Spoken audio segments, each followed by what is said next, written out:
What is going on, everybody? How is it going? What is going on as we head into the final day? That is right. It's the final day, T-Governor, of Western EU Division 2, and the final day of Western EU DPC, full stop. It is all coming to an end today, and we've got some shit to figure out. It's, yeah, a lot of stuff to figure out. Of course, we start the day with quite a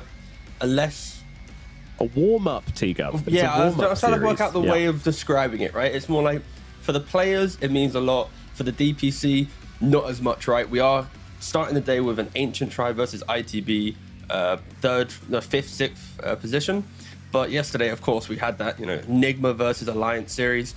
Nigma, of course, if they were to win, they would force out the tiebreakers for first place. They dragged Level Up and Manaspa into an extra day of play. Like, these two teams yesterday, they were watching, like, begging. They were like, maybe for the first time in their lives, who knows their history, they were hoping Alliance would win so they don't have to play today. But because Nigma was triumphant, we now have this beautiful just amount of games. It's yes, who's gonna go to Division 1? Who knows? Still anyone's game right now.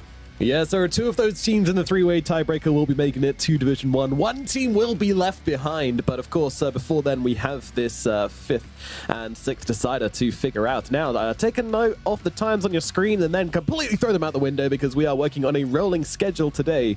Means that anything can start at any time. We will start the next series after the current one has finished.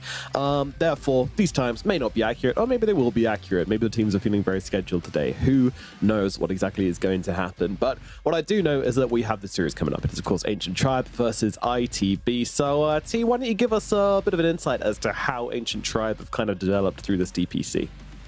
They've developed very weirdly, I'll put it that way, right? Because they entered a DPC with a little bit of a punch. I think they won their first series and we're like, all right, damn, Ancient Tribe, they're looking good. And then they started playing up against some of the better teams and instantly got quite shaky. So unfortunately for them, it was an awkward scenario. And also now they're playing with a new offlaner. They're now playing with BNC instead of who I believe it was Wuta, who was there for half the season. Yeah. But this has been just like a... actually, I changed my mind. Ancient Tribe, they've played exactly how they've played for all tours, right? They do kind of okay, not good enough to go Division 1. They're never bad enough to get eliminated, but they just exist within the division. And each tour, they change something to try and break that kind of consistency, but they're always there. So for Ancient Tribe, congrats, you've done it again. I mean, everyone strives for consistency, I guess, and they found it. Probably not the kind they want, but yeah, I mean, I would kind of agree. So yeah, they've been playing with, I believe, BNC for a bunch of these games. So yeah, he'll be standing in today as well for the side of Ancient Tribe. So no Woita this time around, which is unfortunate because I feel like Woita's a really good player, a really good offlaner. Not saying BNC isn't, but I would have liked them to try and see the full roster out for at least one season. But alas, 'tis not going to be the case. We don't know the exact reasons, but yeah, that is the issue. And we can take a look at a little player comparison here. Have a look between the two carries of both of these teams. This is, of course, Nande and Lil Pleb. Both of these guys, they're kind of... I don't know if we can still consider Lil Pleb upcoming. I had eyes on this guy for like maybe been for years, man. 3-4 years ago, and I was like, okay, this new carry player is looking pretty good. I hope he gets some space in the scene to grow, but no one's really taken that chance on him. He's been kind of sitting around the Div 2 scene for a very long time now, so yeah, really waiting for Lil Pleb to kind of get an opportunity to shine in this stack. He's done all right. He's done all right, but nothing outstanding, unfortunately.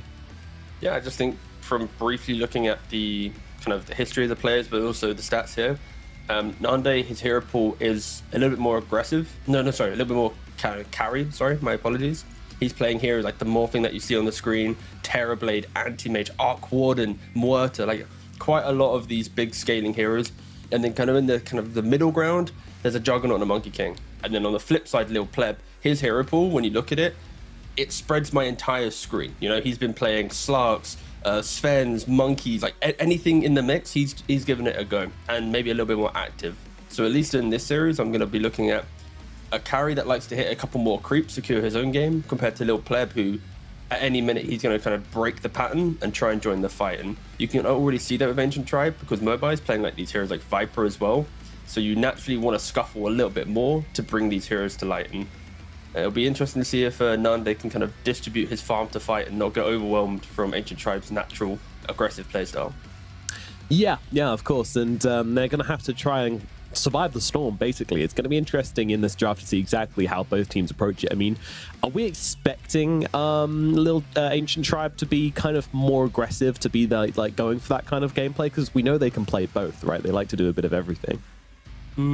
I think I'd like to see them go down that route still. I think they've played some really beautiful games where you've got like Mobo Viper, some, now because BNC is playing, some Mars or Beastmaster style hero, and these heroes kind of just force you to want to play with them, right? And I think as soon as you're picking unconventional mids, you need an offlaner or a carry to make that. So yeah, I'd like to see them be aggressive. I don't want to see them change their script coming into a tiebreaker. Again, playing for 5th or 6th, it doesn't mean a lot right now, but again, there's TI qualifiers. Depending on where you've placed, now suddenly your seeding will be different, and your first game entering the TI qualifiers, it could be the difference between, I was checking last year, right? And last year, if you finished 5th in your DPC, you played up against last place in Division 1. If you finished 6th, you played up against 2nd place in Division 2. And like, that might not sound good, but would you rather lose the worst, sorry, would you rather play the worst team in Division 1? Or would you rather play the team that just beat you in Division 2? And top the division. Yeah. Like, it doesn't a bit mean more a lot. of an X factor when you're playing against a Division 1 team, maybe, but That's true. yeah. But who came last actually it's this division? That's actually more important. Let's double check. Who came last this tour? Oh, it was Secret. Okay, so if you win this series, potentially you might have to play Secret in the opening TI qualifier run, or you play up against. But okay, $2,000. But we do have the draft underway, so let's jump into it. As of course ITB versus Ancient Tribe here, as we get started with this one, and we're going to see a Morphling and a Spirit Breaker picked up by the side of Ancient Tribe. Meanwhile, ITB have grabbed themselves a Bugner, and we are awaiting eagerly for their second pick. Oh, good old Morphling. It's a Nande specialty. It's a Lil Pleb, of course, specialty. It's what brought him to the scene, and yeah, let's not forget that we got Pablo standing in as well for ITB today instead of Merlin. Yep. Of course, the last time that ITB played Merlin was here, so this is a fresh stand-in. Maybe it's a new look towards the TI qualifiers. Maybe it's just a one-off because Merlin wanted to take a break, knowing that this series didn't really mean the most in the world for the team. So maybe it has some real-life stuff we don't really know. But yeah, BNC and Pablo both standing in for the two teams today. Yep. So one standing apiece. And that'll be Enigma coming out from ITB. Man, there's heroes coming back a little bit.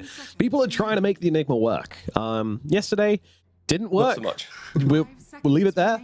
Don't need to go on about that one. It's in the past, but yeah, I mean, none of these big counters coming out right now. I mean, Spirit Breaker can be annoying if you can get the right angle, but that could be kind of difficult. So yeah, I like what ITB is starting out with here. But you got to defend this Enigma pick. That's a problem. And it's not like a carry or a mid or something, right? You're now banning for an offlaner, which I always feel at least is a little bit like... It doesn't feel the best. It doesn't feel the greatest. It doesn't, but that's only if your draft is very kind of face-up value, right? Where you know that your next picks will allow for heroes to get played, where, you know, oh, damn, I wish we covered it with the bans, right? So if ITB can kind of disguise the next part of their draft a little bit, then it should be fine, or at least just pick really strong heroes that don't care. Like, for example, if they pick up some like Pangolier mid with any generic 4 position or even 5 is interchangeable, then I wouldn't have any opposition with this lineup, right? Because like, I know Pango's going to do well mid. I know the support is going to secure the lane, right? And this Enigma, this is maybe the correct way of drafting it right now. Take away the Silencer, take away the Rubik. They're the big 2 right now in the patch, or even in time, in history, that deal with Enigma, right? And we're not going to see any like awkward counters. He gets to play his own game. And the reason why you pick Enigma into Morphling at least is, you know there's going to be just an XP starve on the hero who naturally wants XP. You should never die to this hero. And if the game does go to those awkward late game scenarios, you have one role, right? It's just find Morphling, black hole him. Make sure you have a carry that has follow-up damage, and your late game insurance is there as well. So honestly, I don't mind it. I think they've done it relatively well in regards to both support bans plus the pacing of an Ember Spirit ban.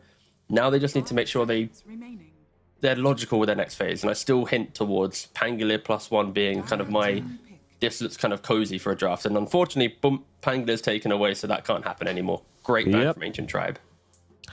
All right, gonna have to find yourself another kind of brawly / strong laning hero then for ITB. But it is Ancient Tribe's pick right now. They have the doors open pretty much. I mean, they've got their Morphling, they've got their Spirit Breaker. Spirit Breaker, very, very flexible. So they can basically go for anything they want except the carry. What is still in the pool? I mean, there's still stuff available. There's a lot of offlaners available, has to be said.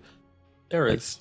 Still looking at Beastmaster here, which I believe is the most contested hero off DPC Division 2 Western EU. So, a little surprised to see that one going all the way through. Yeah, wouldn't mind that to close up the phase. I think here I'd like to see some like Snapfire or some generic strong support that's going to provide a little bit of damage and kind of motion. Yeah. And then you close out the phase with, okay, they've picked X, so now we can combo this snap or damage dealing for with the Beast to play the lane or the Mars to play the lane. So you're kind of setting up your 4 to you already know that BNC is going to play one of these heroes, right? Like these are his best heroes. Why would you not pick them? So that's why I want to see them pick a 4 that complements it. Keep the Spirit Breaker with the Morphling lane, except it's going to be horrendous into Enigma. You're never really going to have kill threat, but whatever, you know, it's an Enigma lane. Take the L. Just make sure you pack a punch elsewhere. Let's see. What is it going to be? I see what you mean. I want to see them strengthen their lanes as well, because Spirit Breaker is not a strong laner. Morphling is pretty underwhelming laner. Ooh. Okay. Shadow Demon not exactly ticking that box for me, but does give them a bit of save into the black hole. So if it is SD4, which historically at least, SD's only been played by Alex so far on Ancient Tribe, then of course stacks are going to be made, and ITB right now has no stack invading heroes. Normally you might even see an offlaner help assist in that scenario around like the 11-12 minute mark, but of course with Enigma he lives in his own kind of territory. So I'd like to see if Ancient Tribe lean on that a little bit and make sure, like the Beastmaster for example, he can farm stacks, Morphling can't, but is there going to be a core pickup that Ancient Tribe are going to maybe utilize the jungle a bit more effectively? And yes, they're defensive, but they're going to just, you know, shit out gold and XP from nowhere whilst ITB's kind of stuck on the map with their heroes. Again, I want to see some active hero from the mid lane here.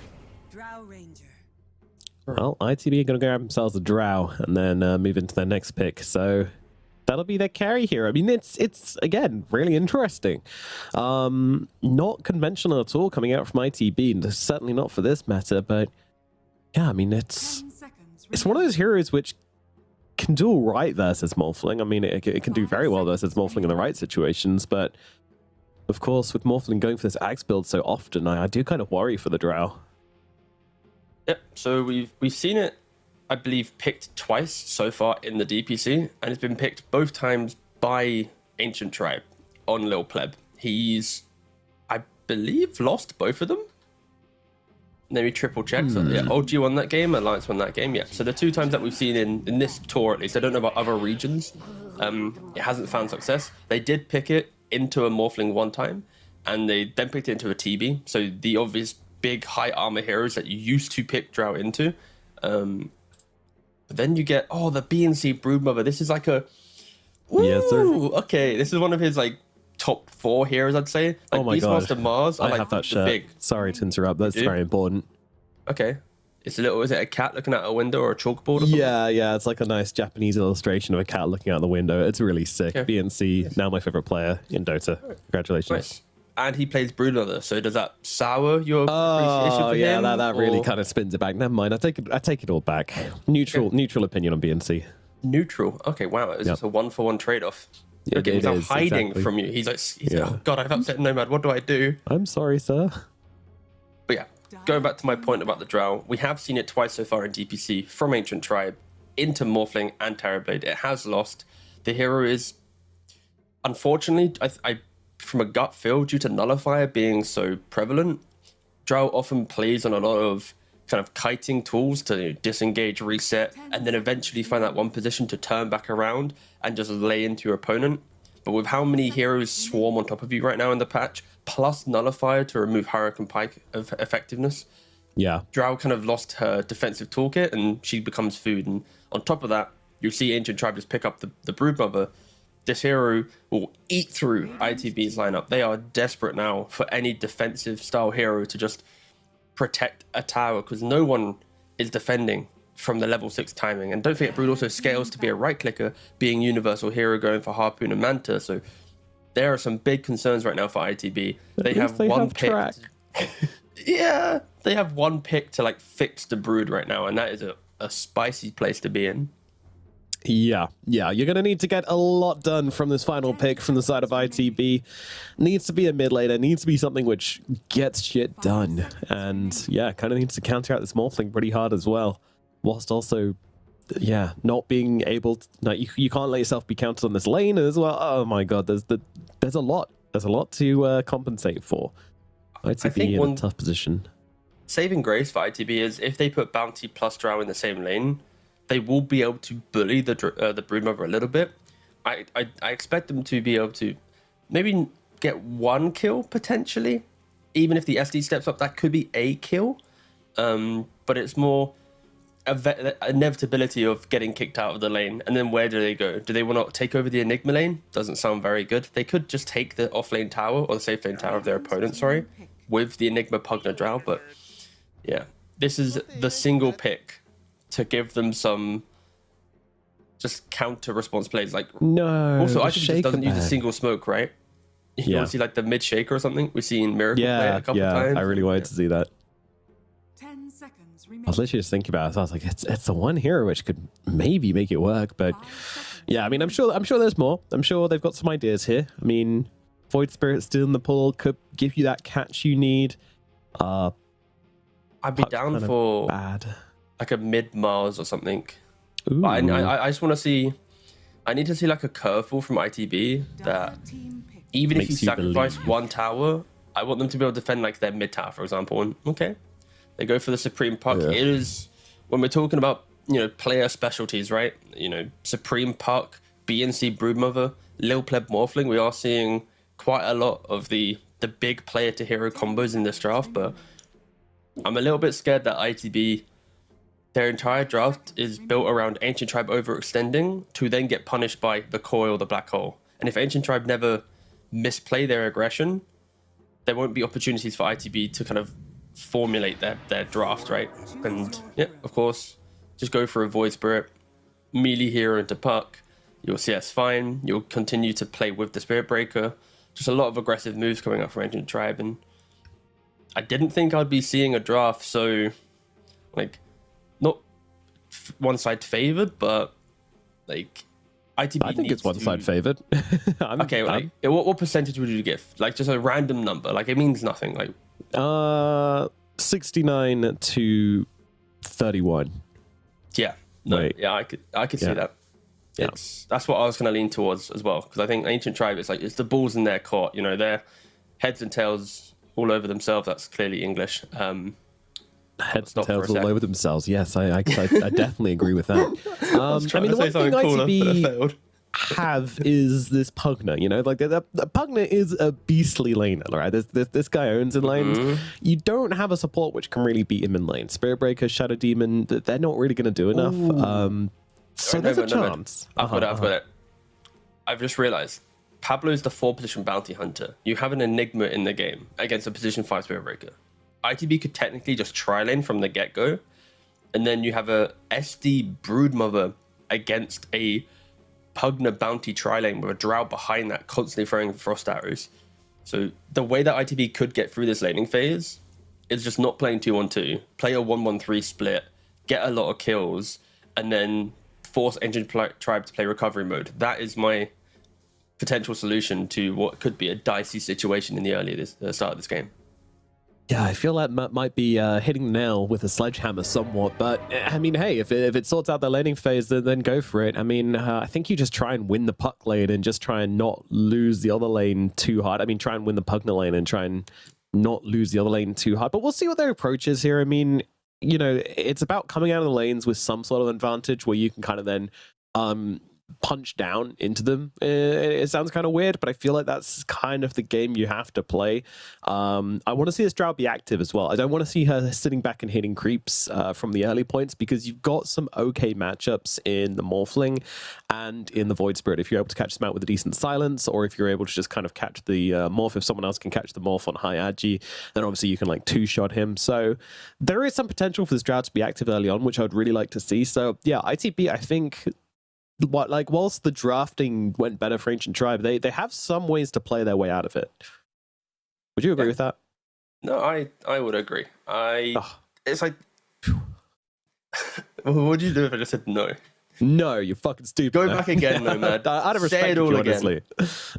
No, it's like, I think both teams have their way to get out of the troubles that could unfold, right? The tri lane that I mentioned, there's ways for, of course, Ancient Tribe to navigate around that and then to propel themselves into a really strong game around Brood. Same thing for ITB. Their drafts might look very kind of fragile in nature, but I feel at some point they get so elusive and so annoying. There's no quick nullifier purchase, right, on Ancient Tribe. So Drow should have a good time up until maybe like minute 35-40. On top of that, there's no Black Hole Cancel. So if Jibe has a good game, he can always secure one fight.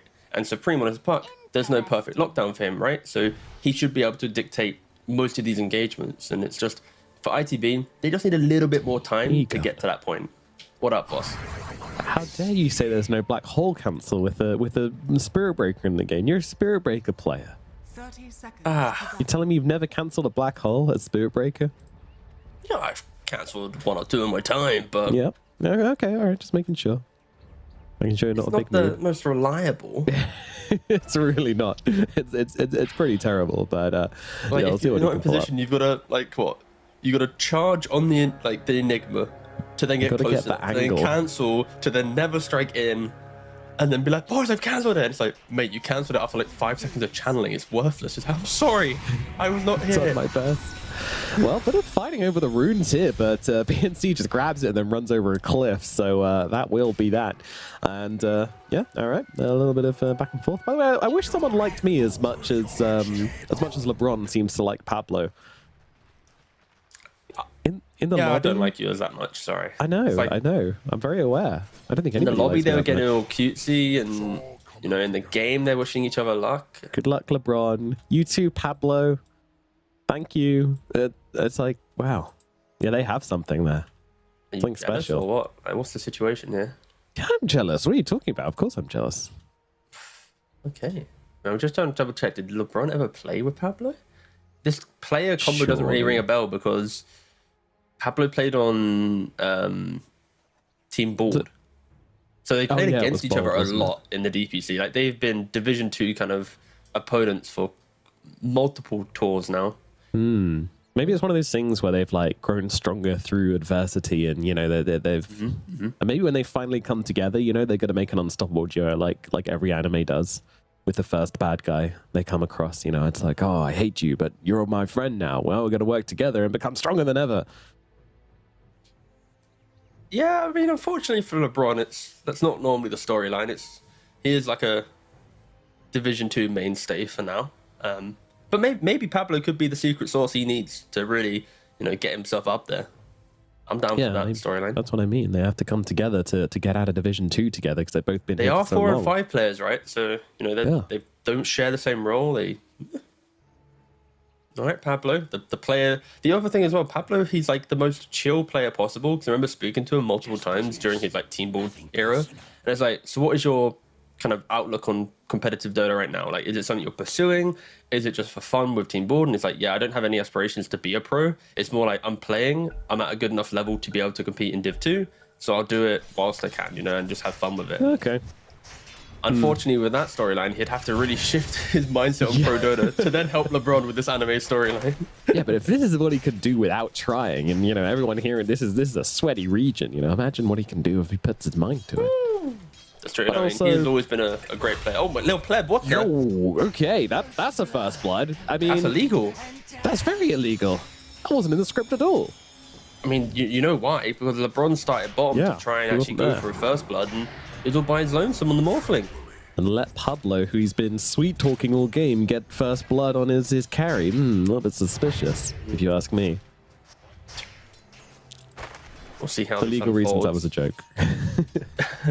Twitch chat, Thank that was a you. joke. I know a couple of potato brains are going to be going, he just admitted it. I mean, in a second, you'll see LeBron dive the tier 1 tower and it's like, we got it, boys. But yes, for legal reasons, that was a joke.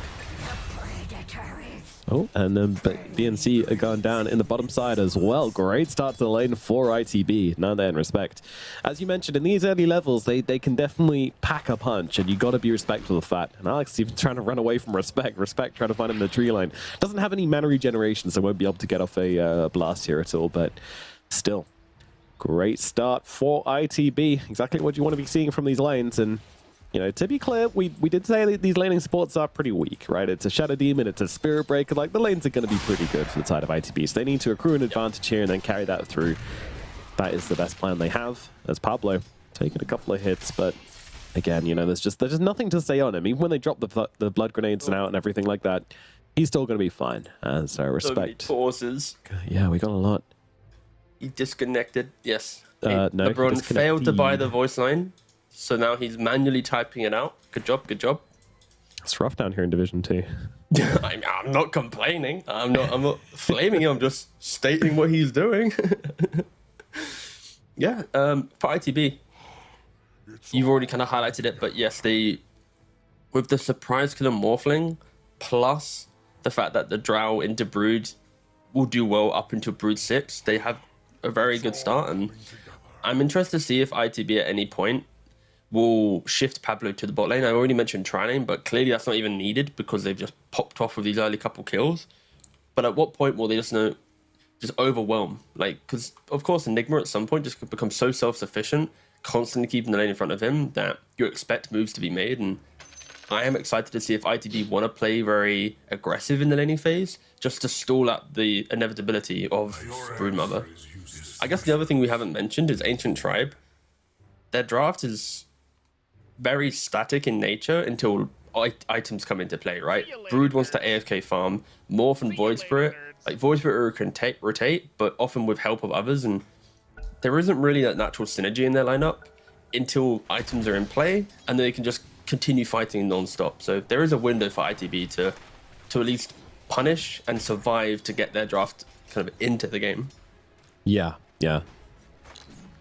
That's what it's all going to be about. Like, I think things are going to kick off. It just depends on who's kicking who early on. I honestly hope that ITB can put in a really good performance through the early mid. I think that'll make the game very interesting. If it's just a farmathon, I think it's going to be quite a dull game. A farmathon, yeah. That is true. Just like a subathon. Ah, the subathons are never dull. I love subathons. I love watching people slowly lose their mind because they break out of like the streaming persona and you get to see like the real person. The authentic it's so broken ugly. streamer. Yeah. So ugly. That's what makes me tick. Yeah. I've been on the cusp of that with the battle pass streams and stuff. You know, when I hit hour 14, I'm like, whew. Yeah. I'm on Valve. I'm Imagine. like 300 battle passes away from doing some stuff I'll regret. Come on, help a brother out. Rest in peace, battle pass. Yeah, rest in peace. What do you think we're going to get in instead of a battle pass? I think we'll just get like, it'll just be covered under like a TI update planner, but we'll still get like the same kind of quest systems and mini games and stuff, right? But I think it'll just be. Let's see. Ooh, yeah, nice kill. Yeah, Great stuff Alex so as far. well. No. No. Oh wait, where did he come from? LeBron just from downtown, which Just isn't the win kind of game. broadcast you usually hear that in, but. See you later. I mean, he's just dunking on these fools with these rotations. I mean, he tried already to make that play and he kind of fed away his Morphling kill, right? But round 2, that's where it really comes into play. And BNC, he's just got to be careful. He's kind of giving away too many cheap kills right now into this Drow. And in Brood v Drow, it's like, as long as you just get your XP, you will eventually just fully kick her out. And he's playing just a little bit too aggressive, a little bit too up in the lane. And Nanda do a very good job just existing. And of course, that's kind of what you want to do in Drow, right? Just exist as long as possible and then find a new place to farm. Yeah, definitely Pablo though. He's taking heavy damage up in the top lane here. Lil Pleb trying to finish him off. LeBron doesn't have the resources to go for this though. And Lil Pleb will just have to more strength here because of all those Eidolon just smacking away at him the whole time. So again, like the kill threat is kind of minimal up in this top lane, but they'll go for it at the very least, kick out the bounty hunter and try and buy themselves a bit of space. What does the bounty hunter's like function through the through this lane in the early game? So bounty hunter, if there's no sentries in lane, does an immense amount of damage with his Janada to be able to just kind of get on top of an opponent with the Shadow Walk stun. And at any minute, you just know with Eidolons plus his setup.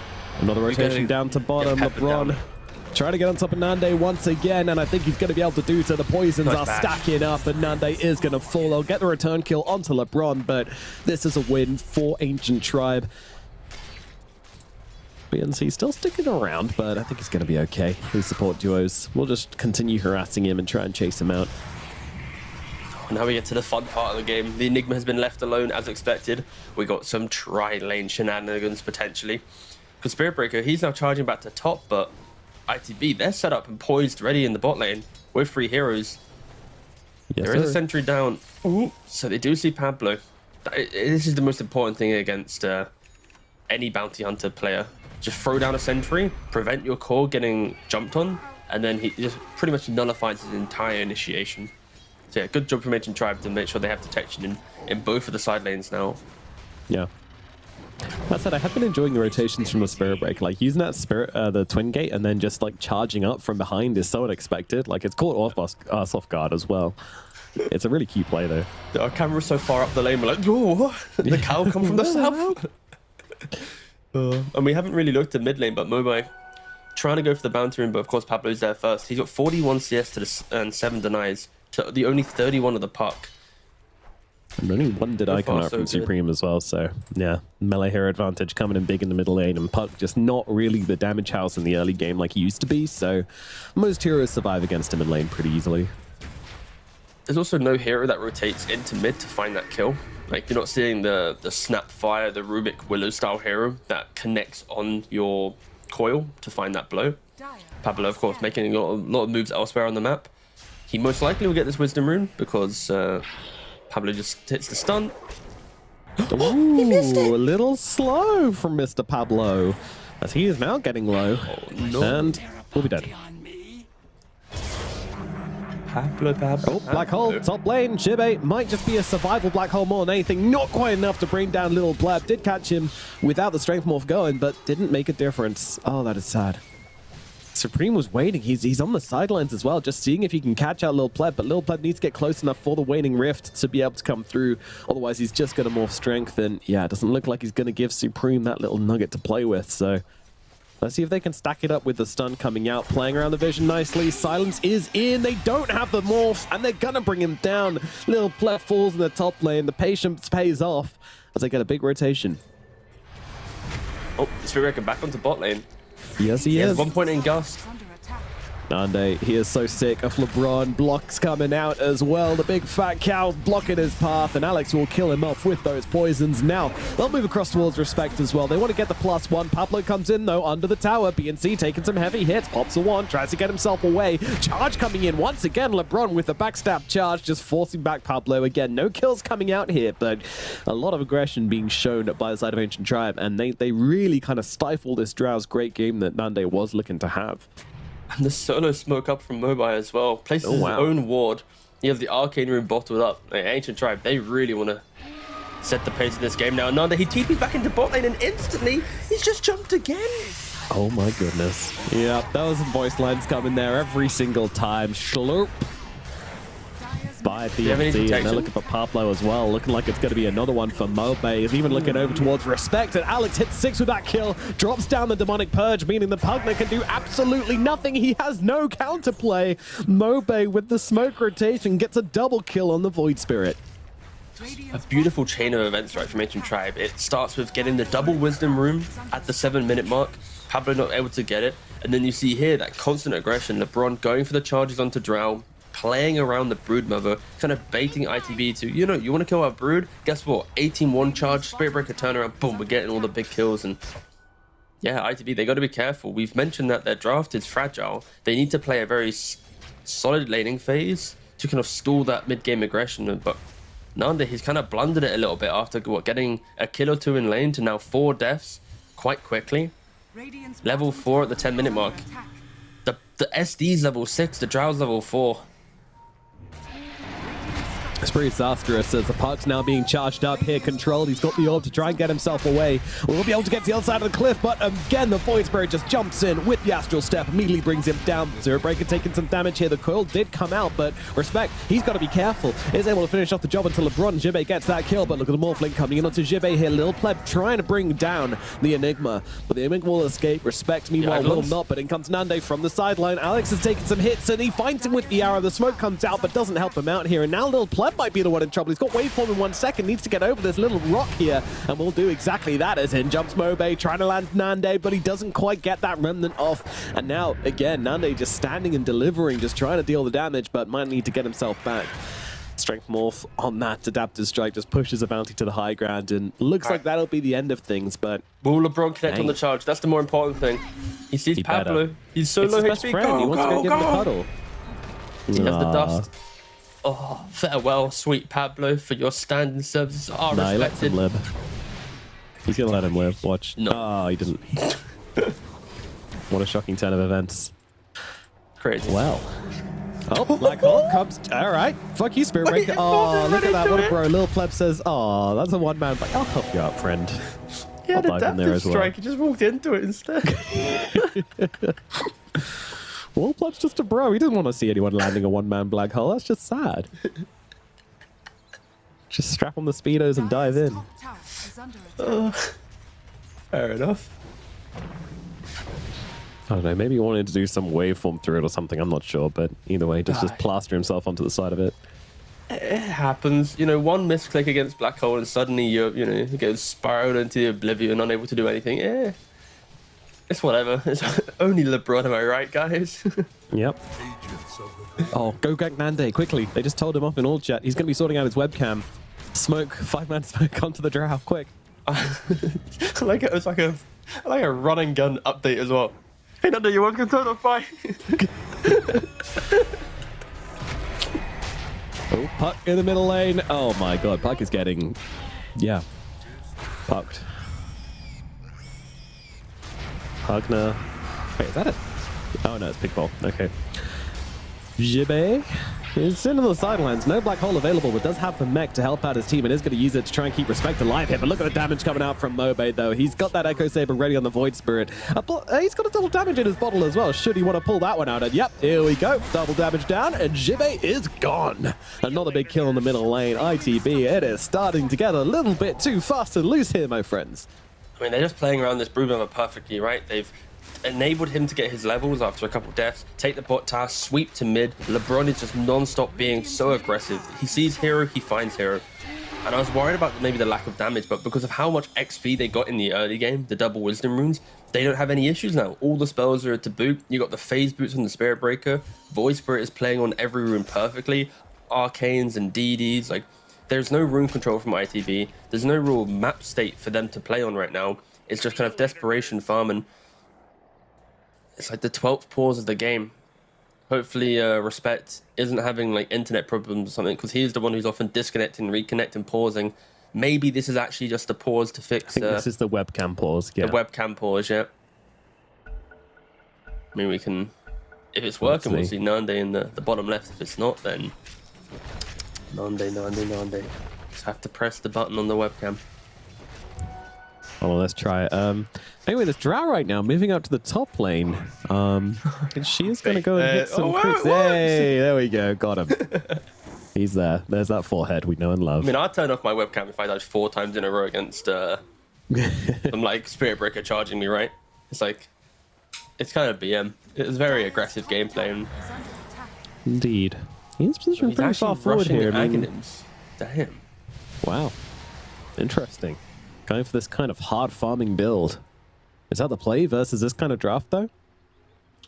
I mean, it's very good against the morphing, right? Because it's just hypothermia. It's like just frost arrows. So it builds up, takes away regen, and then of course when they die, boom, they explode. So I feel like I'm not opposed to it, just because ITB, they're gonna take a fight around Coil or Black Hole, and in that moment, if they're not killing the hero, what are they gonna do? And Broodmother, all about the lifesteal on Hunger, and Morphling, just innate tankiness, so you need the that kind of regen mitigation as well. So I'm not opposed to it, but I need to see them execute on that plan. Like hit the spell, get the right clicks, make sure Spirit Breaker and SD are kind of controlled elsewhere. Oh god. Prevent that aggression. And what's the problem here, boss? Well, they just left Shivit and Ancient Creep, and I was like, why on earth would they do that? What big timing is he looking towards? He now has a Midas coming out for himself, so if you're wondering how ITB are planning on playing this game, I think that tells us everything we need to know. Yeah, I mean, he went for an early mech to then pivot back. I think the game state went from being kind of okay to uh-oh. So, again, not too opposed to it. You can clearly see ITB are kind of putting the brakes on how aggressive they want to be. And they're going to wait and bide their time.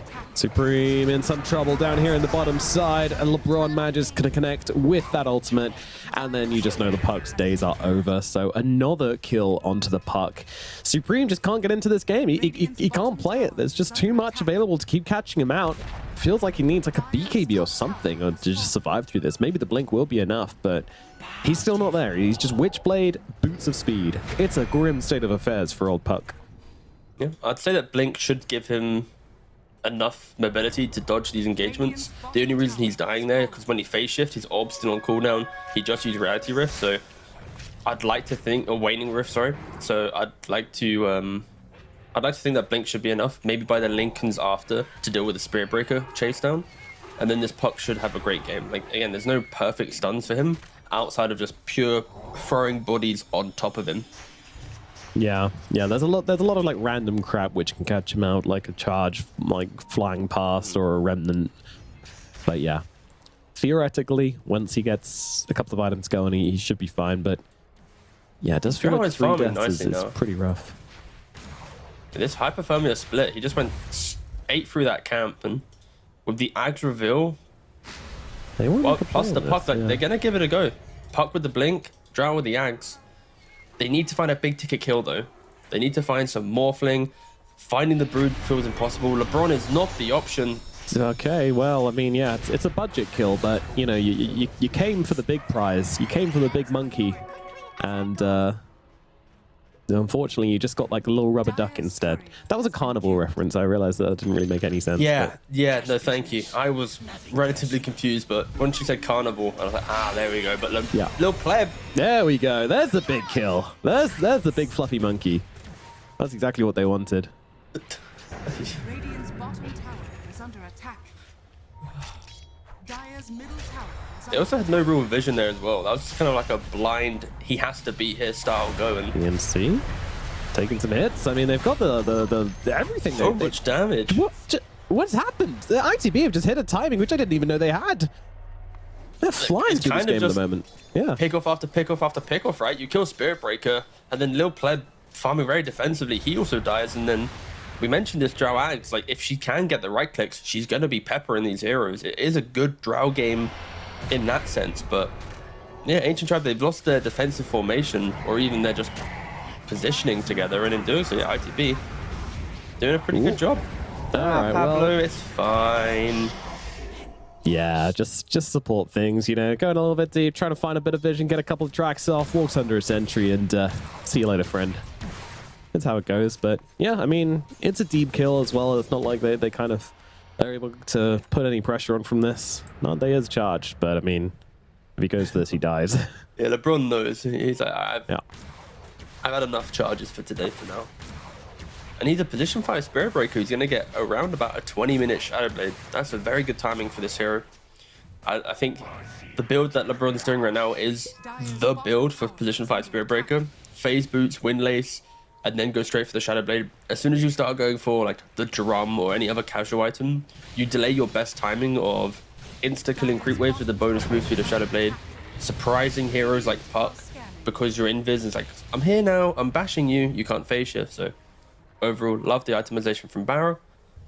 For Ancient Tribe though, they need to clean up their positioning and how they play this map, because at any minute now, Brood dies, Morph dies. It's not as simple as just play aggressive and win the game. Like, and Morph again, under the vision of this ward. Beautiful little wraparound from Respect there.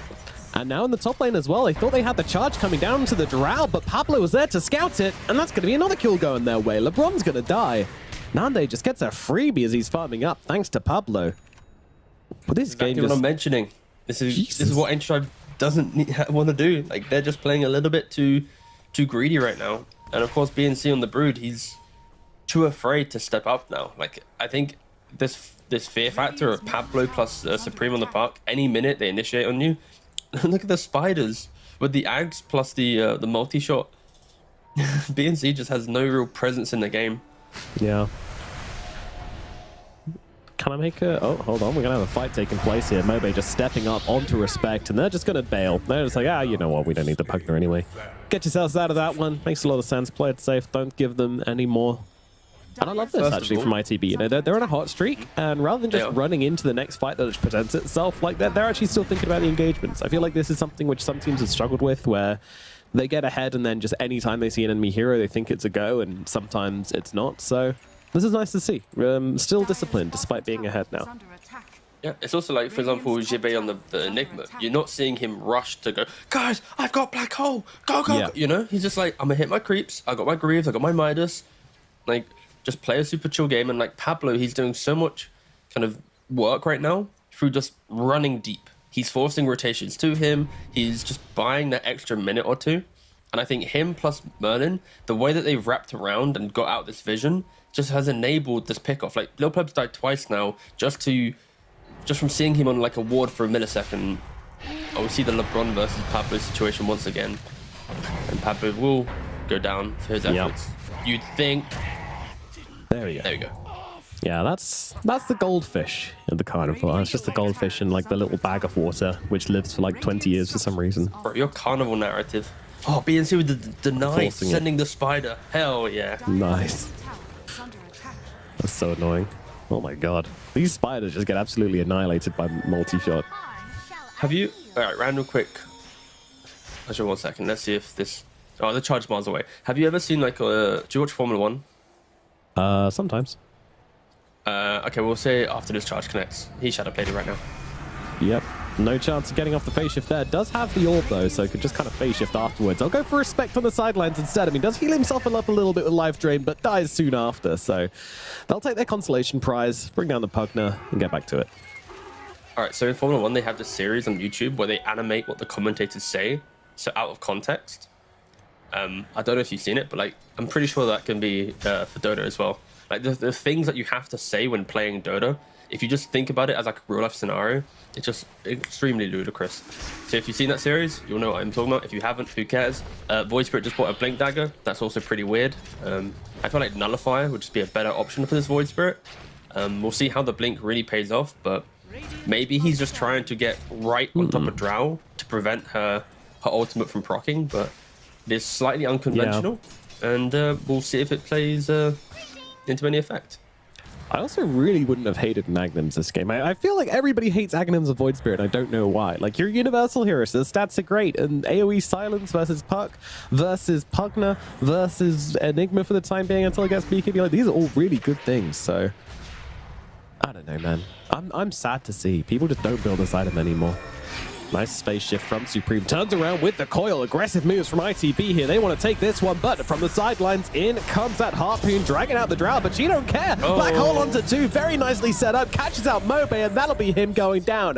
ITB, they just haven't lost this fight in like 8 minutes. You know, 8 minutes ago, Supreme died. Since then, they've been absolutely firing on all cylinders. This is very, very impressive. And look at the rainbow TPs. They're going to try and just go to Roshan. Yeah, they find the advantage. It's daytime, so they have the outpost to TP too. They don't have any towers here. And Morph and Broodmother are kind of in the area, so are they going to optimistically give this a contest, or are they just repositioning to the area? They did see all the TPs here because they have a ward. Yeah. It's going to go low. You got to go now or never. That is going to take it too late. BNC now has to leave. He needs to get himself out of this one. But Supreme, he's in deep. I mean, he does get charged up here. Silenced up as well. Taking a ton of damage. The life drain coming in from the sidelines from Respect, though. Going to keep Supreme alive for the time being. And BNC will be the one to fall instead. LeBron pretty low on the sidelines here. One middle arrow. Boop. Catches him out. Gets the kill. Alex on the run as well. They just need to get themselves the hell out of dodge here. Yeah, there's a nice little remnant. Wards back the Puck and the rest off the side of ITB, but Nande doesn't give a damn about no remnant. He's going to keep on going forward. Supreme will finish the jumps a coil on him for some reason. All right, he's dead. You got him. tick. ITB just perfectly dictating every fight they want to do. You know, Nande, I just love the bounce back from him. Going for the ags, playing on that position.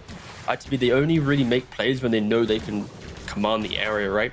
Like, think about that top engagement. Spitbreaker's charging with his Shadow Blade onto Puck, but there's a ward, there's a sentry on the high ground. They see the initiation, which then prevents the go. Supreme turns it around, and Nande's behind. A-clicking the entire time. And what you saw, Void Spirit jump in with a Blink Dagger, instantly get Black Hold. Like, we're just not really seeing any of the Ancient Tribe heroes in the mid game synergize together, find those connections. And I guess the real question is, we've got Lil Pleb on a 0-4-4 Morphling right now. That's not his skill bid, don't worry. He does have waveform. Yeah. That's his scoreline. He hasn't got any kills to his name. He's soon completing the Ags, which might give him a little bit of a step up on the Drow, but still, like, yet to see the perfect 5-man cohesion of Ancient Tribe enter an engagement compared to ITB. They've had it in spades. Like, what, near 12-13 minutes now of just them dictating all the aggression. Yeah, and I think it's reasonable to say that Lil Pleb's been having like a really off game here. Like, we've seen this Morphling, you know, he's Grandmaster on the hero. He knows how to play it. I'm not sure what's happening in this game, but something isn't sitting right with him. Maybe it's the gamer hours, you know? Sure. They're starting before midday is rough for these guys that play till like 4 a.m. True, I won't lie. I was holding back like a single yawn at some point during the panel. Self-report. And I'll be honest, I thought we segued into the game so I could let it out cheekily. But then I realized that it was me who tabbed into Dota and not obviously the actual show. So I had like a little half mini yawn and then like, Nomad's still talking. So just in case 40 minutes ago you were watching that panel, I wasn't yawning because of Nomad. I was yawning because I was playing Bloons Tower Defense till 3 in the morning. Banger game though, to be fair. I mean, I've not played it for years, and then suddenly I just saw it on the phone. And it was like, because of Netflix, you could get it for free, and I was like, you know what, I'll give it a go. Jibbe wanted to jump in a black hole, but accidentally Malphus to creep instead. Happens. Sorry to call you out there, Jibbe, but Script don't miss. He sees all. Ooh. Forces out the dust on LeBron. Very nice.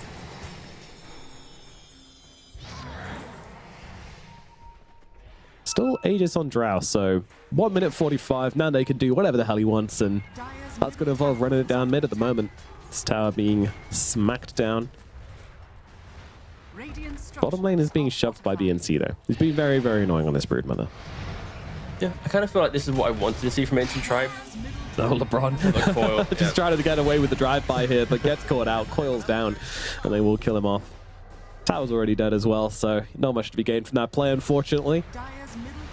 That'll be that. This would have been one really good way for Ancient Tribe to play out this this kind of mid game, is leave BNC in a kind of AFK position of one lane, play around it, because it's like every time you kill Morph, Brood's now suddenly tickling your tier 3 once again. But because they dragged the Brood across the map, made all these kind of sweeping plays with a Brood over in their team, they then didn't kind of get this pressure. Now look at bot, right? This tier 3 in only a couple minutes of tickling? play. Like this tier 3 tower's nearly dead. I never want to be tickled by you.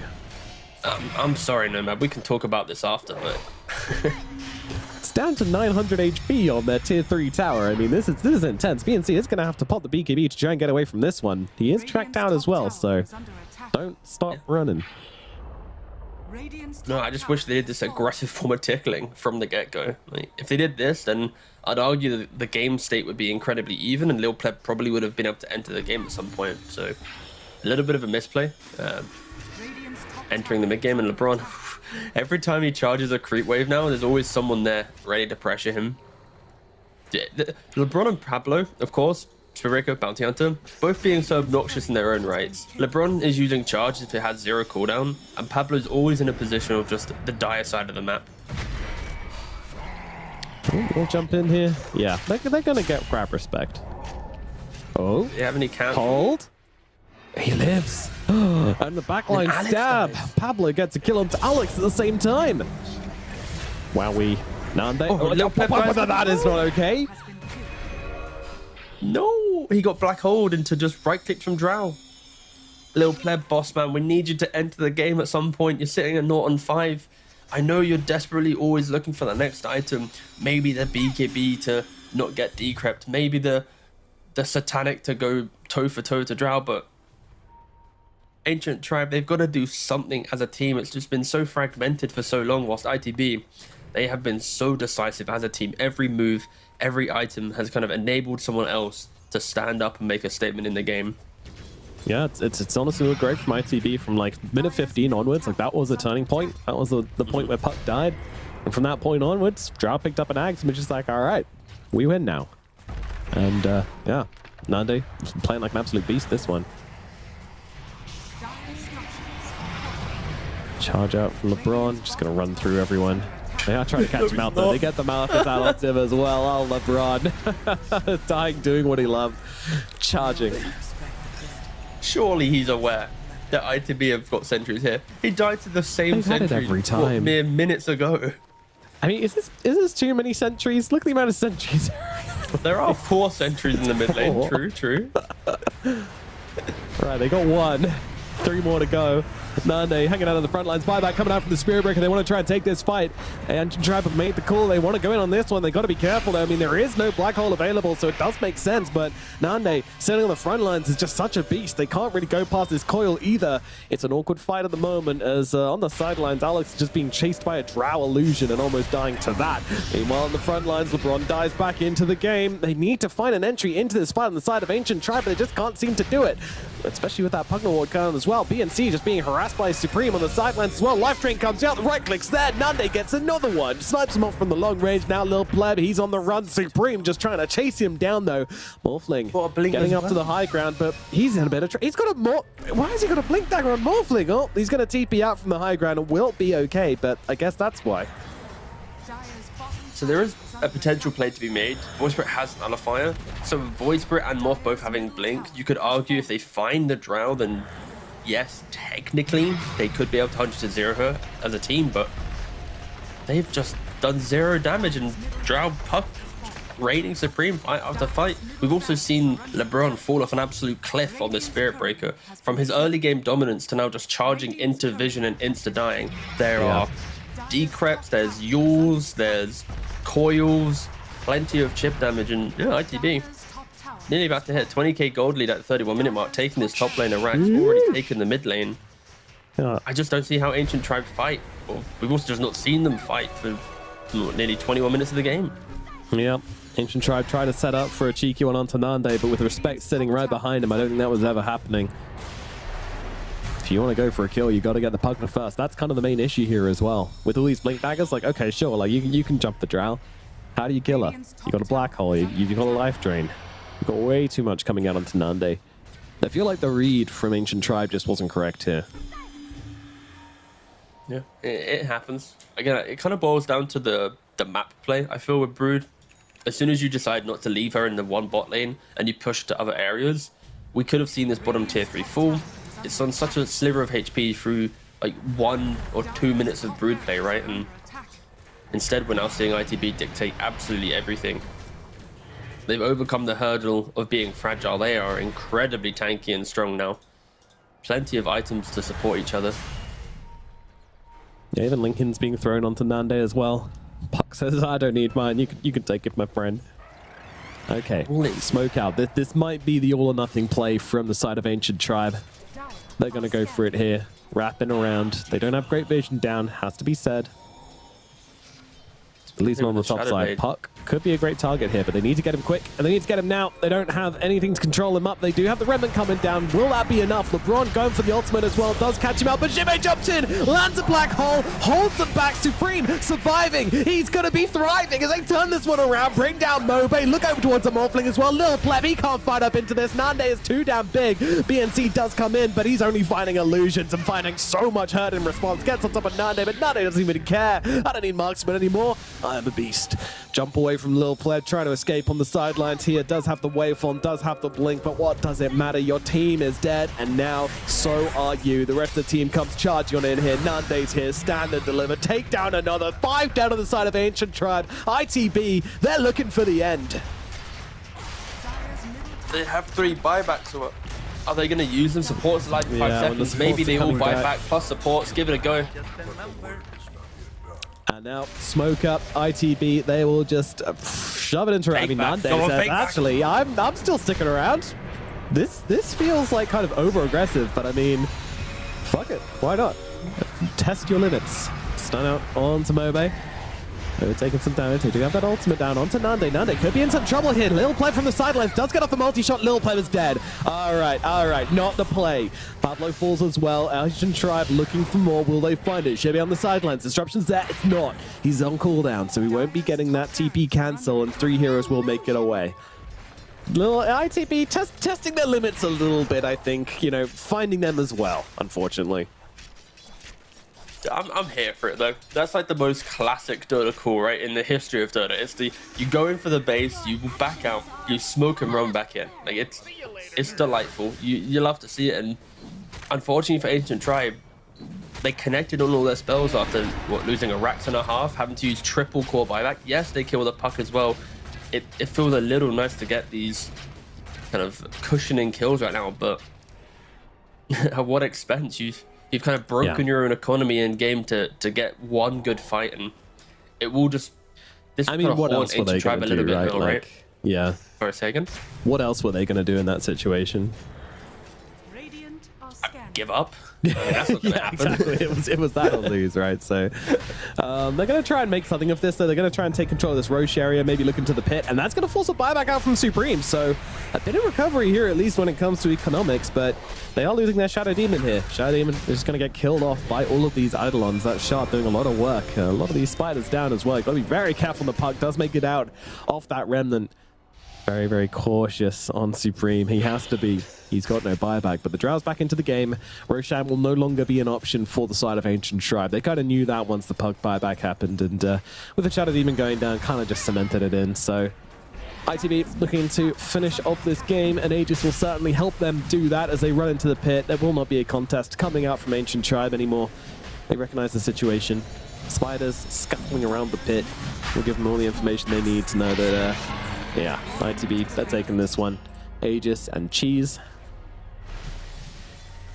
Bounty Hunter's got the Hex. You've got so many items on ITB, right?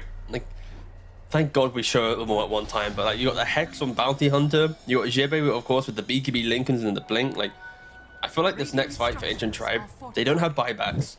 The only way they can take the fight is they somehow need to bait and offer up, let's say, Spirit Breaker, to bait a big spell like a Black Hole, which is unlikely, to then double blink take the fight. And with an Aegis in play as well, if you kill Drow once, will you be able to reposition and kill again? Like, of course, I don't think many people expect Ancient Tribe to win. I think the win probability right now is probably like, what, like 95%. That's what I'm going to go with, 95% towards ITB. That's going to be my gut feel. Don't know if I'm going to be good or not. Oh, damn it. Weak. So sorry. Yeah, but I was born on the 4th. That's why I got 4 away. It's fine. Yeah. Go on. All right. I was thinking 91, 92, and I was, you know what? I'm a highball this time around. Damn it. Smoke out from Ancient Tribe. They want to take this fight on their terms. I mean, last time they did it did work out pretty well for them. They want to try and find the Enigma. I mean, that's what they need. They cannot let Jibbe have a free fight. Big wraparound. Yeah, huge. If they find the Enigma first, that could be the recipe for success. Here we go. Charge comes in. They find the Enigma. They're going to go on to him. Jibbe needs to take him down quick and fast, but the coil is there in response, but they get the kill. Lil Plat taking a lot of damage here. He's just gone. He is out of the fight. No Morphling for 108 seconds. Over on the side, they'll find Alex as well on the front lines of the fight. They have killed off Nande for the first time. Can they get him in life number 2? Without their Morphling, it seems so damn hard, and Nande just hurricane pikes away. So much damage on a PNC. He's gone as well. Nande gets a double kill. Looking across to LeBron. LeBron's going to die. GG's a cool. Game number 1, it goes ITB's way. Yeah, Ancient Tribe, fair play, giving it their all at the very end of the game. You know, the triple buyback, into killing the Drow, poking a little bit over the Aegis, even the wraparound, but it was just way too late. I think they just lost control in this game. They didn't really make any team moves. It always felt like Morph was getting picked off whilst the rest of the team was just there. Whilst on ITB, after the awkwardness of the early game, you could feel the sense of like they made one clear plan. It's like Drow buys ads, go find the plays. Supreme as well, incredible stuff. He was always playing with his bounty or the Pugner. the Pugner felt like he was a bounty hunter, as well as how aggressively he was positioned with these wards. And we're going to probably see constant fights. And this was the key fight for me. We're going to see the ward sentry on the bottom side of that hill right there. And because they stalled out the Spirit Breaker engagement, the rest of Ancient Tribe weren't able to really follow up. And this was like the disaster point for me. I felt like this maybe broke Ancient Tribe's confidence to make the plays. And from here on out, it was just all ITB. It really was, yeah. And you got to look back onto the draft and say, like, hold on, this Enigma, it was a second pick Enigma, and you look at this draft, they've got no answers to it on the side of Ancient Tribe. Like, this is something we were kind of realizing a few minutes into the game. Like, wait, when he gets this minus and he just farms up a BKB and like, what do you do now? What's the play? I mean, there's really nothing. So Jive, you know, he just becomes this absolute beast, which you have to deal with. And the only way they can do that is just by running in the backlines and dropping absolutely everything on him. And then, well, you've got a completely uncontested Puck and Drow. You're all going to be coiled up together because you've got to throw everything onto this Enigma. Like, the fights just stopped making sense for Ancient Tribe at some point. And yeah, it's a really rough loss from them, I would say, especially for Little Pleb, like 2-7. And I don't really feel like this Morphling was particularly pressured. Like, I don't feel like he was shut down in any way, shape, or form. I just feel like he kind of like messed up his own game somewhat, and it feels bad saying that. You know, you're always looking for reasons why, you know, players have so many deaths and that sort of thing. But yeah, it was just some unfortunate positioning from Lil Pleb, honestly. All right, now let's get to the important part. MVP. Today, Nomad, you get to choose all the MVPs. I'm going to take a back seat, and I'm just going to see how your mind works. So please, for ITB, who are you going to be giving the MVP to, and why? You know, I never like going for the obvious one. You know, I always feel like behind every great carry, there's two awesome supports, and this game's no different. Pablo and Respect did great, but really, like, Nande did just kind of own. Like, he picked up his Aghanims, like, just for picking up the Aghanims as well and going for this kind of unique item build, which just unlocked the entire game for them. I loved it. I was kind of inspired to maybe try playing Dragon, and just like picking up this Ag looks so fun. Farming, killing Morphlings, like it's a great time. Honestly, like a sick game. Led the momentum as well. He was making the calls, he was making the moves, he was making like all the kind of frontline stuff and enabling pretty much everyone in his team to play an easier game, which is no easy thing for a carry player to do. So yeah, very sick game from Nande. Yeah, no, I very much enjoyed his gameplay post-laning phase. I think his laning phase was a little bit dicey, but... Well, hold on. No, first 2 minutes were pretty good. He got like 2 kills, and then he had 4 deaths, so, you know. Yeah, it was like really good 2 minutes. Then, of course, he got tri-lane, so what can you do? But then he didn't have his like confidence broke. He knew where to play. And I think the rest of the team... Like, this is the difference between the two teams, right? ITB, when things get a little bit awkward, they know who to play around, where to play, and how to enable a better timing. Ancient Tribe, after a good start... They then get carried away, they don't play any correct areas of the map, and then they just slowly fade away into, oh wait, ITB are scaling. So I think for Ancient Tribe, I want to see them kind of rebuild their identity during this kind of break, because I think they lost it in this game. Like, we weren't seeing aggression, we we're just seeing kind of whimsical run at you with no real purpose, and that's not what you want to see in a tiebreaker day, and hopefully they can kind of get themselves back into their previous form for the second game. Well, let's see what they can pull out the bag. It is, of course, ITB now 1 game up on Ancient Tribe in this tiebreaker match. Who's going to come out ahead? We're going to find out after this short break. And, of course, a listening from that last fight from ITB. On me. Behind. Take one bit. Gold, he's gold, hit him, hit Void Spirit. I'm killing Morphling dead. I need some help. I killed him after. Can you block the remnant, guys, and I kill them all. I connect Void Spirit after this. Oh, yeah. You come for the cube. Nice. What? Nice, good job, guys.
Welcome back to the final day of the Western EU DPC Division 2 as we are getting into game number 2 between Ancient Tribe and ITB. And these teams, you know, they just keep growing. They keep showing us new things. I mean, we're all growing. Me and T-Gov are growing. Twitch chat are still the fucking same, but, you know, everyone else is growing, so that's beautiful to watch. I can't hear you, T-Governor.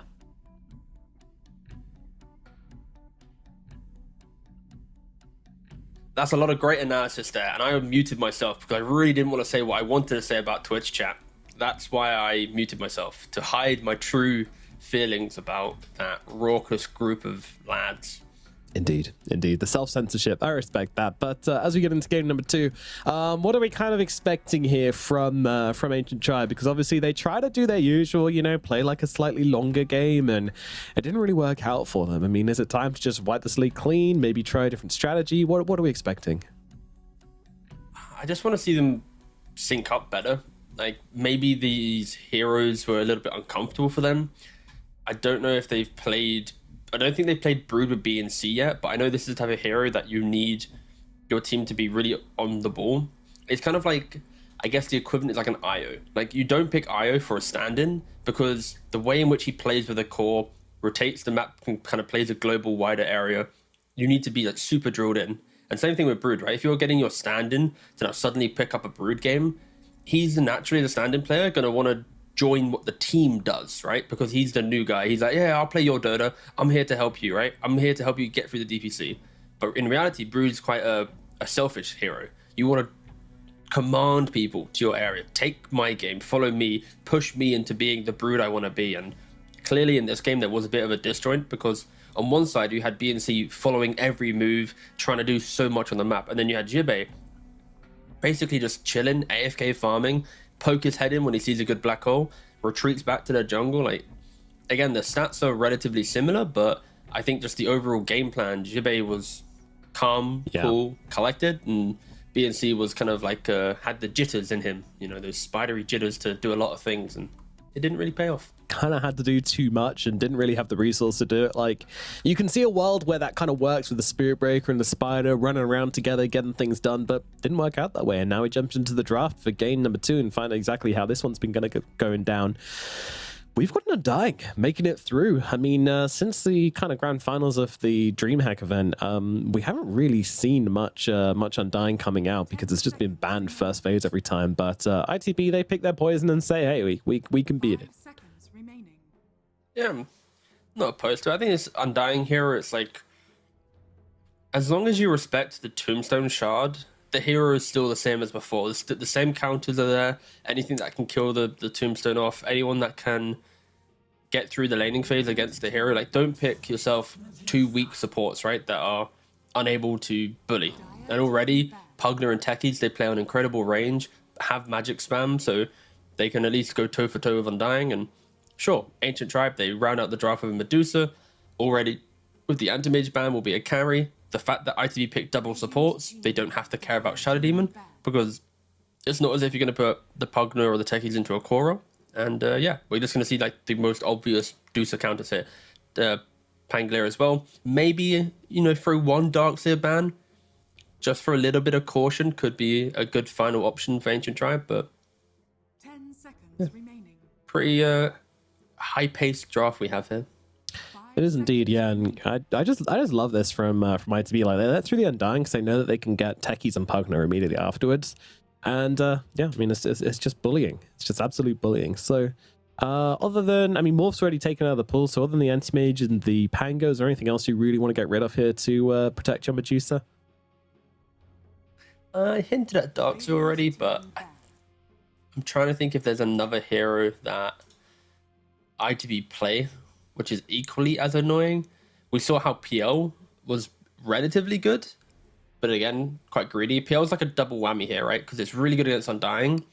And against Medusa, once you get to like 3 items, Ags, Manta, Diffusal, you're also very good at poking the Medusa non-stop, right? Even if she has Butterfly. Question is, does ITB want to play that type of game? They did just play a game with a Drow who went Ags and stalled the game out incredibly long, so I could see that being an option. When I say incredibly long, it was like, what, 20 minutes until they broke the game, but it felt like a long time.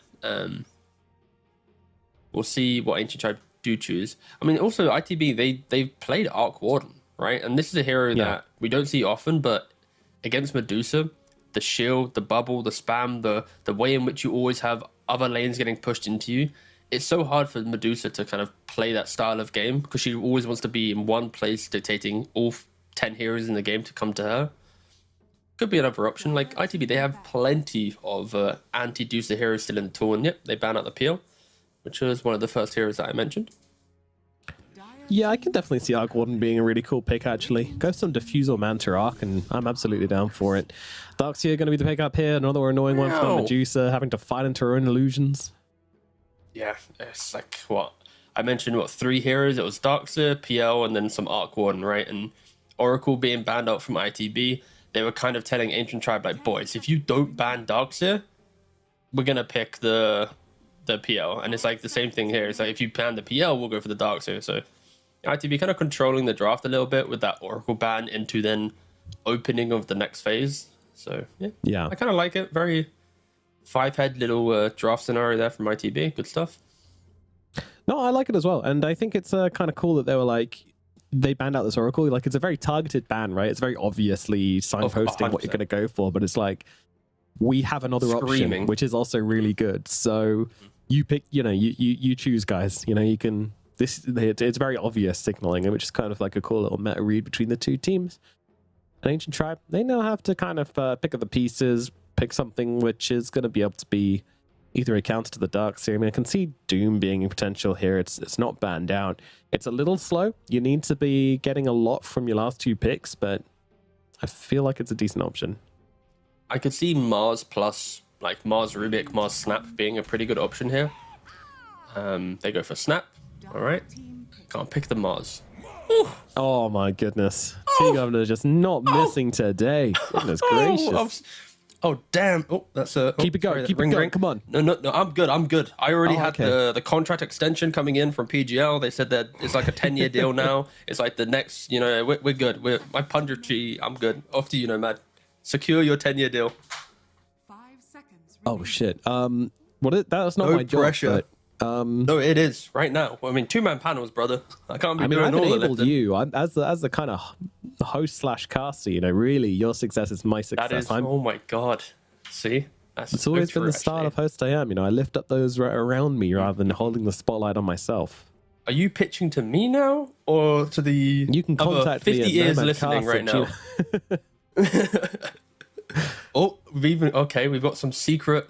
Again, you can't see this chat, but we have a chat with production, of course, and they were making some predictions themselves, and I won't reveal which hero they predicted, but unfortunately they did miss in this game of battleships, which is the draft, and they aren't getting a 10-year contract extension, which is unfortunate, because if they don't get a contract extension, then they don't do Dota, which means my 10-year contract, I'm going to be working like Mobile Bang Bang or something. Yeah.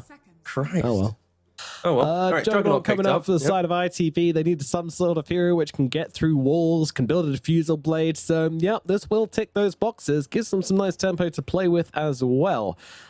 I do like this pick, to be honest with you. It's not a hero I'm loving recently, but in this kind of game, definitely unlocks you a lot of potential. Yeah, it's 2 main reasons. Juggernaut, of course, against Mars. You don't care about this arena. You always can spin through it. You have a lot of kill threat on lane. Yes, there are opportunities for Mars to spear back the Jug, but his animations are quite slow, so a very good carry player can just insta-spin through that, and now the whole defensive capability of Mars are removed. And on top of that, you have a techies most likely laning with you, so you have additional slows and stuns and just ways to amp up this Jug's aggression, mainly at level 3.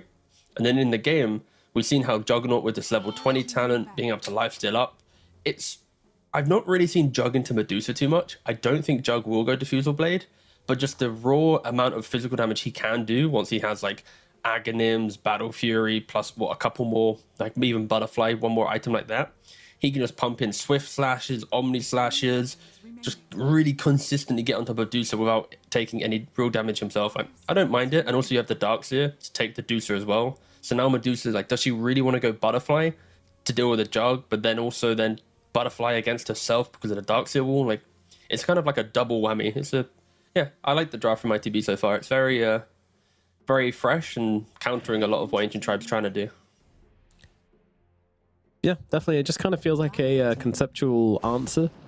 But Ancient Tribe, I still think that their draft is really strong. Like, these heroes they picked up, like, you could cover the bottom half of the screen and I would kind of feel like Ancient Tribe, like, this is just a sick draft. Like, there is really very little I can see which would make me not favor them. I think that ITB's answered very well, to be clear, but at the same time, Medusa Mars, beautiful combo, Snapfire Mars, beautiful combo, and Dying, super strong laner, throwing a Batrider now as well for a bit of single target, and you've got every base covered. My only issue is that they might have... Whoa, Mobe, let's go. Getting hyped right here, my friend. No, I respect that, you know. He left his long-term team of Ivy to then join this new team. Of course, not finding the best results possible, but it's cool to also see him in a bootcamp environment. He's been the Div 2 player that's obviously been playing from home for so many tours now, and kind of finally progressing a little bit as a player now. So it's cool to see him vibing, having some energy. That's the kind of guy you want on your team, right? Yeah, I mean, so right now for Ancient Tribe, I kind of feel like he is the player that needs to step up, right?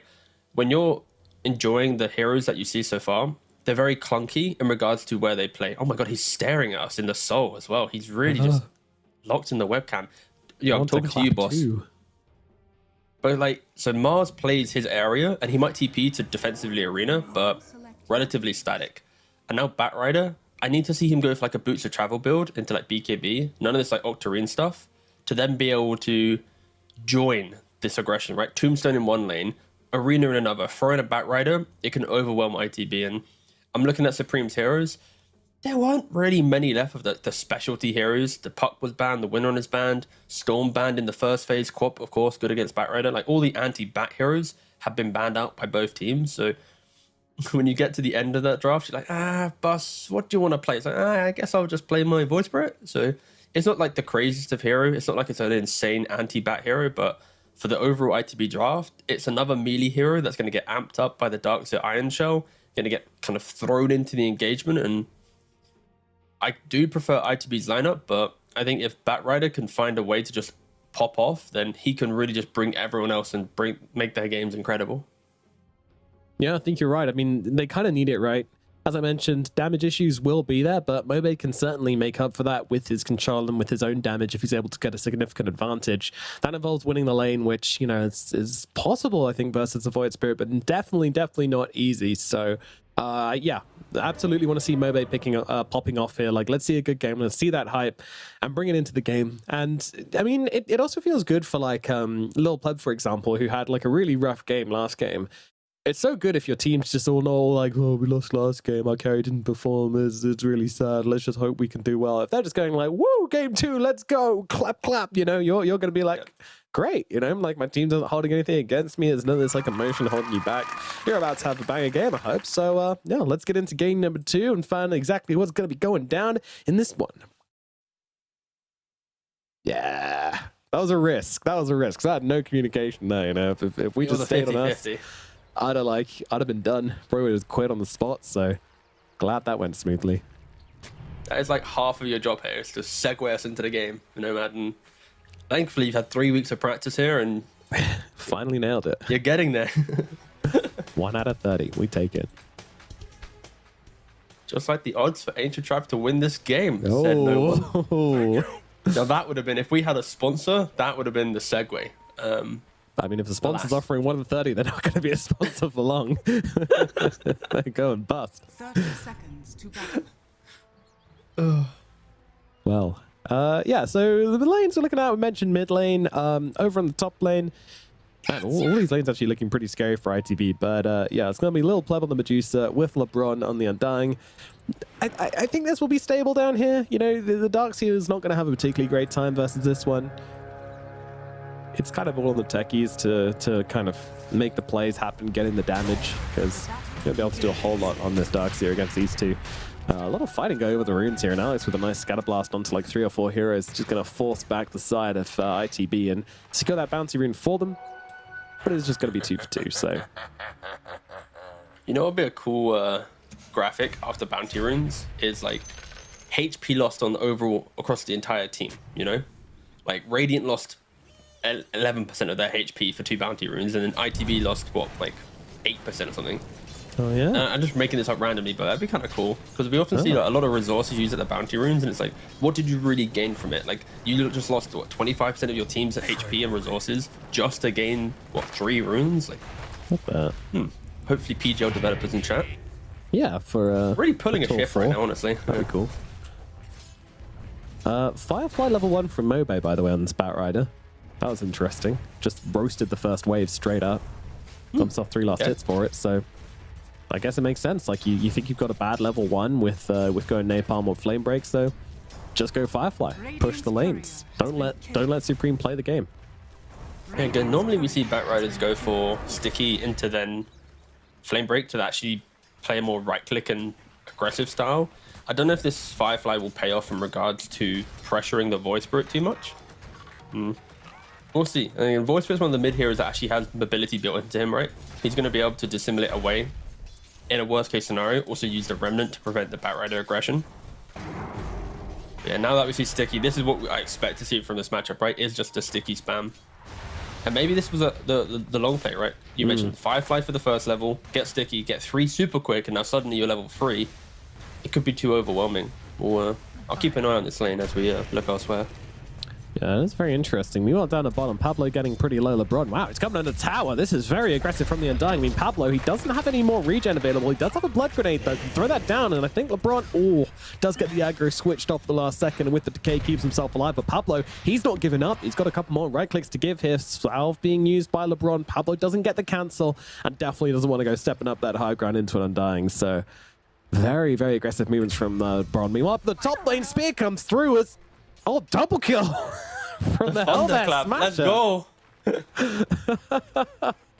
They both died to a 107 magic damage burst of the Thunderclap. Truly a delight. That's insane. And the spear was coming through as well. Wow. All right. Currently, there's no kills on the Radiant, no kills on the Diet, but 2 kills going to the neutrals. So every neutral creep kill should like increase the global jungle strength by like a percentage. Yes. That'd be hype. Pos 5s throwing their bodies into neutral camps in the early game just to prevent carries from running to Ancients and farming them at like 20 minutes or something. Or 10 minutes. That'd be some gameplay right there. I mean, do you remember the here we go. This is the replay we wanted. This was so on the edge as well. So they move forwards, go for the play. There you go. And then he's waiting. He's waiting. Boom. Oh, yeah. Just in time. What a snipe. Dude, that was hype. That's best jungle play I've seen all DPC. Yeah, that. I mean, I've said it. I've said it plenty of times. You're hell best smasher. He's an up and coming player. Got to keep an eye out for him. There's moments I mean, like he tried to be a team a year ago, right? In Division 2, but that suddenly became gaming gladiators and winning everything. Yeah, true. So still 0-0 somehow after all of this shenanigans taking place. First blood yet to be drawn in this game despite being 4 minutes in. But you asked about how bot lane gets played, right? And Pablo's already demonstrating how they're going to play into this Undying, and Medusa Supreme is getting slapped quite immensely here. Yeah, no mana left from Mobe though. Meanwhile, from the top lane, Spin coming out onto BNC and to Alex, forcing them back under the tower. Look at the HP differential here. Nande just sitting healthy and happy. Meanwhile, both these Ancient Tribe heroes just very, very poor. Alex does get a salve out, so can start to regen up a bit, but the damage is done. And if we quickly have a gander at Darkster in the bot lane, this is all they're doing now. They're not even playing the lane at all. It's just constantly grabbing every wave, which is weirdly refreshing because we haven't seen this a lot in the patch, but it's still in the patch and viable, and it's rarely used nowadays. Of course, with Twin Gates able to offset harder matchups and stuff, but yeah, the last 2 or 3 waves now, it's just been Pablo grabs one, then Jibbe grabs one, Pablo grabs one, Jibbe grabs one. And now Pablo, of course, making stacks. So they are being relatively efficient. Of course, the trade-off on this is going to be this Medusa sitting at 30 CS and 7 deniers. You compare that to the Jug, who only has 19 for 3, going rather more aggressive in the hope to get a kill. Still yet to find one. A rotation down from LeBron here. They're looking to go for a kill, and I think they might find onto the puck. Oh, big miss on the spear from BNC. That one hurts. Nande's sticking around, though, to kill off the tombstone. I mean, he's got the spin, so he's going to be able to get himself back, and under the tower, he will be safe. LeBron, once again, wants to chase, but not going to happen. And, yeah, tip comes out because Nande, he profited from this engagement. He killed himself the tombstone. He's going to be happy. Did it not get denied, or? I didn't quite see, but... I'm pretty sure it got denied. Oh, okay. Well, still. Rotation unsuccessful. Nande's still farming wave.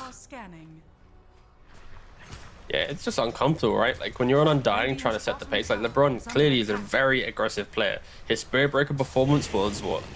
Charge was on quick cast, and then on his Undying as well. He's been diving tier 1s, trying to make things, and nothing's connected for him right now, which is going to make him feel rather awkward and supreme. 6 minutes into the game, desperately trying to get first blood. There it is. Congratulations, Supreme. There we go, buddy. First kill on the board. Took some time, but we got there. As none of these rotations really resulted in much. BNC could be in trouble up on the top side, though. Yes, indeed. It's going to fall to respect. Kill comes in. A second kill coming the way of ITB. Down in the bottom lane, though, there is a problem brewing, and it is a Medusa. yeah. Yeah. Gonna go something more cryptic and poetic. But, oh, sorry, I've ruined your game. Yeah, I thought it was like a quick trivia. Okay, let's do it again. So you can be cryptic. No, the moment's gone now. You can't be cryptic when you've already ruined it. Oh, Pablo. He is gonna die for this, but I don't know. Is that worth? Yeah, sure. Why not? I mean, when the carry runs on over to secure it and he doesn't get it right, it feels pretty good. All right. Got a replay. Okay, what happened here? See, it was a deny, right? I don't think so. I didn't see the exclamation mark. Didn't LeBron deny it? Am I dumb? Did I miss it again? Oh my god. Scriff, help did me. You see? Scriff, am I dumb? Scriff. I'm sure he denied it. He denied it, right? Deny? Yeah. What? That's not helpful. Scriff. Scriff. Oh god. Oh my god. All right. Well. And is he plus 125? Therefore, it's a deny. I don't know how this is a. Oh, BNC. Dumb now. Yeah, but I didn't see does an exclamation mark come up when that. Anyway, it doesn't. It really doesn't matter. BNC chased under the tower. But I want to know. No, it's fine. It's fine. We're not seeing that replay again. That'd be a waste of the viewer's time. That'd be purely self-serving for me and T. Supreme trying to jump in onto the barrier denied. here. Thank God. Oh my god. Hey, why am I doubting myself here? Nomad, stop talking. It got denied. It's my job. Oh no. Okay, all right. Everybody pay attention. It's even slower now. This time. Tombstone is down. Nande. Yeah, okay. Clearly a deny. Clearly a deny. I don't know why you went down with that. I did tell you. What? You just gaslit me, Nomad, into making me have to watch a fucking Undying replay 3 times. Look, now we know, okay? I'm so I don't know happy why you this ever is the last thought day it was we cast. Right, it's, yeah. I need a break from you. Everyone does eventually. Oh, will he deny it this time? Oh. No, see how deny. it clearly said that's 150, by the way, not 125, but still LeBron then goes down. Yeah, Omnisash comes down onto the Undying, grabbing that kill. Meanwhile, Alex also going to fall to Supreme. ITB really starting to get things rolling here. 4 kills, but again, there's a mysterious, cryptic problem in the bottom lane. A snake blade-based reptilian issue. Yeah, Darkseer, he's just firing up a storm. Yeah, he's doing great. Snaky boy. I mean, he's got 3.5k net worth. As soon as you pick up Vanguard on this Darkseer, you can actually shift your gameplay to be behind the tower. Of course, after the early game, you can then drag the waves well. So it'll be interesting to see if Jibbe opts to do that, or instead he'll just farm whatever he's given. Because of course, Medusa at this stage, she wants to shove the wave so quickly that Jibbe is going to get every single creep. No more denies are really in play. But yeah, it's just all farm now for ITB. The real question is, how are they going to sync up this Mars, Snap, and Batrider? They're kind of the 3 big punchy kill heroes right now for me, and we still yet to see them kind of connect the game. Mobile is at that sweet spot of completing the Boots of Travel if he wants to go for it. He has 2,000 gold.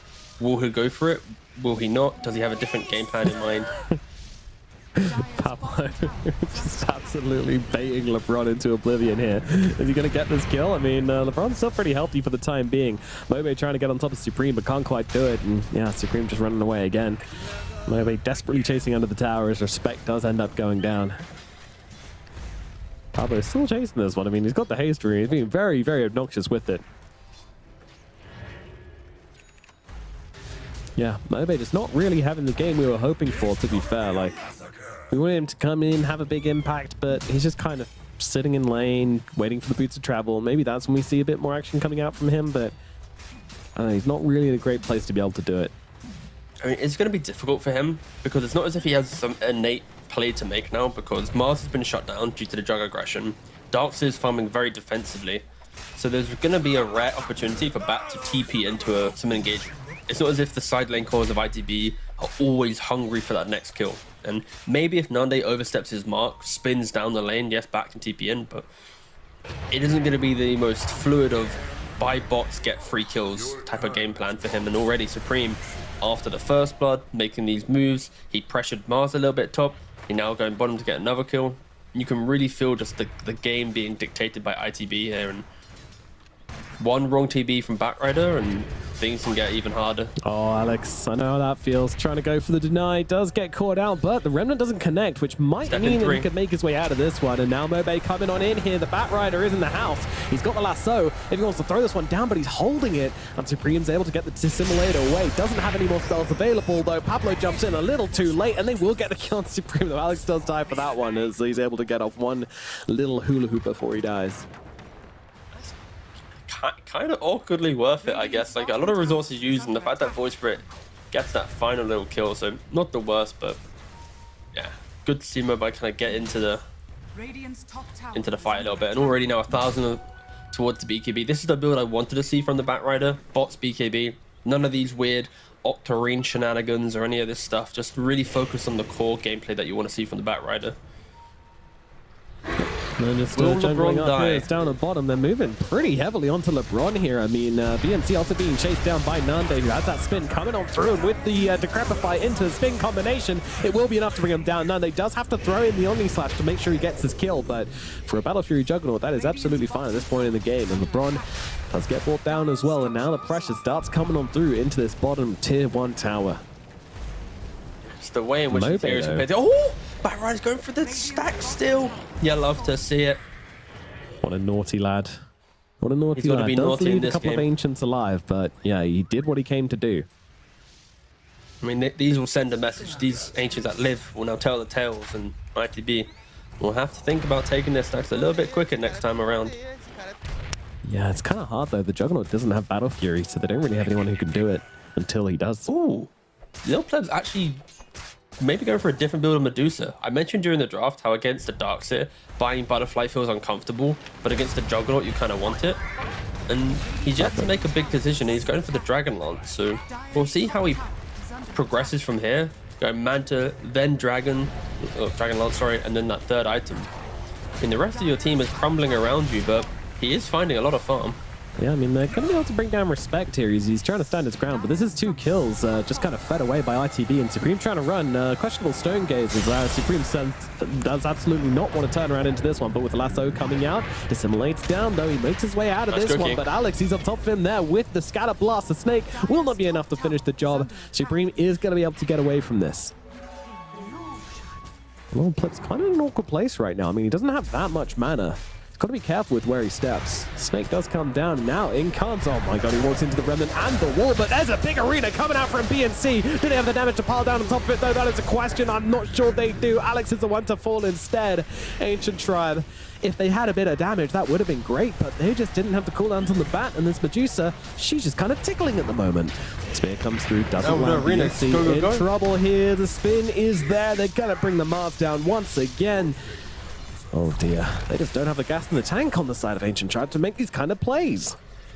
I mean, you would argue that maybe if the Stone Gaze was synced up with the arena, you're able to maybe get a couple of Stone Form heroes, then the right-click damage could have been enough to maybe get at least 1 kill, but yeah, this stage of the game with the heroes that you have, it is so difficult to get the kills, and carries relatively even in some degree. Yes, the Medusa is I meant in regards to just the damages, but of course net worth Medusa is miles ahead with 1,300 more gold. I just feel like Nande's just entered the game with way more objectives, you know, like taking the bot tower, progressing the team fights,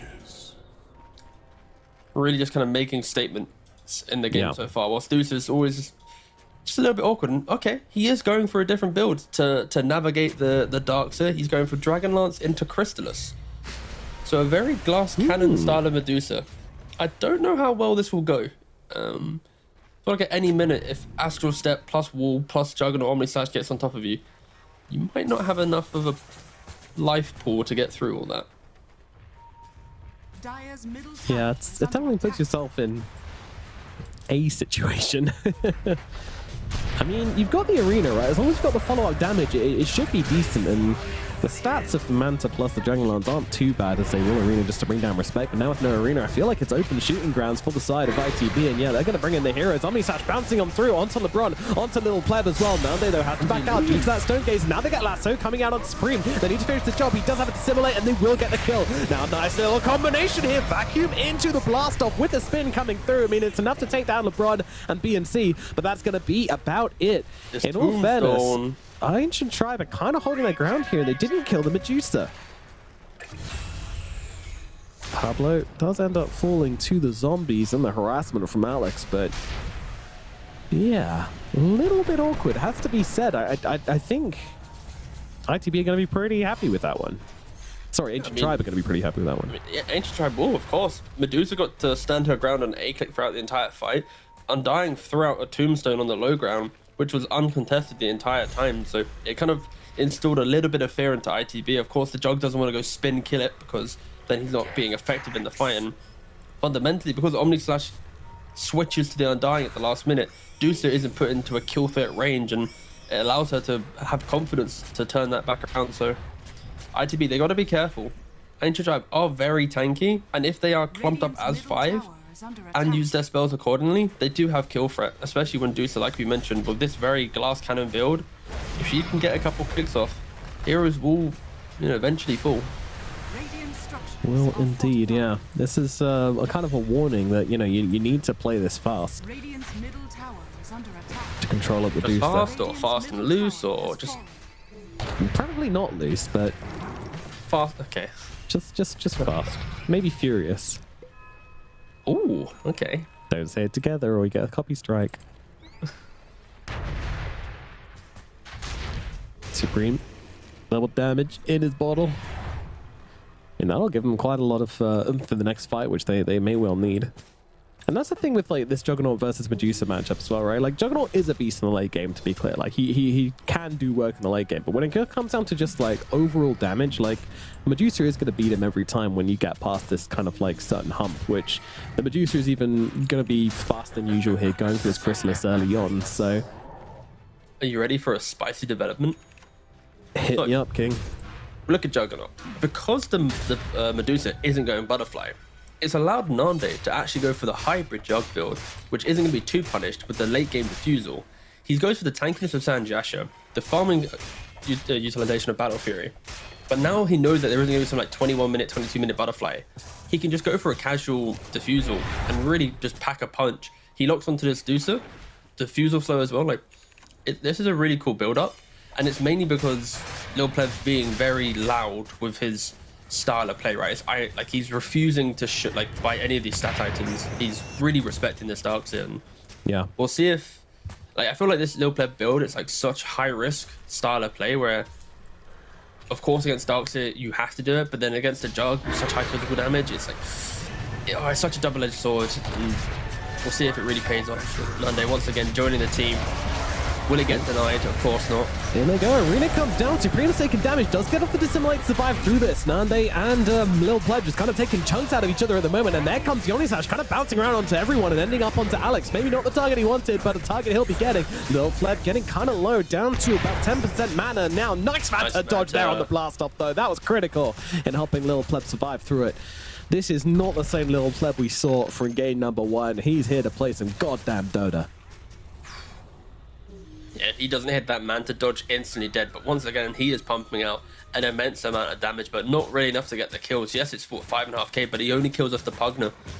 There's so much innate sustain with ITB. Healing Ward. You got the Pugner here, the Life Drain as well. Darkseer with the Crimson Guard. Solar Crest on Pablo. Like, there's so many forms of just amp. Yeah, mech as well. That you're really able just to keep each other alive. And Omni Slash as well. Just ripped through the side of Ancient Tribe. That was so filthy. He's got a pipe. Christ. Yeah, he kind of bounced through on everyone and ended up just kind of sitting on Alex at the end, which I mean is probably not a terrible situation for Ancient Tribe. Like, if he got stuck on the Medusa, and I think Lil Pleb's just dead in that one, but nevertheless, gets a kill from it, and that's always nice. Now, they're going to go for this Tormentor. Okay, that could actually be the insane play that we see here. If LeBron gets the shard, hold. LeBron got the shard. So, if LeBron, with his shard, can dodge the Omni Slash on the Deucer, and then you turn the fight around. It's like, Omni's wasted, boom, we can go. Like, that could be how Ancient Tribe navigate some of these awkward engagements, especially with Juggernaut picking up the Diffusal Blade. You know ITB are going to want to just run straight into the middle of Ancient Tribe.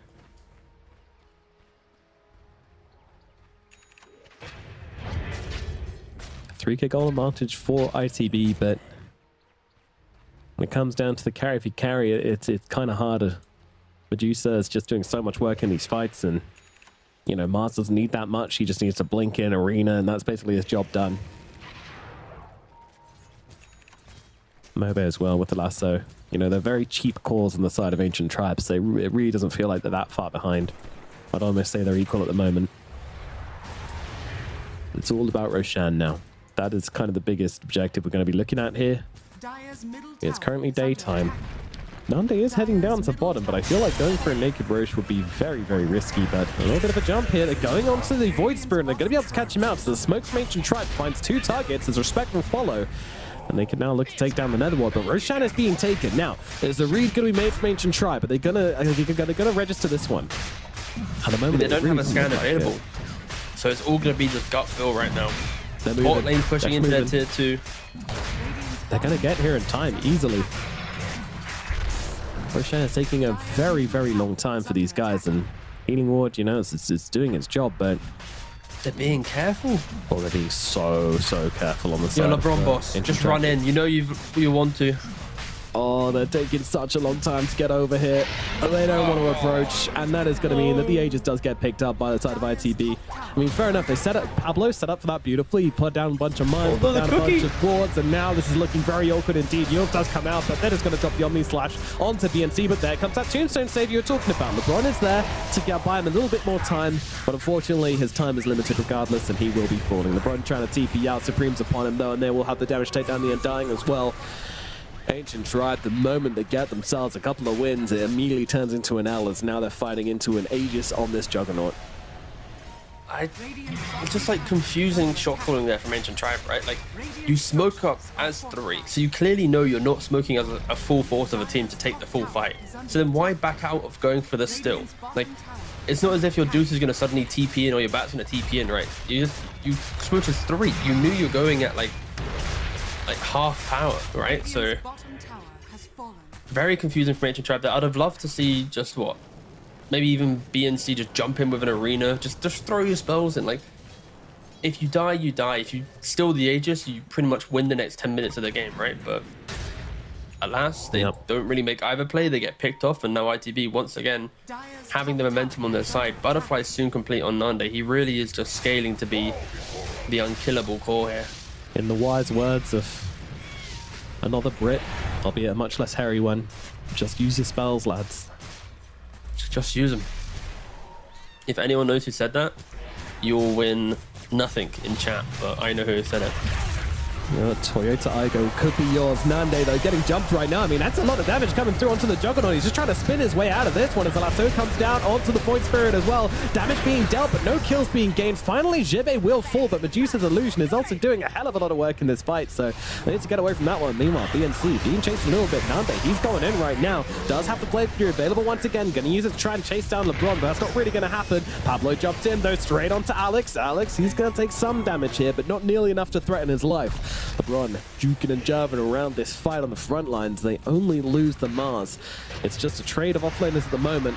Alex, oh dear, he's used up. Right, the Remnant is now available, and they're going to use that to suck Alex back in as an Omni Slash. And the Omni Slash. All right, well, kill's a kill, I guess. The Snapfire does die.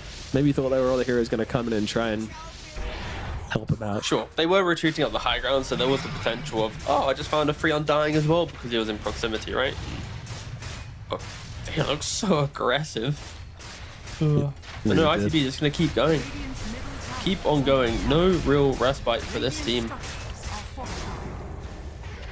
Aegis is still going, 2 minutes up, but no Omni Slash on Nande. So Pablo set up, he's like, all right, boys, anyone walks up this high ground, I'm going to blast off into triple mine, they're dead. Sounds like a plan.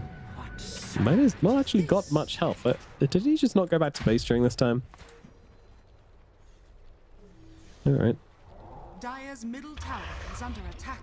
Radiant are scanning. Well, I mean, again, you know, Medusa still hasn't died this game. Lil Pleb 108, but now picking up a nullifier even. Wowee. It's going to help about just isolating that one-on-one duel. Darkseid can't run away, but Nanda, he's just clubbing on this tombstone. And LeBron, you might have lived for an extra couple of seconds, but you're all by yourself, mate. It's a juggernaut. Butterfly Diffusal, no 2Ps to play, and they're rushing back to their base in the hope to muster some defense here. Yeah, I mean, of course, very good against Darkseid, very good against Pugner. but not great against Juggernaut. And again, like, Lil Pipe just really hasn't itemized to deal with Nande at all. And he's the one with all that net worth, so if he's not contesting Nande, nobody is. Now the lasso comes down. 55 seconds still in the Aegis, though. Nande going to be more than fine of losing this one right now, but they're still keeping him alive regardless. Threat coming on through, but it's a big stone gaze coming out onto everyone. Kiss is coming out of the top as well. Snipes respect, gets the Aegis. Beautifully done by Alex. The execution is looking clean for them right now. Nande's back, though. He wants to kill, and he's going to get right on top of Alex here. Spin is down. Yule's going to buy him a little bit of time. Cookie up to the high ground. Alex still surviving for the time being. Push back onto Nande. He's taking hits. In comes the Omni Slash, though. Gets it out onto two. Oh no, Mermaid just kind of passing it around to everybody. That's not the way you want it to go. And now Lil Pleb being dragged back in. Has no more mana to work with, but in comes a Glimmer. In comes a Pipe. Nande, they're going to turn around on him, but he's got the TP and he gets himself away. Out goes the Void Spirit as well. Both the big cores are out of the engagement. BNC still fighting up into this one, though. They'll take down Jibbe as well. So, well, he's the one who's going to be left behind. But all said and done, I mean, a very, very close fight. Overall, though, I mean, a lot of damage dealt by the side of ITB. But just looking at Juggernaut, right? It's just Omni Slash and he just rinses through them. And you can see this Deucer build, it's relatively good to deal with Juggernaut in the fact that when Jug runs in, he's already like half HP if he can't connect on the Omni Slash. As soon as he hits that Omni Slash, you know he's going to pop off in this game. He's already got that level 20 talent, extra 50% Blade Dance life still. So as soon as he goes into that ultimate form, it doesn't matter what HP he was, he's going to be fully maxed up. So for Ancient Tribe, they need to try and find ways to isolate this Juggernaut, to allow Medusa to right-click through. Yeah, she's going for the MKB to give herself some way to eat through that evasion. But yeah, it's still so difficult because Mars is not your initiator into a Juggernaut. It's all about this Batrider. And this looks like such an ugly Medusa build, but also I can respect it in the same sense where we've yet to really go, oh my god, the Medusa illusion doing what? You know, like Darkseid's just kind of been an aura guy so far in this game due to the fact this build is in play. And off camera, we are looking at the Dire Ward. Super close to that sentry, but not close enough to get dewarded. So ITB will have some vision advantage inside the Radiant base if they wanted to return. Indubitably, but look at this. Oof. One would imagine they're waiting for an Aegis. Yeah, it's right on the edge. You'd like to think so. Shut up, no one cares about wards. What? There's like two supports going, wow, that's warding, so cool. Fine. Cast by yourself. See? Bullying supports is just in my nature, you know.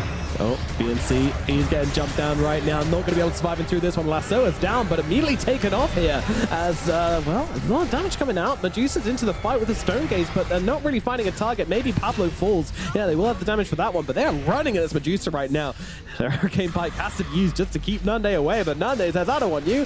I want your barracks, and now they'll come in thick and fast. ITB just looking to go for the aggression right now. Get those buildings, get that permanent damage to the game, and now a beautiful back wall coming on in here. Omnislash bouncing around as well. Oh dear, this is looking terrible. Lil Pleb does manage to slip away out to the sidelines, but their barracks have already fallen. Nande, eyes on the prize, wants to get those buildings down. Heals out onto the Void Spirit, who's still trying to bring down this Medusa all by himself. I mean, that's not going to happen, but the amount of distraction he's making is huge as ITB just cleaning up everything right now. If they had a single dusk, that Medusa would have died, but a clutch Glimmer Cape coming out from the Snapfire kept Lil Pleb alive. Like, just, ooh, that was like seconds away from ITB having a Medusa dead with no buyback and then being able to dictate absolutely everything for what, nearly like an 80-second window. Yep. Did something cancel the lasso, or did it just run out? Because it looked like it was really short. I don't know what happened there. I don't know. Either way, yeah, ITB, they're having a great time. They're just kind of playing very fast. You know, this is what Juggernaut allows you to do, right? No, man, I got a follow-up question. Do you know how you said that you hated wards and supports in the Division game? Yep. Wasn't it the wards in the Vision game that just prevented this core Medusa from dying? So if you're, you know, if you're on that ITB team, wouldn't you be angry that the wards and the Vision and the Sentry game and the Dust game weren't in play for you to give yourself such a big kill? Yeah, probably. I know wards are important. I just typical carry player. Yeah. Just wants to pick a fight no matter what. Just wants to, yeah, disgusting behavior. Do you think Ancient Tribe with this smoke will be able to contest? Pardon? No, don't worry. You're about to say that the game goes bad, you blame supports, but Ancient Tribe, they are smoked up. They're running head on. Round 2 for Roshan contest, but it's not even up. Kill the Pugner. Get the easy pick off. Yeah, bounce him around all over the place like a goddamn ping pong ball. Buyback does come out from the Pugner though, and BNC is unfortunately going to have to be the mine clearer this game. Let's have a range hero go first. Oh, okay, let's struggle to get that one. Yeah, take him in pairs, actually. Let's spread the damage, because that's how it works. Smile. Yeah. In we go. Lasso is out. They're going to catch the Juggernaut here. I mean, it's a big target, which they're going for, and they're not going to be able to bring him down. Nande does get the spin and gets himself back. Lil Pleb doing a lot of damage just up on this high ground here, but the Omnislash is going to come through, but in comes that Tombstone once again. LeBron is on the case, but does eventually go down regardless. Lil Pleb down now, looking at Nande. Swift Flash comes through. Where's not the detection? Enough, though, as now the damage starts to come through, but Medusa, she's the one who's going to drop. Lil Pleb, there is no help. 3 heroes dead, 4 heroes dead on the side of Ancient Tribe, and all they lose is the Darkseer on the side of ITB. Bro, I was about to flip if that Dusa somehow lived there. So he used a Swift Slash onto the Undying, then insta uses the Omni Slash in a matter of seconds, boop, invisible once again. ITB, you need your detection, boys. Sure, you're sweeping through the game. You don't have any cares in the world, but yeah, what an awkward fight from Ancient Tribe. Like, they're grouped up at the Twin Gate. The wall goes throughout the entire high ground area. They're on mode retreat the entire time. Yeah, Deuce is pumping out damage. Like, she's doing great, but there's so much heal. The healing wards are sitting behind. The aura's coming into play. Like, she's basically clubbing into nothing, right? It's just empty damage, and it feels so bad to see. And on the flip side, you see this Juggernaut. Every time he enters the fight, he's just really punching in. And look at some of the healing stats we're seeing. You've got Greaves coming into play, the life drain as well. Yeah, I mean, we saw there on the stats, like, this Medusa's done 50k damage and gotten 4 kills. Do we have the stat for Juggernaut? Juggernaut healing? Does that one pop up as well? I don't think so. I'd be intrigued to see if healing ward is, like, playing a big part in this as well, compared to, like, the Pugner life drain. Nande getting it done right now. Spear's going to push him back, but doesn't latch him to anything, so he's going to be fine. Swift Flash comes through as well, just trying to bait out that Tombstone. Doesn't matter, though. He is dead for 50 seconds. No buyback on this Undying. No kill for Tombstone as well. Now look to go for the barracks. Jumping onto Alex, looking for the next easy target. Nice vacuum coming in onto all 4 of them. Lil Pleb trying to stand his ground. Pablo getting low. The heals are there, though. The life drain is out. They will keep everybody alive for the moment. Nobody going down on the side of ITB just yet, and that was a lot of spells being used by both sides, to be fair, but Mobe could be in some issues now. He's going to have to pop the BKB just to get away from Supreme. Such a soft committal there from the side of ITB onto that Batrider, and yet they get a BKB out of it. This is looking very grim indeed, as BNC now the one getting jumped right outside his fountain. They don't want them to contest. They are hammering them back at the moment. Now they go for the risky Swift Slash there, but doesn't end up in the fountain, thankfully. Oh, I don't know how that spear didn't land, but nevertheless, now the only Slash coming on through here onto the Medusa. She is dead. 85 seconds out of the game. Nande, he is just getting anybody he wants at the moment. Feels completely uncontested. Asking for the high five, not even clicking. GG's being called. Game number 2. It goes to ITB, making it a clean and concise 2-0 victory. Oh, look at the healing. That was like, what, 36,000? The game ends. Like, it was such an important stat there. I feel like that is the reason why ITB is just winning this game with such confidence. It's the fact that, yes, Medusa at points can stand her ground. She's gone for a quirky build to deal with the Darkseer, but it doesn't matter. If you're pumping out thousands of damage, 9,000 damage in a fight, there's a healing ward in play, there's the life drain. Between the Juggernaut and the Pugner, it was over like 50,000 healing between the two of them, right, in this game alone, and that was just insane stuff. And for the rest of the Ancient Triumph, we didn't really see them, enter the game or really, pop off to any level. When you think about hero damage dealt, Medusa did about 50,000. So the healing done by the two heroes on ITB was equal to the amount of damage Medusa did. So it's like you can clearly see there's not enough to offset how much heal was coming into play. And the rest of Ancient Triumph, like I mentioned, not really packing a punch in this game too much. Just a lot of control to enable Dusa, and wasn't a recipe for success. Unfortunately, it was not. No, I mean, you got to be clear, like, Lil Flev, he did everything he could this game. He was absolutely fulfilling his role as a Medusa, but even going for the squishy build and only dying the twice, pretty damn impressive. But in the end, the side lanes just kind of suffered, or at least the one of the side lanes suffered, and the mid lane just didn't really get anything done. And that was the kind of issue. Like, Ancient Triad, in this caliber of Dirty, you need to be able to make plays like beyond your carry. You need to be able to go out on the map with 2 or 3 heroes and get something done. And I don't think we ever really saw that this game. There was like 1 or 2 attempts from Mobe and Alex, but like, you have Batrider Snapfire, you have Mars Snapfire. I feel like they had the heroes to make plays, but we were just never seeing it. And yeah, that's kind of illegal. Yeah, so illegal, Brad. Just remember, I just impulsively just screamed, "Where's the detection?" Even though she was like dead to right. I'm like, principle. When my Juggernaut uses Omnislash for like 0.2 seconds, there are things to be spoken about. But yeah, in this game, I feel like we gave Nande MVP last game. It is your day to give MVPs out. I'm not going to take that away from you after just one game. So I'll let you decide once again. Yeah, please, Nomad, who do you think should be MVP? RESPECT. Find out what it means to me. Pugner is getting my MVP for this game. Respect is going to get it. Just staying on the backlines, throwing out those heals. I mean, between him and the Juggernaut, they were able to keep this draft alive. Medusa doing 50k damage and only getting 4 kills. That's because of these Decrepifiers. That's because of these life drains. Like, I think Respect did an awesome job. We can leave the warding out of it. That doesn't matter. That's boring nerd stuff. He clicked the spells, and that's what matters.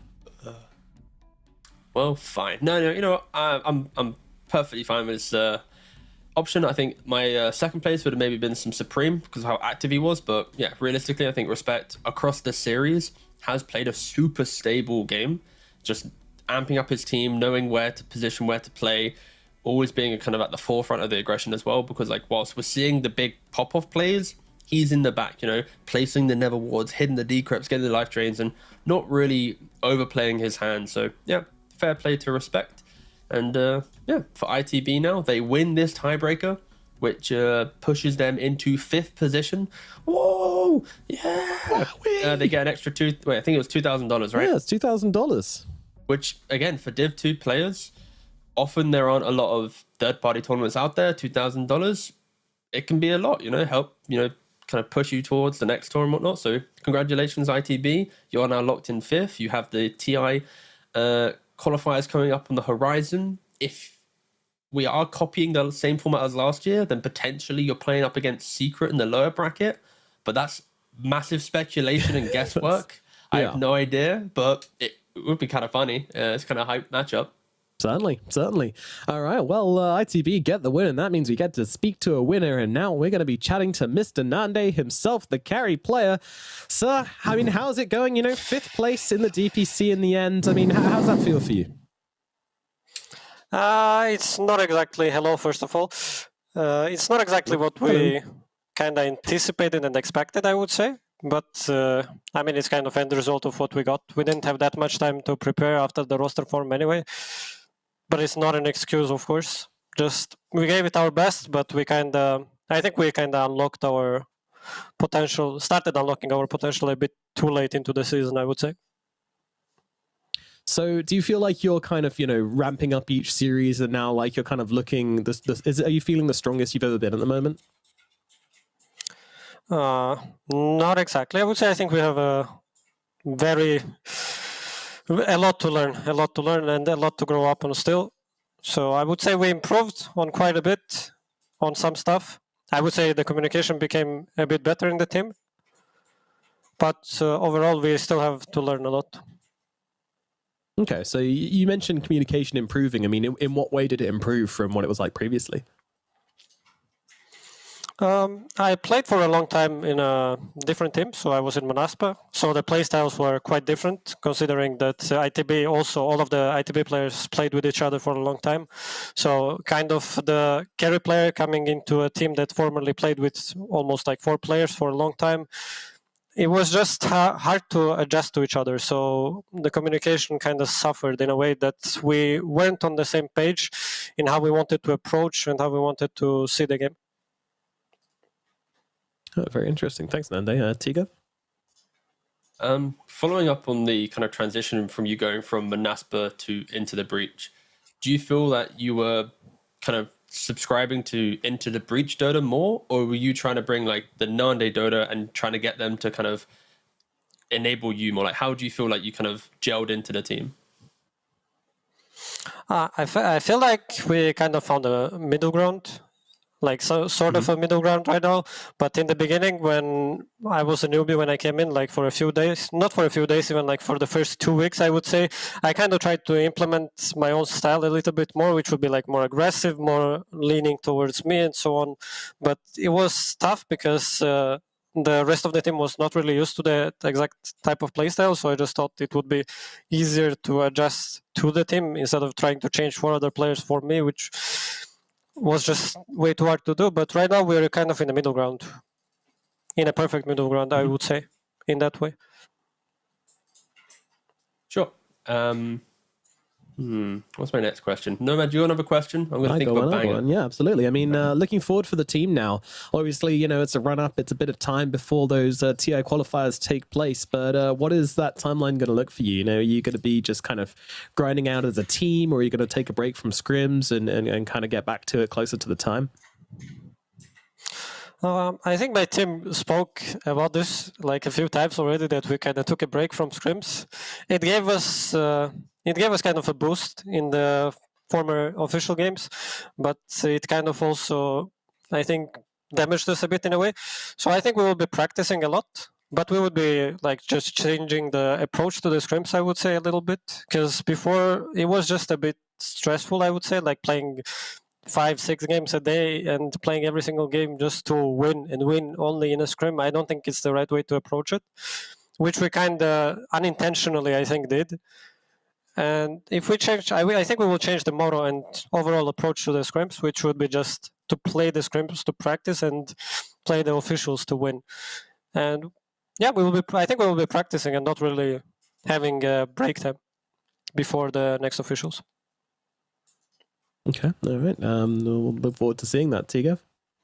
All right, I have one final question for myself. Is obviously, as a player from DPC, you've been one of the more vocal ones. Do you feel like you're potentially maturing as the tour progresses? Because like, I'm not seeing you type in all chat as much. I feel like you're focusing more on your gameplay rather than ways to psychologically attack your opponents mid-game and stuff. So do you think this new team is kind of shaping you into kind of a very methodical carry player compared to, you know, the raw, tenacious Nande of the past? I think that is the case, but it's also the opposite because I'm kind of seeing that I'm shaping the entirety of the team differently, and they are becoming more Nanda-like, and they're becoming more aggressive, which is quite funny actually, especially in the games that now. In the beginning, when I came into the team, I was the one jumping into the fountain and killing people and trying to not just win the game but crush the enemy mentally also. And now it's actually Supreme and Sigma just running into the fountain, and I'm the one that is the reasonable in the team to hit the ancient. So it's quite a funny situation in the team, I would say. Yeah, I mean, I'm not opposed to it. I mean, I'd rather have my carry player be behind the chaos than at the front of the chaos. So it could be an improvement for you and your squad. So no, I'm happy to see the balance, I guess. We saw that in the last game a little bit, right? Like, you know, you were going for the barracks whilst the rest of the team is kind of like going in. I mean, what's communication like in the team when that is happening? You know, Supreme just kind of just screaming for blood, and what's the communication like? I mean, it's just like at some point inside the game, you just feel invincible, I would say. Like in this second game, when Supreme is jumping into the fountain, there's a very, very little chance that he will actually make a mistake and he will get punished for it. So I think he can just afford it. And he did kind of have a little bit of fun, but overall, it's just fun, I would say. They're trying to be aggressive, they're trying to make fun and motivate their teammates to play. And we're just trying to cheer them back, to bring them back, and not overcommit and dive to the fountain. I love to hear it. All right, sounds like a lot of fun. Well, I mean, obviously that's the end of your DPC run. You know, very respectful fifth place and a nice win to end it on. And we're going to look forward to seeing you next season, of course, for those all-important TI qualifiers. So, Nande, thanks so much for coming to talk to us. Goodbye and good luck. Thank you for having me. Bye-bye. Cool. Cheers. Wow, very interesting stuff. I mean, not what we expected, but also like when you did look at that last game, like, yeah, like Nande was dealing with the buildings at the end, and the rest of the team jumping in, you know, strapping on the speedos, diving into the fountain, and yeah, it was interesting, and we'll see how ITB kind of develop along that meta as time goes on. I mean, maybe when it comes to TI qualifiers, they'll all have just evolved into monsters, into fountain diving and mantle dropping monsters, and I hope so. I hope so. Maybe like everything but the mantle part. I don't mind the aggression, but it's when you start doing like the actual game of like dropping things. Ooh, a bit too far. But I love someone who's not afraid to be a bad guy, T. I really don't. So no, yeah, I know you always try and instigate the bad guy line. You know, like Nande, he kind of wants to be the bad guy of the division just because he types in all chat to alliance salary, this type of stuff, but. Then he also plays quite well in other series, so it's like, yeah, you kind of want to hate him, but then also like he's kind of good, so you don't want to hate him. Then he speaks in his interview, and he's just generally quite nice in his interview. He's not coming off as a bad guy. Like Dota's a weird game. Perspectives really can warp everything, but hopefully he's not a bad guy. I don't want to see a bad guy, unlike Nomad, who's just rooting for evil. I just love drama. I just love spice, and if you have the skills to back it up, you know, it just leads to entertaining storylines. You know, it's fun to kind of hope that it comes out. It's fun to when you see them getting beaten and stuff like that, you know, and it makes everything spicier, which is what it's all about. But obviously, you know, there's always a limit. You know, you never want to be disrespectful, but you know, at the end of the day, it's a game, and we're here to have fun, and that's exactly what ITB were doing, and that's going to give them the 2-0 over Ancient Tribe, leading them to a 5th position finish, which means it is time for the big one. It's time for the tiebreakers, the best of one smackdowns. It is Level Up, it is Enigma Galaxy, and it is X-Men Asper playing it out in a very, very important round robin here. They're going to be going best of ones. The winning 2 teams are going to make it through to Division 1 next season, and the losing team between these 3 will be staying in Division 2. So very, very critical games about to come up here. It is a rolling schedule, so it'll be starting pretty damn soon, so don't go anywhere. We're going to throw it over to a break, and then we will be back with Level Up versus Enigma Galaxy. We'll see you soon. Show me. I went drug first. Arcane, but... Rosh is not up, so we can... They not on me? What? They don't have enough to kill me, guys. Not enough to kill me. We need to kinda kite block. I might die in the back. Tom? Thanks. Fuck, there's nothing. They have nothing now. We can chase. They have nothing at all. Those are the texture. Okay. I'm stunning Dusa, stunning Dusa, stunning Dusa. Go. Yeah, they're all good. Rush. Jump. Блять, респект. Я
Welcome back to Western Europe Division 2. A little wave there. I like that, Lacoste. How are you? It's game time. It's the best of ones. It's what we all are here for and hoping lasts till, what were you saying 3 seconds ago? 2024. That's what you were saying. Yeah, because this could Sounds be great. potentially infinite tiebreakers, and we're all down for it. But should be a fun one, as you like to say. I think these three teams that we have in this three-way tiebreaker are extremely close to each other. So that's X Monospot team, Level Up, and Enigma Galaxy that showed really good performance so far in this third DPC Tour Div 2. And, you know, had there's ups and downs. Like, I think the first one that we have, it's going to be Level Up against Enigma Galaxy, and that has been a banger of a series last time we covered it. Yeah, you know, it should be, as you said, a fun one. But it's interesting that you think that none of these teams can differentiate themselves. We're going for 10 years. That's it. They're all so close.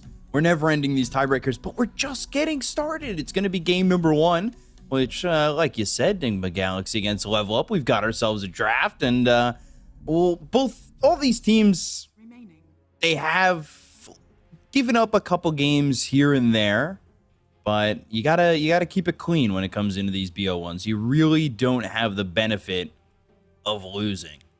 You put your fate in somebody else's hands when you lose. Yeah. I mean, all you have to do is not lose all of them, win one, and it's insane what can happen, these like three-way tiebreakers. But the one hero that I'm looking that Enigma should ban, that's Queen of Pain. This is a hero that caused a lot of issues, not just for them when they played against Level Up, against every other team pretty much that played against Level Up. Look at this. The Hawk through the water bottle. Cam. Holy hell, this is insane. I've never seen him through a fish-eyed lens before. His head looks tiny through this, like huge body, small head. Oh, I was going to say his arms look tiny, and then I was going to say, Victor, you got to get on that. So in the end, they banned Pagna. This was also the hero that has been heavily contested. Level Up did pick it 2 times when they played against Enigma Galaxy. I think they just might get Quap. There was this Batrider Quap matchup. Okay, Level Up. They steal Mikey's Batrider since they have first pick. And look at them, like, oh, guys, what do we do? We did not expect them to pick up our Batrider. Guys, are we sure about this? Thought the camera was frozen. Everybody was standing still. I'm like, is my VMix frozen? Is everything okay on my end? I thought the same thing. you know that quick panic that flows over me. I was like, guys, we might be frozen here. But yeah, I was giving a look at how everybody fared. Level Up did beat Enigma Galaxy and Monospa. Their losses actually came to Old G and Into the Breach. So I would say they're probably my favorites, but they're also, lost 2 of their last 3. Struggled a little bit against Ivy. I don't know. It all just seems so close. Yeah, it's very close. But I think the one that's probably gonna qualify is Level Up. They looked, I would say, the strongest out of 3 teams. And Undying Techies, Queen of Pain Storm still available for Level Up. I think you shift priority of this Batrider because Sweden Strong did play it as position 4. It's not enough lockdown, but okay, things are going in a different direction. I kind of like it. I mean, both Techies and Undying don't deal well with Naga Siren and her illusions. Like, you just don't have enough damage once Naga gets to this like 2nd, 3rd, 4th item. You feel that you can't really do much. The Hawk plays really, really good Naga Siren. So now you need to have some like Battle Fury carrier, potentially. I don't know if you want to pick up Sven for Yuma. We haven't been seeing as much Sven. No, it was pretty much Level Up when the season/tour started. They were really picking it up like 3-4 times in a row whenever it was available.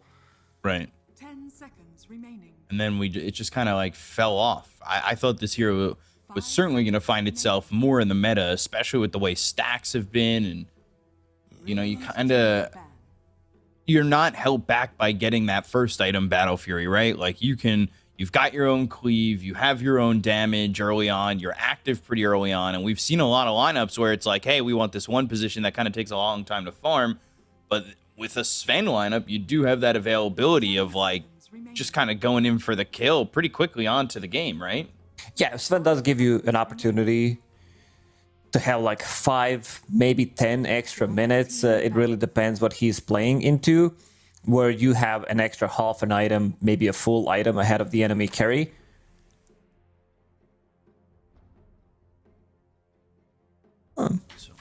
So banning out Morphling, even though you have Naga Siren, like this is just anti-carry, anti-fun, anti-everything hero. Morphling right now with the Aghanim Scepter. I think Nigma Galaxy could have maybe opened up with Undying plus Morphling. I think this has to be one of the strongest openers right now in this meta. It just gives you super strong lane, gives you good scaling, good start for Morphling. And banning out Mikey's Snapfire. We've seen Snapfires from mid lane really pop off. Like we've seen some carry Snapfires as well in NA Div 2. I think the best role definitely fits like a mid, maybe some support here and there. Because you scale so well. Like first you're playing off magic damage, and then you're going to be playing off your physical once you get to that level 20, level 25, AoE. Plus you have like globs early on to deal with Naga and her illusions since she's not tanky enough. And then you get to level 20, maybe 25 AoE against Naga Siren, you build into damage. So let's see if they decide to remove like Sven. I think Faceless Void's also the one that can deal relatively well with Naga Siren. Yuma has a really wide hero pool that he can play. A lot of these heroes do have, I would say, like AoE in general. Like they have ways of either building Battle Fury, Radiance, Maelstrom. So a lot of these things covered against Naga Siren. Would you think that maybe they should ban Lornoff's Queen of Pain right now? They're gonna take it. I feel like this is a no-brainer. It's either Queen of Pain or Storm, but seems like Nigma Galaxy, they do have first pick in this second phase. Mikey, so far, at least in this DPC tour, did not play Queen of Pain yet. I don't know if there's potential for him to pick up like some AoE like Leshrac. Maybe... Because I think they need some kind of a stun, some kind of a lockdown from the mid lane.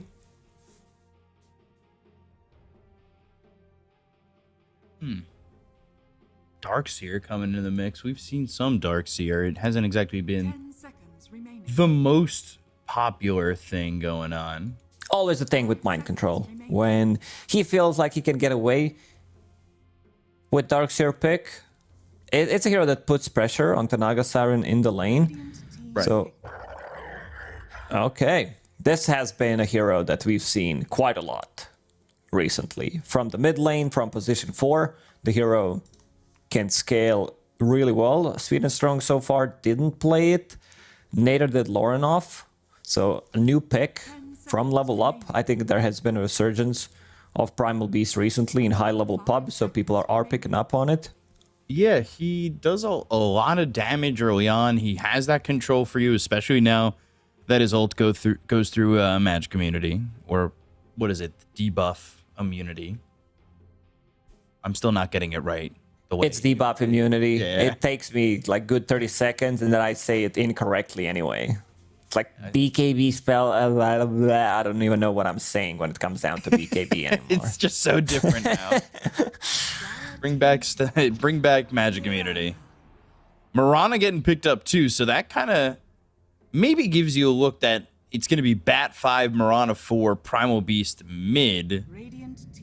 But I think Primal Beast these days is pretty flexible, and now you've got this Bloodseeker on, truthfully, two heroes that want to use their mobility to get in and or out. Yeah, I love this Bloodseeker pick. It does build into Maelstrom / Mjolnir early on to deal with Naga Siren. There's going to be a lot of proc coming out from Primal Beast, Batrider. None of these heroes, at least early on, don't build into Nullifier. You have, imagine like super late game when it comes down to Bloodseeker, Shard, Mjolnir, Iron Shell on top of him. And then Axe maybe, throw it in there. It's going to be insane amount of damage dealing with Naga Siren. So I think they got themselves covered. The only thing they don't have is stun. You have Techie stun, vacuum into Techie stun, blood right, but it's not enough. I think Again, your mid lane needs to have some kind of a lockdown. In the end, Nigma Galaxy will ban out Queen of Pain from the mid lane because they still feel it can be Batrider from the off, like even Primal Beast. Good bans coming out from Level Up. Keeper of the Light, Mikey had some really nice performances so far in the DPC. I guess the biggest question for this pick will be, does Mikey like it? 10 seconds. Yeah, Mikey likey, does he want to play it? It's an old Life cereal commercial, I believe. Mikey likes it. Back in the 80s. We were all alive for that, definitely. Great reference, Ben. Anyway, Storm getting banned. And going on to this last pick here for Level Up. Ornoff's got a smile on his face. So, 5 you know, seconds remaining. is that normally the sign of confidence, or is that just these guys are happy to play? Like, he's definitely not laughing about, guys, I don't know what I'm gonna play. They banned everything. A little surprised that both Storm and Queen of Pain managed to survive until the last banning phase, considering that Nigma Galaxy doesn't have any kind of control. I think it could be... I'm just gonna throw it out there. Good Wind Ranger game. You're really going to say that? Except Bloodseeker. I think if we take Bloodseeker out of the equation, I think it could be real nice because you don't have any kind of stuns. So there we go. How do you... You have been absolutely... Yeah, I've been shitting on this hero for like a month, and now I'm like, yeah, it looks really good here, and it does. And then on the last day of the tour, you're just like, yeah, it looks really great here. What? That sentence doesn't get spoken by you. All right, do it again. Do it again for Nigma. You got this. I mean, Void Spirit seems fine here, I would say. If they want to dig deeper, I think hero... like maybe Necro can work, even though you're playing into Batrider, which is not the greatest matchup for Necro, but you're slow. I think it might need to be something a bit faster, so I'm gonna lean towards Lesh and what I mentioned before. I don't even know what it was. Void Spirit. Void Spirit, yeah, I think Void Spirit is like the hero that's gonna give them... hero that can rotate, hero that benefits from Iron Shell, who goes in... What about... and just soaks up some damage. You can also like build into Nullifier, which I think is going to be the key dealing with this Wind Ranger, other than Rupture. DK? Okay, I could see Dragonite being picked up, sure. And there's I tried. There's Necro. I think they had like a few options that I mentioned. They go with Necro, which is fine. Like, ever since I saw the Hawk picking up Nagasiren in the first phase, like, Necro came to my mind just because you have so much sustain. In terms of magic, that like, it's also good matchup against Wind Ranger. Wind Ranger does have like Power Shot, but Necro puts a lot of pressure, and also the turnaround potential when Wind Ranger, what she wants to do is hit level 6, maybe faster than you get level 6, and then go on you with the focus fire, maybe one rotation from the supports to try to get the kill. You can't do that against Necro. He uses Ghost Shroud, heal, pops the magic wand, so he's gonna be super tanky. I feel like if Nigma had like some extra lockdown, I would lean towards them, but I feel like Level Up's lineup could easily like disengage. This is not the easy thing to do. It's like relatively hard to catch some of these heroes because it's like Primal Beast getting away. You have Nagasiren resetting with ulti. Wind Ranger leaps from Mirana. So kind of difficult to catch these heroes. But Nigma Galaxy, I think what they're looking for is 2-item timing on Mikey and Yuma group up. So they're going to be super tanky. You'll have like heals coming up from Undying, Mind Control with his auras. I think it's a good like overall just pipe and Guardian Greaves game. So having all these like auras go together and try to see what's happened from there. But I would say this is like 60-40 for Level Up. That's big percentages coming into a BO1. So we're going to have to see how it goes down and get into this first game. And, you know, I am interested to see how they deal with Rupture when that comes out with the Bloodseeker, with these movement heroes, because it will be that off-lane Primal Beast. You are going to have a leaping Milan on the Mirana. Do they have the control to set it up? Do they have the control to line up these arrows? And, you know, Undying, one of our favorite heroes to talk about in lane, dominates the lane, then sometimes finds itself doing nothing. Especially if they could take Tombstone pretty quickly, which a lineup like this from Level Up really can. It's still much better than before. This hero has been, you know, in a really bad spot. He was still picked. We're like, well, we can't lane. He has the Kate, and you secured the lane, and then you couldn't farm. At least now, like in the last year or so, the Kate does deal 2 times damage to the creep, so that's a big upgrade. So you can actually like come back into the game, still do something as Undying. Before it was like 1 point in the K, max soul rip, point in Tombstone. So we'll see when that level 2, of course, hits. That's usually that jump off point to try and make something happen. Not easy if Milan and Omi are going to lane together, I'll tell you that. I don't really know how you hold on to those heroes if it's the 2 of them. Oh, you want to throw down a Tombstone? Okay, leap, onslaught. Bye. Like, good job. So it ends up being 3 for 1, by the way, just to finish that. You wanted to see it, like bounties picked up, like we show it on the screen. Flame break. There you go. GH. And he might just drop here. Body blocks coming in from the illusions. And just needs one blood more grenade. right Finish him click, off with the blood grenade. And there we go. it is. When in doubt, throw some blood over on him and get that kill. We have seen some aggressive Batrider play in some of these games too in the Division 2 of Western Europe. First blood grenade, too good of an item. Like, one of the reasons why it's being bought.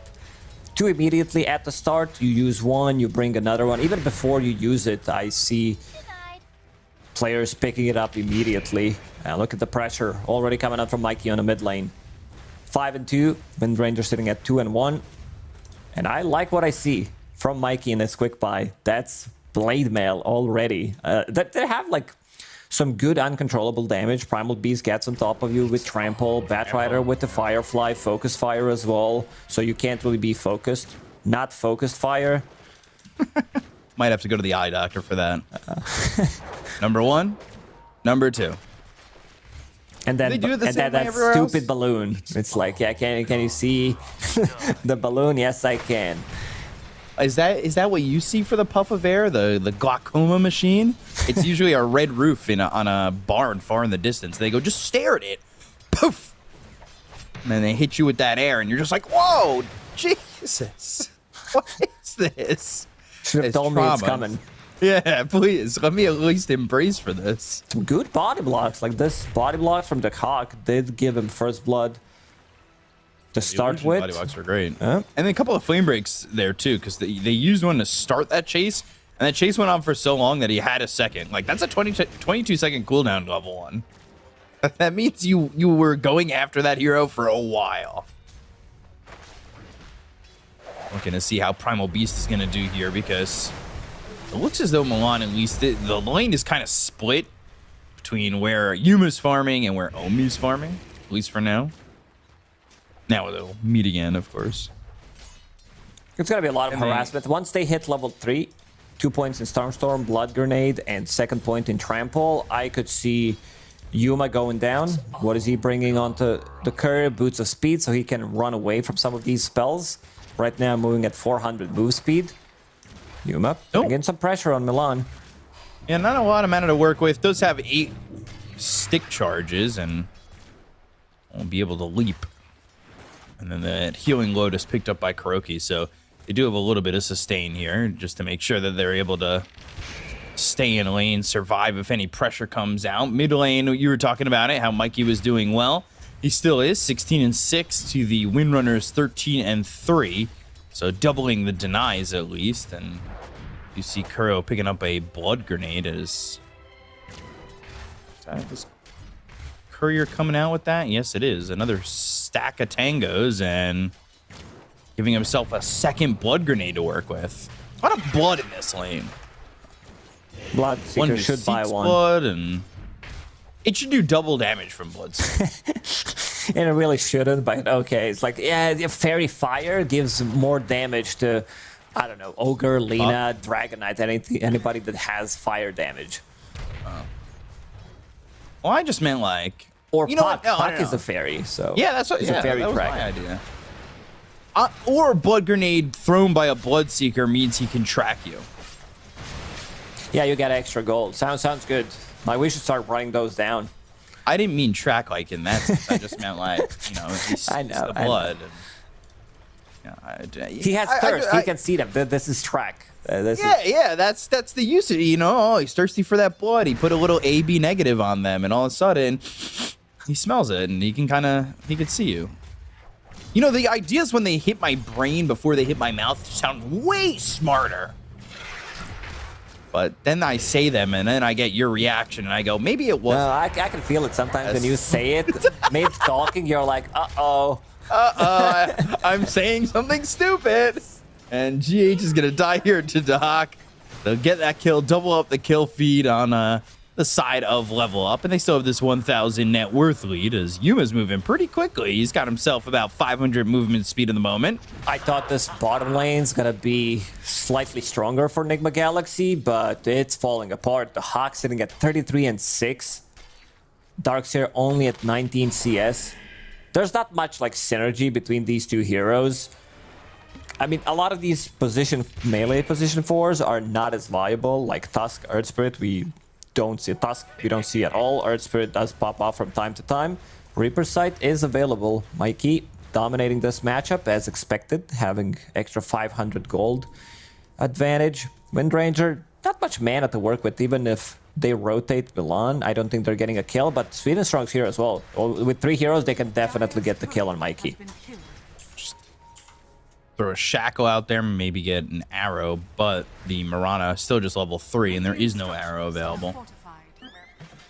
So, was some chase. Do you think maybe for the synergy's sake, they should have put the Undying over bottom?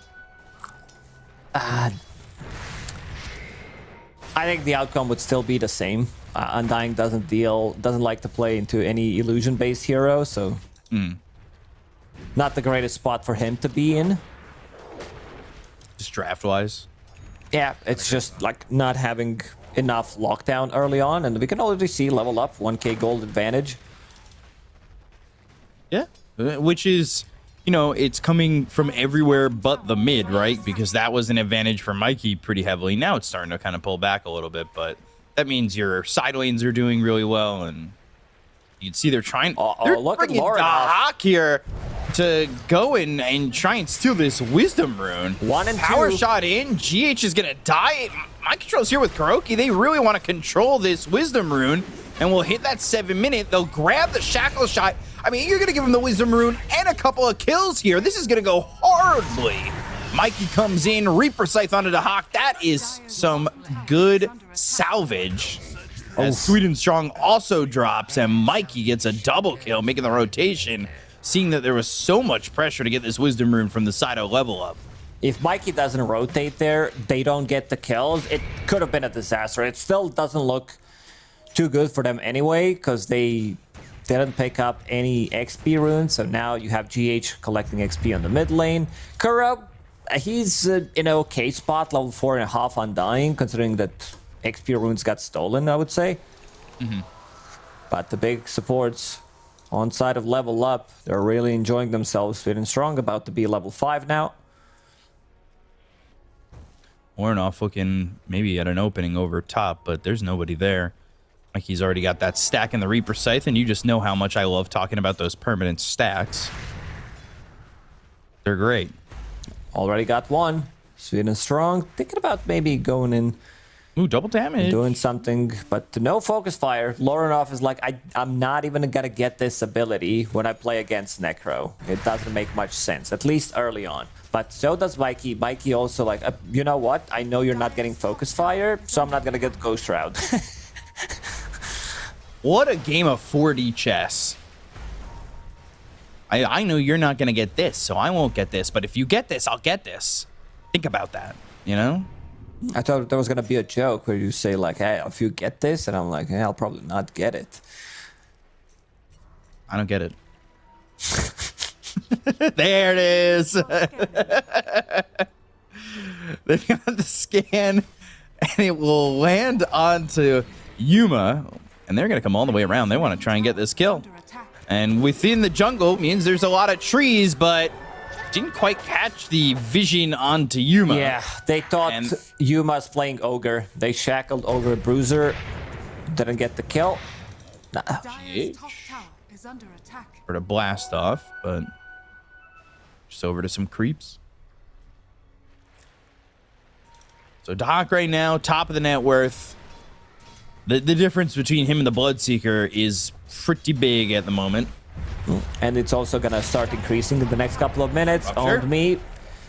And the TP attempt, Reaper's Scythe. Oh, can't They get have there in no time. stuns. Tombstone was committed too. They need Blast Off, they need Reaper Sight, Vacuum. Vacuum, yeah. But these are... He actually has 5 stacks of sticky napalm on him. Now 6. Turns around because GH is TPing in.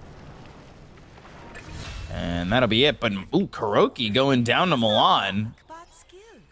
And they've got themselves now 5-2 as they get this kill on a Kuroki and potentially looking to take this Arcane Rune and invade somewhere else. They tried to go top to get a kill on the Bloodseeker, and maybe they try that again. Especially if they can get a quick 6 on Milan, which he's almost at. Get that Moonlight Shadow ready to go. Shackle connects. Starstorm down. Good angle on that Shackle. Look at these stacks being taken by Mind Control. Or at least attempted to. Lasso! Level 6 is here, and they've got the Flame Break. Reactive Taser's not going to matter. It's got the Firefly burning you up. And now, well, you're going to have to wait for Firefly again. That's 22 seconds away, so maybe they don't steal this stack. Enigma Galaxy did stack more. They took some of these creeps from the stack. The big difference is XP Rune. Like you see GH being level 4, while Sweden Strong is very close to level 7. So he's gonna try to steal it. Oh, yeah, he's going to try and steal a stack, damn. I like this. This is Giga Chad move from Sweden Strong. They do have vision. Enigma Galaxy, no vision in this area. Surprised. I feel like with the way stacking is these days, if you're going to make stacks, vision on them is a mandatory thing, and not having it means you're going to lose it. Or at least some of it. They didn't exactly get all the damage out onto it. Enigma Galaxy smoking. They just want to try and get something going. Blast off into Reaper side. The problem is with this lineup, if you're behind, you can't really gank. Like you can't say, okay, we're gonna be the one putting the pressure. You'll need to farm. And if level up doesn't want to fight, they can just dodge easily. One song is gonna reset everything pretty much. They might be able to get like 1 kill. Sweden Strong showing that he's underneath the Moonlight Shadow. And this just might be it. Enigma not finding anything. Do they back up into Milan, though, and catch themselves killed? No, they're just going to lose the courier. And it'll go the other way. There's one item that counters whole Enigma Galaxy squad. That's Nullifier. Sure. And he, oh, Onslaught. TP and that. He knows that he's tanky enough to Onslaught that far away. And being ruptured near the tower, he knows Mikey's going to come to try and get that Reaper side. So good job there, knowing his tankiness and getting out of that. Mikey comes over again, focus fire onto the mid-tier 1. Just trying to get that tower, but brings it down to about 1/7 of its health. I don't know, fractions. Yeah, 1/7. Here we go. And Nullifier, I started to talk about Nullifier against Bloodseeker. You remove his Blood Rage, you remove Necro's Ghost Shroud, Reactive Taser, and most importantly, Iron Shell plus Surge. So I can see, like, Wind Ranger might need to pick up Lincoln Sphere, because I think in this game you don't need BKB at all. It's one of those games where you feel like you can get away with it. So picking up Lincolns, if you feel like you need Ags, but Nullifier, I could see the Hawk picking up, like, 3rd item Nullifier. Instead of going for Orchid, I think this game you go for Manta into Heart into Nullifier. And then you deal well with all these heroes. You take away so much damage / tankiness from them. He kind of is getting that amount of open space that you would want to make a move like that, right? Like, to be not greedy per se, but go and skip an item and look for a nullifier straight up like that. Like, they've made so much space for him, and I don't really see it slowing down. Enigma's lineup doesn't exactly seem ready to fight, and with the advantage they have, they've got, I believe, Blink Dagger flying out on Sweet and Strong already, so they have that availability to jump. They've got this advantage. We'll see how they use it.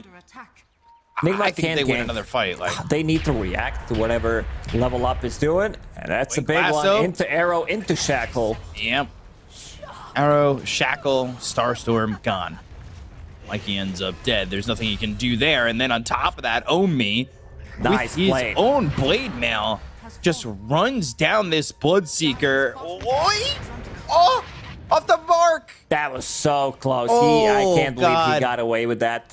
I saw this blade mail on Primal Beast, and he like killed him.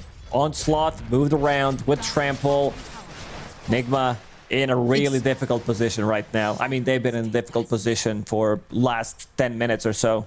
It's like having double damage, right? Because you're a hero that wants to move. You have the blade mail. You know you're going to get ruptured. And you want to go and trample with the onslaught. You want to move. Yeah, you're going to take some damage for it, but you're going to, use that blade mail, have the trample on the onslaught. Man, it's like triple damage.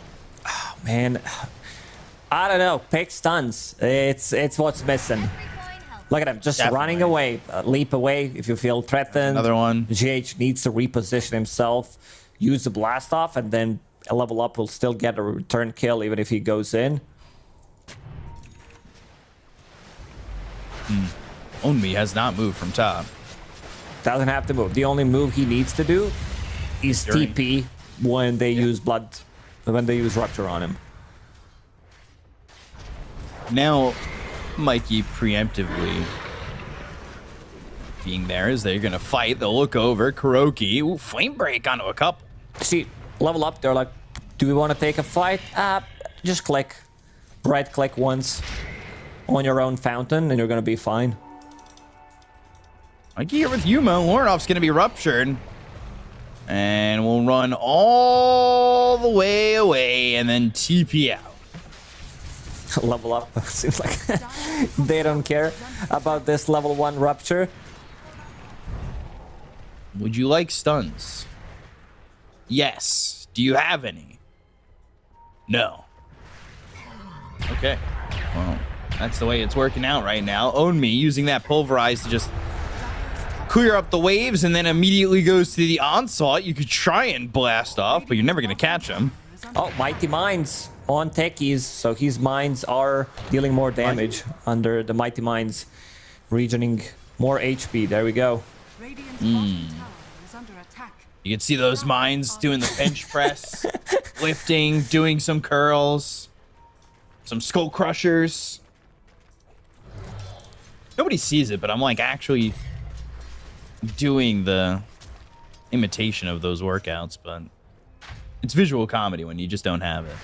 Dire's middle tower is under attack. Big comedy. Just pretend. Yeah. E-comedy. Blink Lasso coming Arrow through missed. on a Mikey. And they will have that blade mail that he purchased. But again, just leave. Moonlight Shadow, running, leaving, exiting, stage left. Execution was not there, so they disengage immediately, moving away from a team fight. They can still go in again, like Shackle into Arrow. There's no really counterplay to it. Mikey with that shard. Tanking up, Blade Mail. Oh, you pop that blade mail? I guess I'll just run. They're coming around the other way. Onslaught now. Sick Own onslaught Me. on to 3. Getting involved. Vacuum, Reaper Scythe. Make it a second stack. They finally get another kill. Worries me, though, because Dahak is, well, he is going for that Orchid. That's not what worries me. It just worries me how high his net worth is at the moment. Yeah, it's pretty massive. Manta Style. Pavis immediately onto Kuro. They want to save him, but they're just losing so much map advantage because Enigma needs to group up together. We talked about their like 2-item timing, Bloodseeker with the BKB Maelstrom, and then Necro with 2 items. Try to group up and do something, Batrider kind of nullifies that. He can easily creep skip. Any of these heroes can, especially Naga. They don't have a hero that deals well with any of that. The Hawk picking up that Oh gosh. Orchid, solo kill, And then into the another lasso. pickoff. This is rough. It's a 9,000 net worth lead. Own me, going back to where he is most comfortable, top farming. He showed up for a second. He hit an onslaught. They didn't get any kills. He's like, all right, guys, I'm gonna go back to. I'm gonna farm. I don't need to be here right now. I've got pipe. I've got blade mail. Call me when you need me. He's I'll so be there. tanky. Like they need to rupture, necro plus have one extra hero to kill him. Yeah, they need to hope that Ice Frog can put in a mid-game nerf. Because this hero is tanky as hell and does so much damage right now. He's been like in this space. Oh boy. For the last 15 minutes. Arrow does Arrow? connect. It's a long one too, but not that easy to get the additional jump. And they don't want to, wait, what? Well, Song TP out. All right. Onslaught action, and with the trample, they'll get the kill. They've got the Moonlight Shadow to try he and leave. revealed There's himself. that blade mail with the rupture. And then TP, he's got Reaper Scythe this time.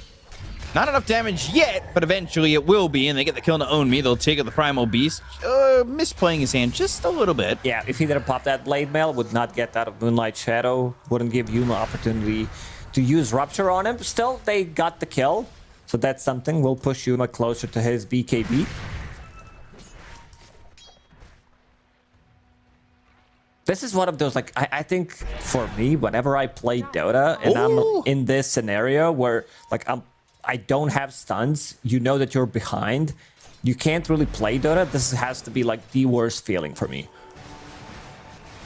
You know that you're not gonna outscale them, so it's just a taking bomb when you're gonna lose. XP rune, Lorinov will bottle it. I thought you were saying the worst feeling is when you can't play Dota. Oh, yeah, that like these are the two ones. Yeah. I was just gonna say, so me, on the daily, all the time. Nothing's changed in so many years. 8K net worth lead, still just about to hit that 13,000 for Dahak, who's got the Orchid going into, I believe, that heart, right? Yeah, so he's gonna tank up this heart. Is gonna give him insane amount of tankiness, and then put in a nullifier. Just get that nullifier. Thought it might be slightly earlier nullifier, but considering how farmed he is, he's what, like 4K ahead of Bloodseeker. That's almost a full nullifier, so can't afford to go for it. Also, Mikey, Lotus Orb to remove that silence. Good against Shackle, Batrider, ulti, Pulverize, you name it. The thing is, you're not gonna scale it. Like, this is the item that kinda, like, you want to buy it, but you also want to get a better scaling item. Oh. Shackle. There's a tombstone on the high ground. They go to the Rupture, but that thing that you were looking for, what's it called? Stun? Catch. Stuns, yes. We would accept both answers. That would have worked here on Family Feud. Dun-dun-dun, dun-dun-dun-dun. Ooh. No, number one answer, stuns. Lorinov, 6 out of 8. Shackles connected. I like onto those Gyros. numbers. Yeah, that's pretty nice. And going into Lincolns, we talked about him not needing to get BKB in this game because there's not much to worry about.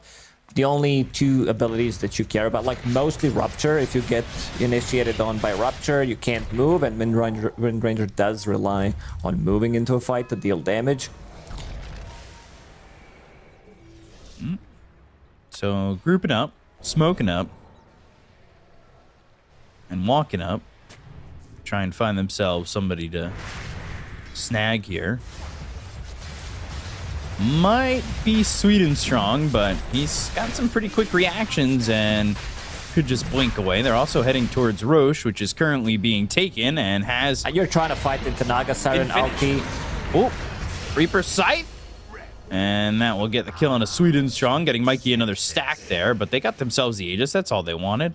Yeah, we saw Dota Plus win probability was what, like 67, 76, 24. I think this is more like 90-10 right now. if they never feel like comfortable fighting, they can dodge, they can creep skip. You don't have a way to deal Naga Siren. Like, there's not a hero that can instantly kill these illusions, so the Hawk can play the split push game if they feel like they're behind or losing some of the momentum. Oh, reflected. A lot of things getting reflected here. Tombstone, though, not going to help. Mikey ends up going down to Milan. And then a free extra bit of gold. Who's it going to go to? It will be Lauren off another 175. Free Tombstone always feels great. Free anything feels okay. Hell yeah. Man, own me. Like, he's been here for full 25 minutes. He didn't move from the top lane. Like, made that one rotation, but that's about Blink it. Lasso. And Shackle somehow not connecting to all the creeps that were around Mind Control, but now they're going to start to TP over. They go to the Rupture on a Lornoff. He doesn't have a lot of health to deal with this time, but he does have that Aegis. They do have the Song, and they do all have TPs. And as easy as that, they fall back. And Omi back to top. Can we get a heat map? Just, he must be scorching hot in that top lane. He is just always there.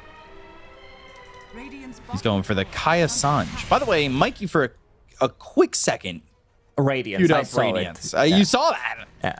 I'm glad we were looking at the same thing. I don't know if he can get away with it. Because right now, he's in a difficult spot. And I like what I see from Morinov. After he picked up Aegis, he swapped from that Lincoln's we mentioned into Nullifier straight away. And he's kind of almost got it. I don't want to alarm anybody, but it's close-ish, maybe, relatively. I don't know. I never know how close it really is anymore, because sometimes you say it's close and it's not that close, but this is relatively feels close. Pretty close. Yeah. They have Blink Lasso again, and that's into an arrow, dragging him into the arrow. And that just sounds like it hurts. Look at the kill into Mind Control. They'll throw over the Rod of Atos, but they use that Lotus Orb. Now they've got the Rupture, pops that Blade Mail, blast off, as well as the Reaper Scythe down on Own Me. They've owned him. Yuma now trying to run. They still want to go in to get this hero, and Yuma's going to end up dead here. There's no way to save him. Tried to save him with the Death Seeker, but weren't able to do so, and now they can just get this tier 2 over mid. Yeah, they get the return kill. Own Me finally dies on his Primal Beast, but they're gonna lose 2 cores, lose another tower. Wind Ranger doesn't care too much about Bloodseeker. If Rupture is not used on her, she can easily just go in, focus fire him down. You can't defend yourself. There's like no Tombstone you can enter. Unfortunately for Enigma Galaxy, Shard belonged to Techies, which I think like it's a good Shard game for what he's playing into. But I think Enter the Tombstone could have been a better option, where you can save yourself against Focus Fire for 3 seconds, get out, maybe reset. Yeah, that grab ally is pretty broken from what I've heard. Looks like it. That shard is insanely good. Just like, oh, another one. Focus fire. What are you gonna do?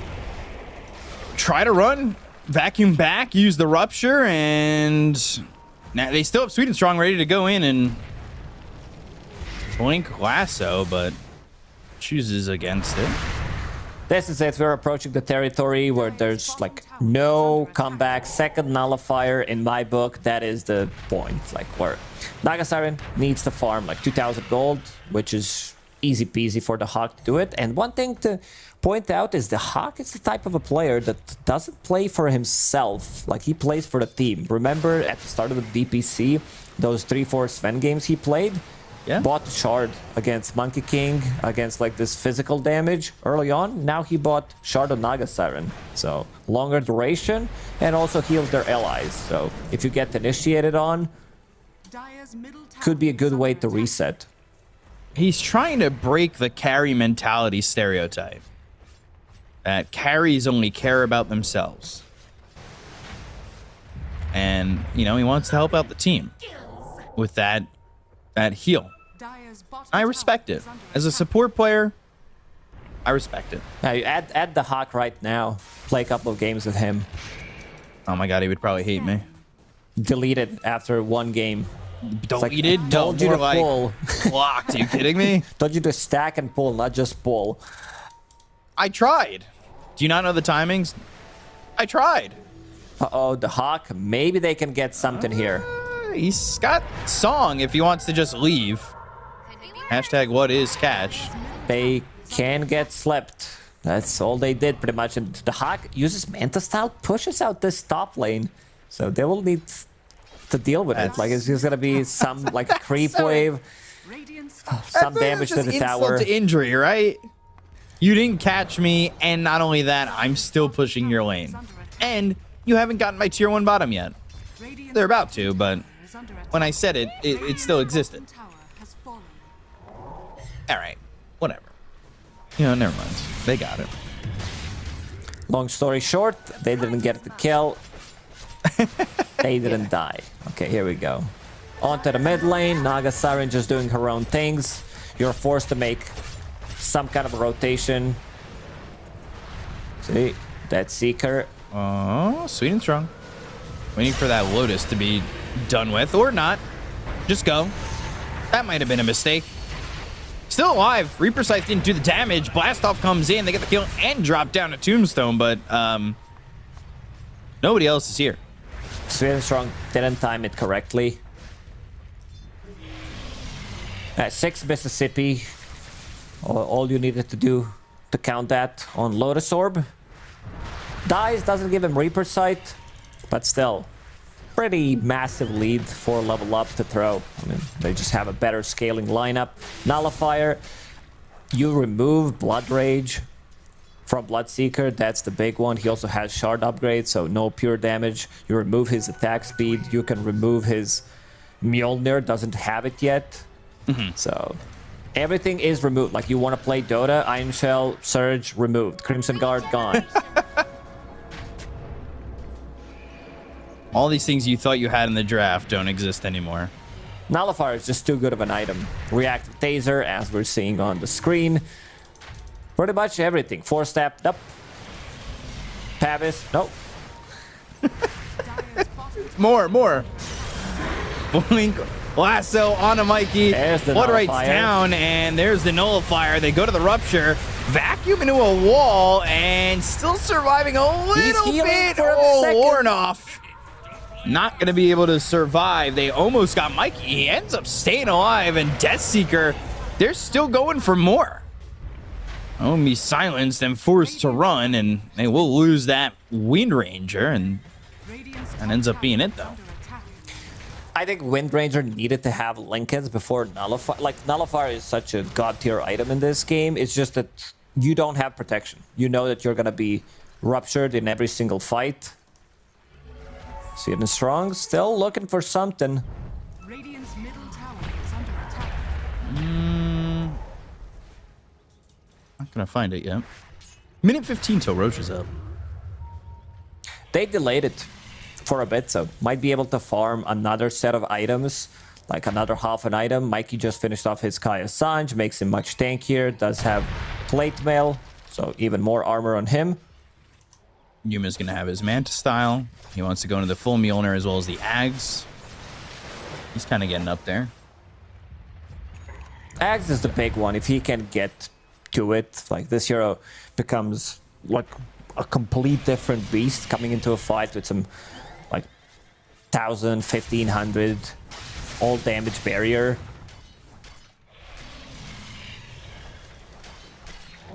Now, healing Lotus and staying near this Roche pit. 30 seconds left. I'll just keep a couple illusions in there, throw them in there periodically, and hope that they're on it first, which they should be. Ags picked up for Own Me.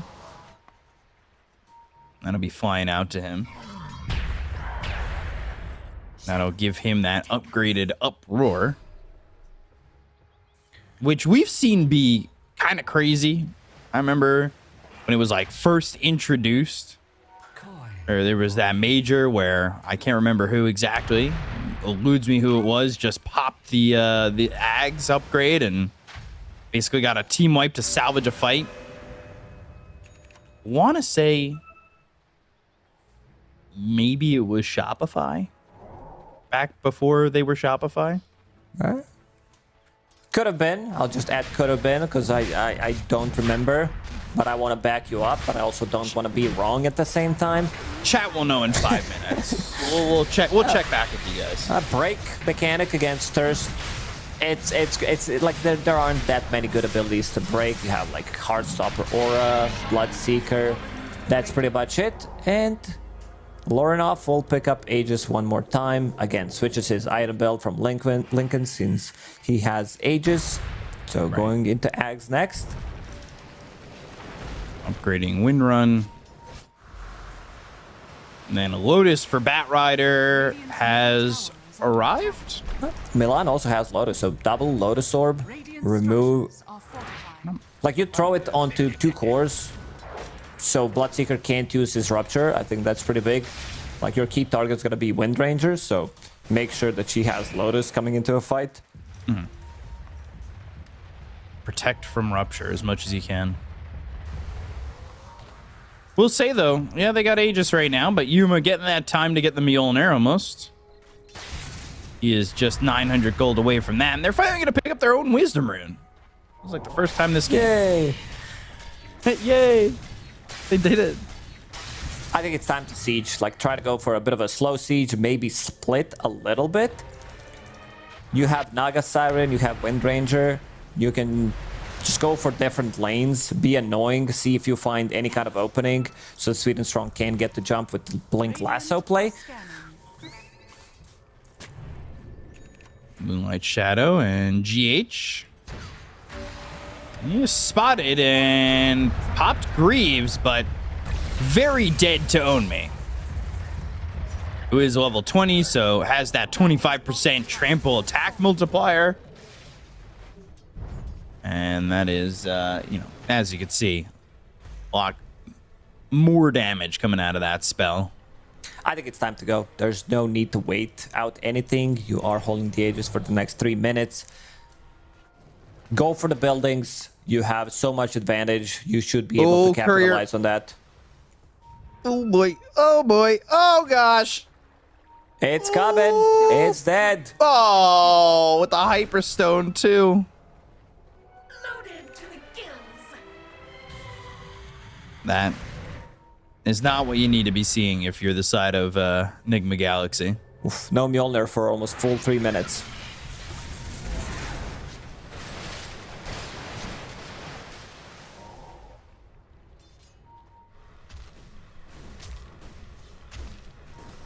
Mind Control managed to get out of the base, farming in a safe spot. Like he could be scouted by a courier potentially. But there is Wisdom Rune waiting on the enemy side of the map near the Tormentor if he wants to pick it up, maybe. We'll see. And I'm a little surprised they're not sieging, but they still have 2 minutes left on this Aegis. They're kind of grouped up now. Looks like Mind Control is looking to swipe something, and that's going to be the Ancients. It does have the Wisdom Rune there if he wants it.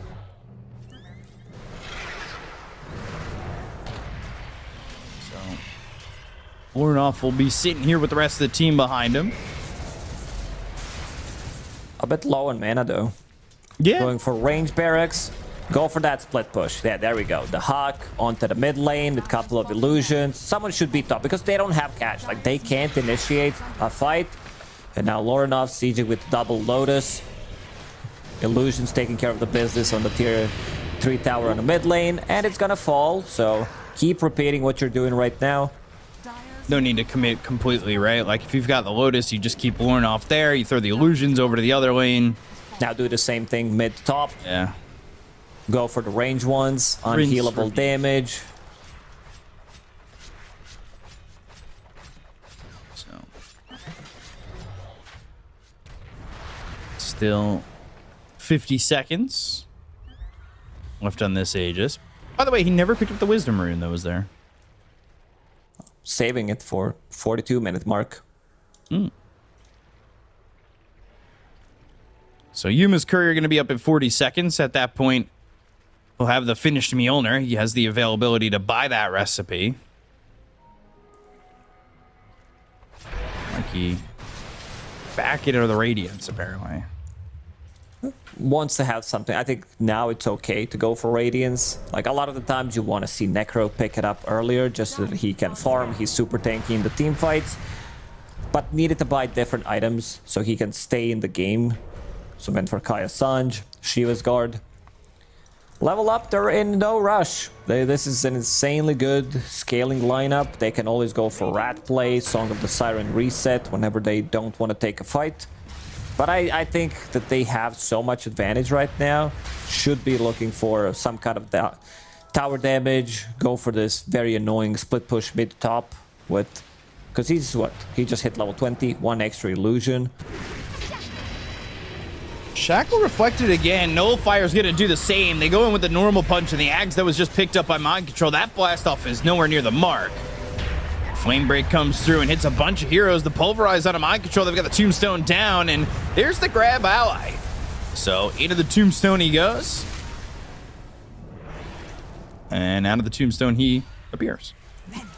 I think they can also initiate, and the Hawk takes care of the business in the top lane. Like, that's easy 1,000, maybe even a dead tower if this like semi-fight lasts for good 20-30 seconds. Try to force a glyph. I mean, if they want to play it safe, they don't necessarily need to go and try to end it. They can wait for next Roche. That's the safe play. There's so much on the line. This is the one spot we're talking about. So I can understand why Level Up does not want to risk it. And look at them drawing on a minimap. The Hawk is like, farm this whole bottom part of the map. No one is there right now, so take over it, or either I'm gonna take over it. Yeah. And you could see, like, Nigma can't get out of the base, so the net worth, even when they're not losing any heroes in a fight like that, is just extending towards Level Up. They farm so much more of the map, so much more efficiently at the moment. And Mikey wants to go to get that Ags. They need to have... we've seen that the fights are possible, but you need to be baiting out that song, I would say, first, before that's even possible. Before, like, your Vacuum Wall Reaper Scythe combo, but seems like it would be a bit difficult to bait that out, right?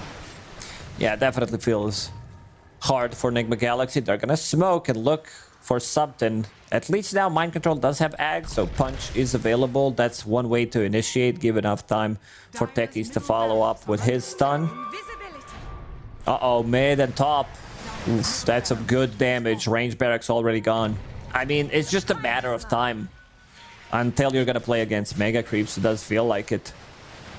Yeah, because they know you're not defending. They know you're smoke, so you're away from the base. They could just throw those illusions in, and you're not going to be back in time to defend against it. And Mikey loses his courier again.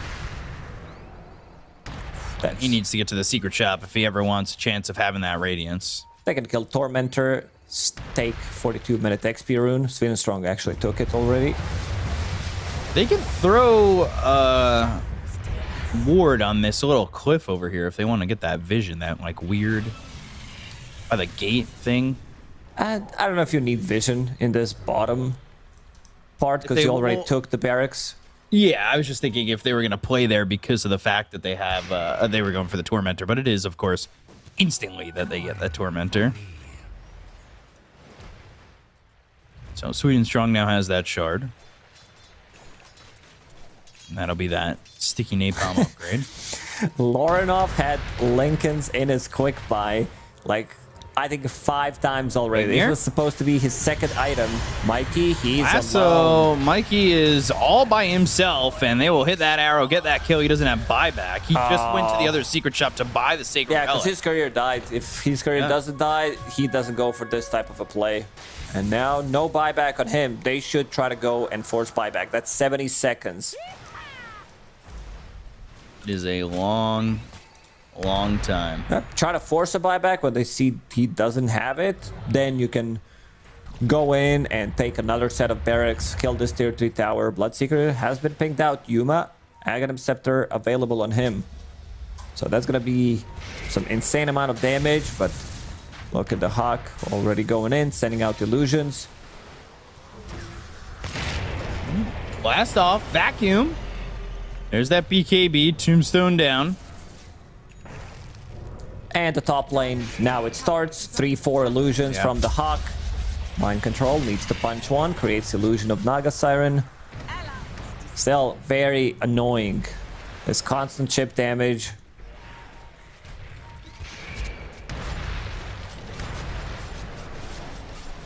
Just looking. Ooh.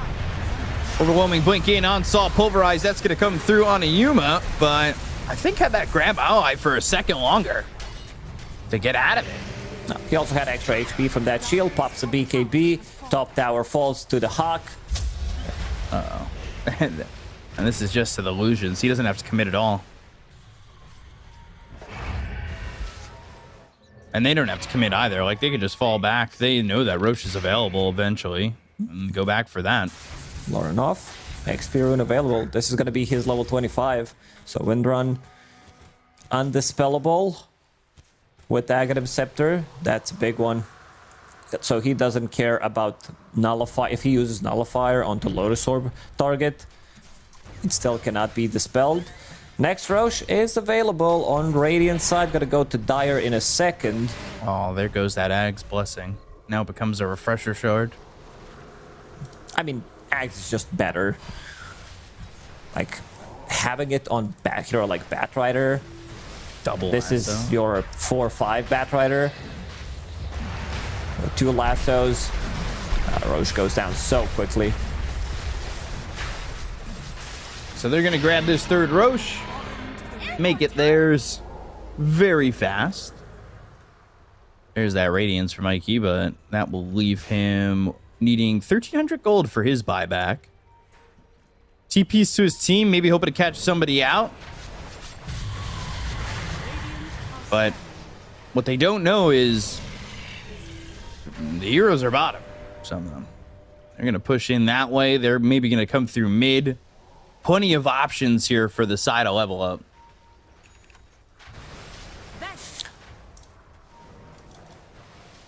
And it really can just be slow sieged as we've been seeing. Death by 1,000 cuts. And there's the lasso. Go and get the kill on a GH. They've got the pulverize. They'll knock out Kuroki. And that's 2 heroes dead, only one of which has buyback. Blade Mail pop. They go in with a normal punch, but it doesn't really do anything. Nullifier thrown over onto Mikey. The Hawk going You top see these already. illusions just going for the top set of rats.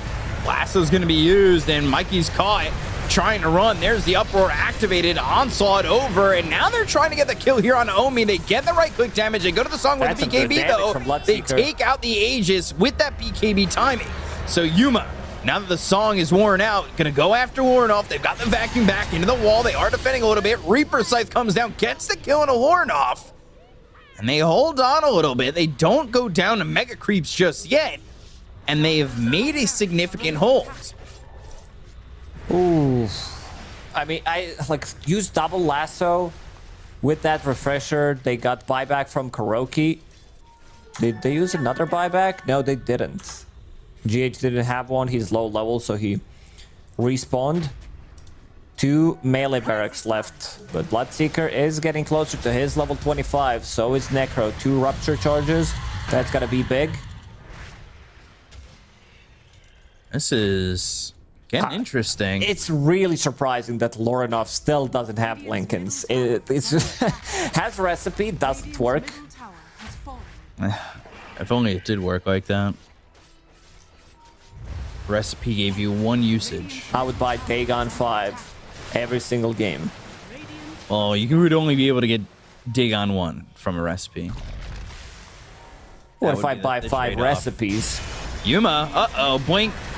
Lasso, Nullifier with the Starstorm gone. He does have buyback.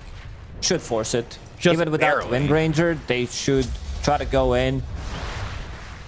The thing about split pushing like this, you would prefer as level up to kill mid and then maybe have top and bottom, because now these buildings are close to each other, so you can't split them up as much as you want to.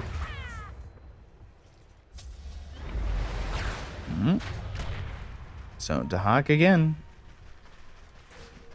Run, my illusions, run. He has Moon Shard, Aghanim Scepter, Shard, +6 slotted can buy another item, sell power treads. I see Silver Edge. That's one way to like break people. Blink, go from the lasso. invis. No Lotus into arrow again. Lotus Lincoln's on him. Now that we got the Lotus, they'll land the Shackle, the Onslaught in. Mikey's in trouble. He's gonna Death Seeker, Blood right down, surviving for now, goes into the Ghost Shroud, and they bought back, but land the Shackle on a Yuma. Trying to get the mid set. Take out that melee rack. Surprisingly, don't even Focus fire's lose still going. Mikey. He's very tanky. Took -2.5 seconds on Deadpool's cooldown. So it brings us down to less than 2 seconds. Melee barracks. Crimson Guard popped to keep them alive. And Mind Control has been doing the same thing. Punch the illusion immediately. Mikey, Death Seeker, Dead Pulse, Shiva's Guard. But these barracks are not reaching enough HP. If they catch Yuma one more time, take him out with the lasso. This is 4 versus 5 for 2 minutes. Yeah, I think that point it might be. That might be it if you catch Yuma again. You Level 25 must for the not die. Primal Yeah, Beast. you must stay alive on Bloodseeker somehow. Bat Rider's almost got level 25 too, and that's the Lotus Lincoln's combo to make sure nothing is going to get through on a Sweet and Strong. It was hard enough to kill Mikey the last time. They've got the Tombstone if they need to pull in that ally. They've got the Illusions going for that top racks for a second. Reaper Sight used on Sweet and Strong. Milan protected them with Lincolns. This is for Mirana, Lincoln's Lotus. You know how good of a Lincoln's game it is when your Mirana wants to buy these 2 items. Shackle doesn't connect. Vacuum into the Blood Right. Stun though. Gleipnir, massive Gleipnir. Flame Break reflecting the ensnare goes into the mirror image. They've got dust sparkling around them. Everything's getting reflected. Like you have Lincoln's being proc. I think the Hawk can be on a different side and go with his hero and the illusions. They're going down. Oh, they're saying Timber. 100 health. They're on the top set of racks. More illusions coming in. They need to stop it. But Crimson. Song and TP out. So really just desperately trying All to stop is these good. illusions. Everything's fine. 200 Nothing HP wrong on here. melee barracks, regioning it up. I'm the one holding you from being megaed. Then the real problems. I mean, Bloodseeker, Enigma oh Galaxy, no. they have not been across the river in ages. Like, Mikey was Across there the because river, his they haven't career, been down the steps. his career died, and now Yuma's career died again. Radiant are scanning. It was 76-24, now it's even 96-4. I've seen worse percentages. Yeah, not sure who's pulling out these numbers. Is it like Necro 25, Bloodseeker, who's about to crack level 25? A couple of bounty runes, as we've seen. They're to be picked up. Lorinov will get both of them. So that's 250. That's like almost 2,000 gold for his team. I like to round up the numbers. Look at the difference. 10,000 against 3,000. So it's a big difference. Controlling the map equals money. 500 HP on melee barracks. Roshan in 50 potentially. The Hawk doesn't know what to buy. He has like 10,000 gold, just bought bots. Well, what a problem to have. His buyback cost is 4.1k. Jeez, a turbo game over here for him. What do I do with all this gold? I could also see Lorinov going in and focusing fire. This melee barracks goes back. They can also wait. He picks up the Aegis, does that thing. They're up 20 levels, by the way. It's no biggie. That's nothing. 19. I exaggerated. I'm sorry. By the way, Sweet and Strong also about to hit level 25. Well, he'll pick up a Wisdom Rune, and then my statement will be very true.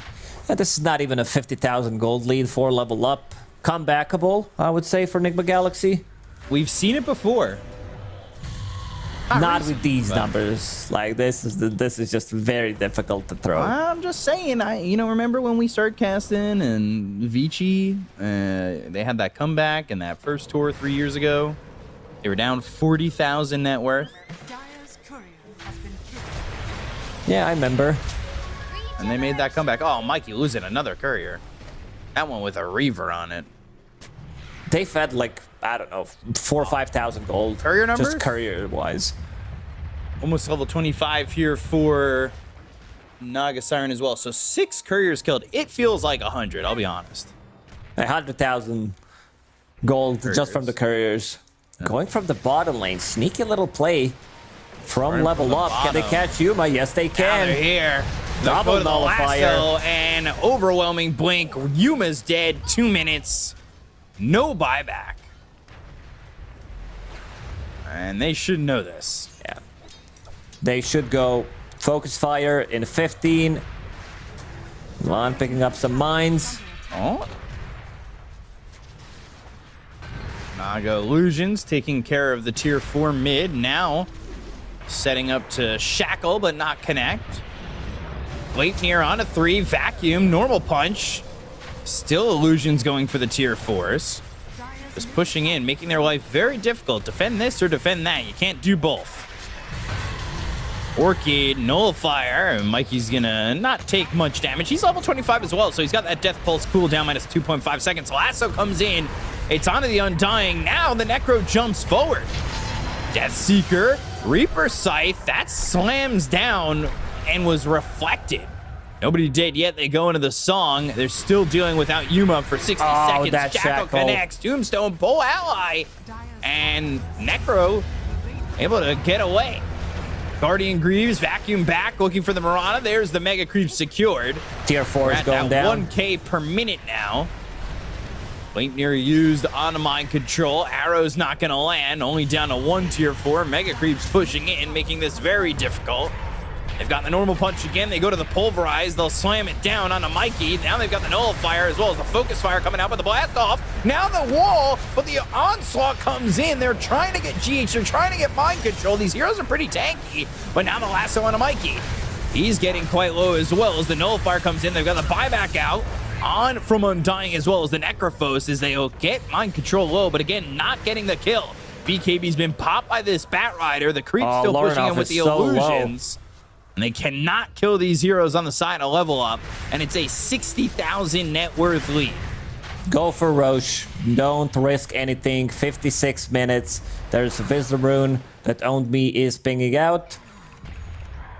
Polarized Duration, level 25 down. He's level 27 right now. Will be almost level 28. So Roshan on Dire side again. Cheese Aegis Refresher. Double Lasso.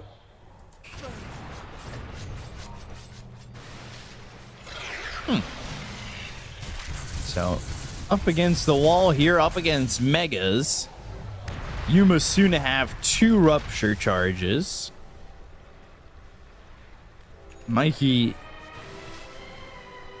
bots 2 and will have overwhelming blink in 5 seconds. Yuma does hit hard. They do hit hard. It's a lot of damage. Aghanim Scepter, Mjolnir, Shard. About to finish off Nullifier. Wisdom Rune, 2.2k XP from Wisdom Rune. That is like what? First 6 levels? XP or something like that? Yeah, it's nuts. So let's see who picks it up. Lorinov seems to be the one taking the Aegis multiple times. Refresher, double cheese on Owned Me. What's the recipe again for that super cheese? Great Healing Lotus plus 2 cheeses, or like two plus 2? Like two greater Healing Lotuses, which is like... It's available bottom if they want to do it for the memes. Well, you need 3 gives you a great, and then another 3 gives you another great, which combined into a greater. So you need like 12 Lotuses or something like that total. I legit have not seen it. In a pro game, in any pop game, high-level pop, never happened. Oh, Asso, Mikey. He's been hard to kill, but the Pulverize, the Arrow, and the Control, they'll get the kill. He's down for 2 minutes. The Onslaught in. They've got level 25 here, and now another Pulverize. And the Gust Storm coming through and pulling them back towards the side of the Radiant as they'll get the kill to Kuroki. They'll pop that song with BKB. It's not enough. Yuma ends up dead. He's got buyback, but the throne is exposed. They're trying to get the creeps off this base. They'll get the kill into GH. They'll reflect the Rupture back onto the Bloodseeker, and the game at 73,000 net worth advantage will finally go the way of level up. This was just like clean from the start. It took them almost full 60 minutes to finish off this game, but Enigma Galaxy, they were never ahead. I think this one's definitely on the draft. Like, you couldn't play Dota, like you couldn't gank. That's the problem with this type of a draft. We saw a couple of good fights from them throughout the 60-minute game, but that's it, because you don't have lockdown. These heroes will run away, and they need to rethink how they're gonna come back into this one, because with another loss on side of Enigma Galaxy, they are gonna be out. Yeah, they've got one more loss to give. I mean, that was maybe the most free game I've ever seen for one team. Yeah, it felt like really over, just like 15 minutes into the game where they're farming, net worth keeps increasing, they're just getting items. They don't have a single hero that deals well with Naga Siren. We wanted to see this split push happen slightly earlier even. Didn't happen, but they just continue to like dominate, and at one point they're like, you know what, we can split push, we don't have to fight them. Song of the Siren, we saw it multiple times being a reset tool for level up, and they finish off the game. If this was like, I would say, a DPC game at the start of the tour, this would have been a 30-minute game, 35 maybe, but since it's so much on the line, level up did not want to risk anything. Yeah, you got to think about more than just the game itself, and there's so much going on here in terms of becoming a Division 1 team. There are 2 slots out of this available, and you know, you want to secure that. I think securing Div 1, it adds a future to the squad, right? You know, these Div 2 teams, rosters don't exactly stay the same when you stay in Division 2. But when you've got that future to look forward to, that Div 1 to look forward to, you as a team can say to yourself, hey, listen, let's stay together. We achieved what we wanted, and let's go even further. Let's go again.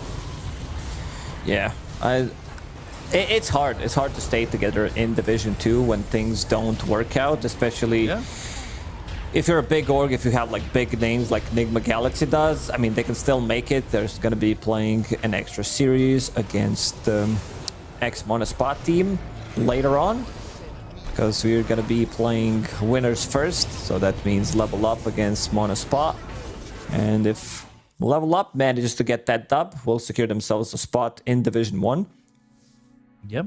And they'll be able to get it here if they can get that victory. Who's your MVP on this one? Oh, kind of hard to say, because Sweden Strong had so many good like jumps onto the key heroes. I would say the Hawk. I think he's the one who stood out the most, where he managed to farm great. Like, the lane started with the first blood. It was an hour ago, but some good body blocks set him up for a really good game. Continues to join some of these early fights, itemization wise. He died only once in this game, which is pretty nuts to think about. Like, you died once in 50, but this has been the story of this level up team. Yeah, pretty much. I mean, this has just been open up the game for Dahak and make sure he's able to get as much farm as he can, and he does. 56,000 net worth is that's a little bit of farm, you know. That's a big number, especially when he was keeping up with the game time. The game went 59 minutes. He almost held. Well, I guess he did hold on to 1K. Did 56. GPM 1K, and there it is. Math work out? I don't. If you times that by 59 minutes, that would be 59,000 net worth. I don't know how that math works out. Anyway, the Dahak having a great game regardless of the math. That was a perfect. Hey, I'm this ultimate late game carry. This is fine. I'm going to do what I need to do, and I'm just going to farm it all the way through, right? Like, you know your objective. And he got involved pretty early. Like you said, that body block early to get that first blood, and he wasn't afraid to kind of get involved. Actually, the one who wasn't getting involved was Own Me for the most amount of time. He was there existing. He's like, this is my part of the map. I don't want to get hit by meteor. Yeah, this is dangerous down there in the south. So as a dino, he does survive and manages to have like insanely good game. Like I think getting the solo kill on Yuma and also just getting the farm. Like I think this blade mail has been really, really good.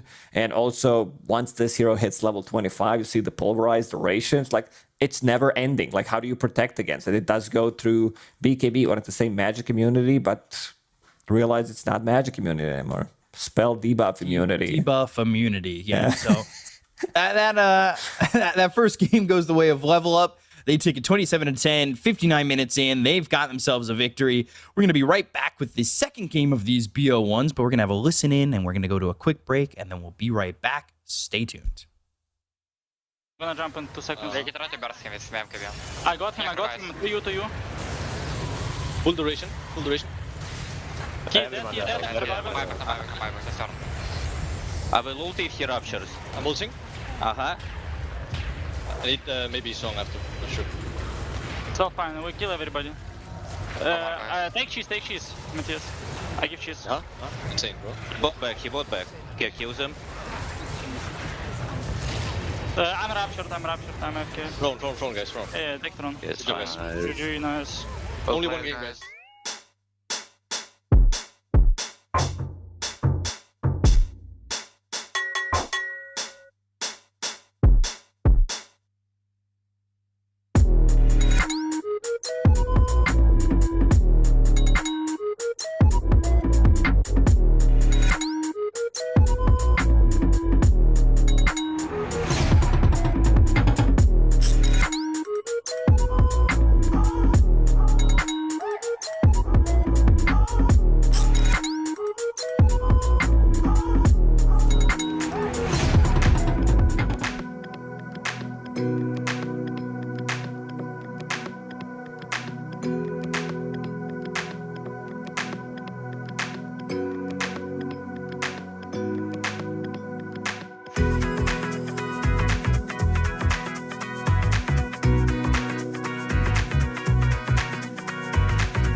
Welcome back to the potential infinite tiebreakers, maybe. Who knows? But it has potential to be broken right here, right now, because we're going to have Mona Spa against Level Up. And Level Up, of course, you just watched them win the first game, which was a long, drawn-out duel of buildings against the Naga Siren.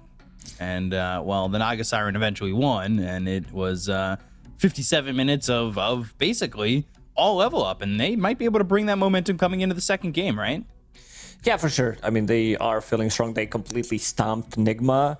Like, usually when we talk about stomps, this is like, oh, they GG'd out 20 minutes into the game, but they did not allow Nigma Galaxy to play Dota, which is really good coming out from Level Up. Also, they managed to beat Monospa 2-1 in this DPC, so in terms of who do we favor, Level Up, they just showed stronger performance, I would say. Like, they have a couple of these niche hero picks that they love to get. Like, we talked about Lorinov co-op, Lorinov Storm Spirit. He does play extremely well, these two heroes. But the Hawk, he is like very team-oriented when playing carries. He does join in some of these earlier fights as well, where he goes through the gates and he's like, well, I'm here. Pretty similar to Nande, I would say. He's the one that when he plays for Into the Breach, he does the same thing, so gotta be looking out for that.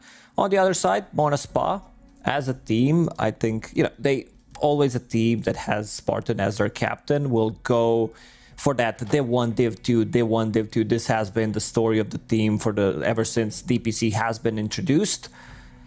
I think what they need to focus outside of Level Up is banning out some of these Skylark heroes, especially Lycan. This has been, I would say, probably his best hero, and it also does give them like this earlier timing that Monospa likes to focus on. So it'll be interesting to see what they end up banning out. In the two games that they won against Monospa, it was with Silencer. That was the Milan games with Silencer. Actually, Silencer won every game in that series. But, you know, both of those were also the Lornoff Storm Spirit as well. Wonder if we'll see them take into account either of these teams the past series that they had against each other. Of course, you know, a little while ago, and the meta has since kind of developed into something a little bit different since that time. Not too crazy of a difference. And we can see Nande looking at his phone, going through some memes before the game. He talked in an interview that he doesn't contribute much to the draft, so he has his time off or changing the playlist. He likes to listen to the songs even when he's playing. He's like, yeah, that's the banger, guys. I got the song. I'm good to go. Yeah, Desire is like, oh, yeah, I have my music at like 40%. Which is pretty loud considering. Wow, what is that? We can see Spartan's face, and now we can't anymore. He just oh. He's opening up different tabs. Yeah, going through the everything in light mode over there. Primal Beast first pick. This hero getting promoted to a first pick. Desire did play it. I believe that was the one time they played it. I don't remember. Let me just look real quick. Yeah, they haven't played it on Skylark or Wish. And there is that Bat Rider and Naga Siren again. Well, at least Monospa already has more stuns that Nigma Galaxy had with extra 4 heroes. That is very true. So now more stuns, right? Hey, more stuns. And a Shrek picked up. Not a hero we're seeing too often, but a hero that gained a bunch of buffs in the last patch. They haven't played it from the mid lane. It's PO65 carry Lashrock, most likely. A hero that does have AoE to control Batrider. We've seen like PO65 winning one game, losing one game. He started off with the loss. He got shut down. I think that was the game. It might be the game, like the second game, where he laned into Enigma and couldn't really do much. So Monospa taking out some of Lorinov's better heroes. Queen of Pain gone. I don't know if you need to ban out Storm Spirit. Like, you might, just because he plays it so well. Even though you have already like 2 stuns, you can pick something from the mid lane as well if this is not gonna be 10 Primal seconds Beast remaining.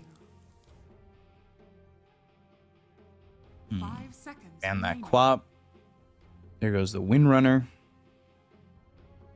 And now, Radiant like you said, team back. take away Skylark's heroes, but...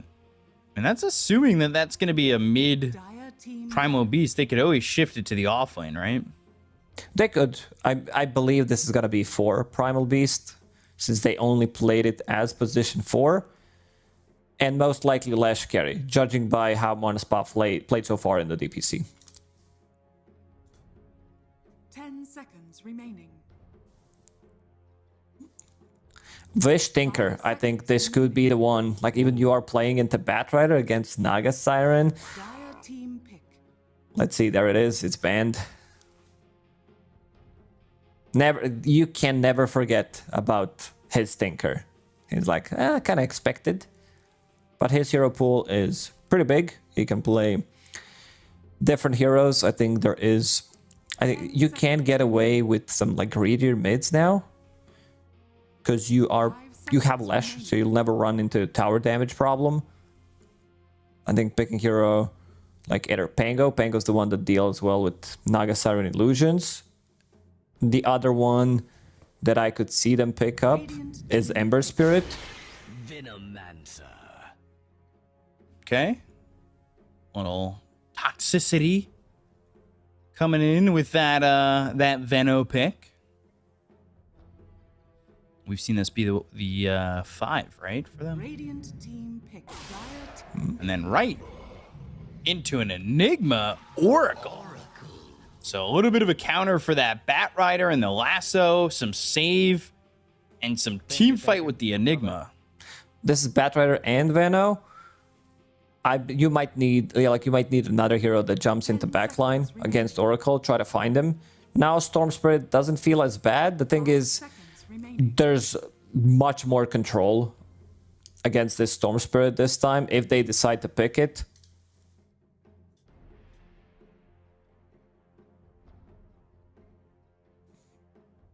So there goes that. You had talked about the Wish Tinker. That's, of course, gone.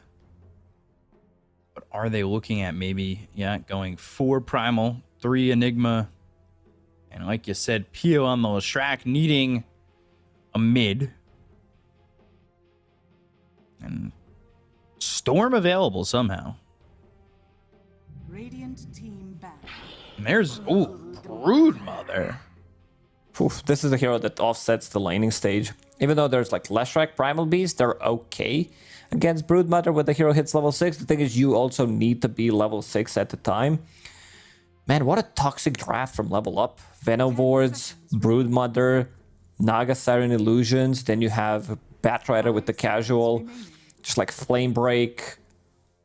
It's a lot of damage, like on the ground, a lot of overtime damage. Monospa wants to commit to a fight with like Oracle ulti, Enigma ulti. Primal Beast goes in, uses his combo, they get 1-2 kills, and they play from there. Level up, they're really good at resetting.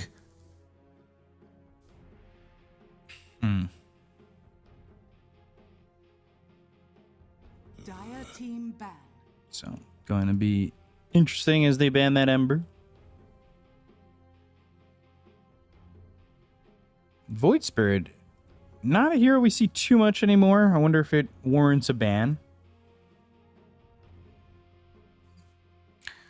I could see them pick it up. I mentioned Ember Storm, potentially for level up, one already gone.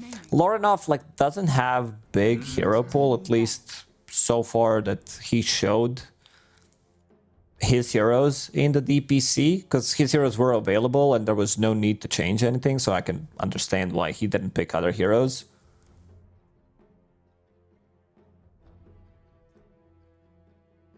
Seconds remaining. So Pango, of course, 5 getting rid of seconds some more remaining. control.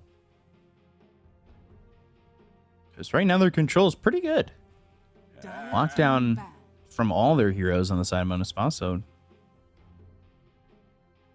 way better than what we saw in the last game in terms of lockdown. Of course, that started with a Primal Beast was all we needed to see in terms of more lockdown, and they banned that Storm Spirit, so Storm not gonna make it into anyone's draft. Remaining.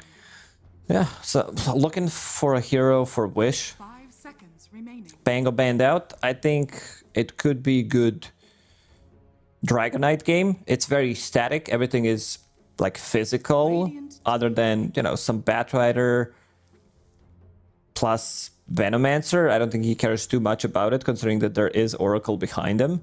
But also banning like one mid hero, one carry, just in case Monospa decides to pick up a different hero from the safe lane and put this Slash on mid. 10 seconds remaining. Kunkka? 5 seconds. No, God, no.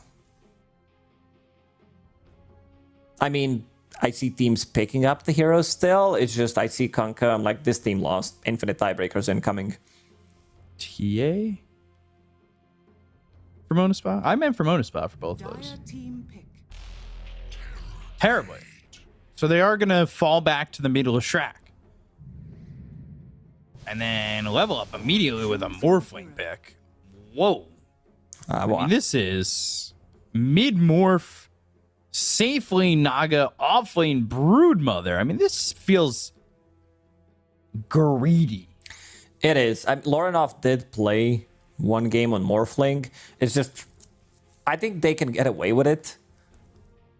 Because Monospa kind of doubled down. Their lineup is also relatively slow.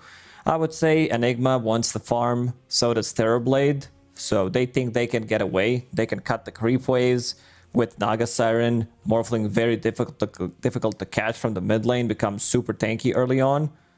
I don't know.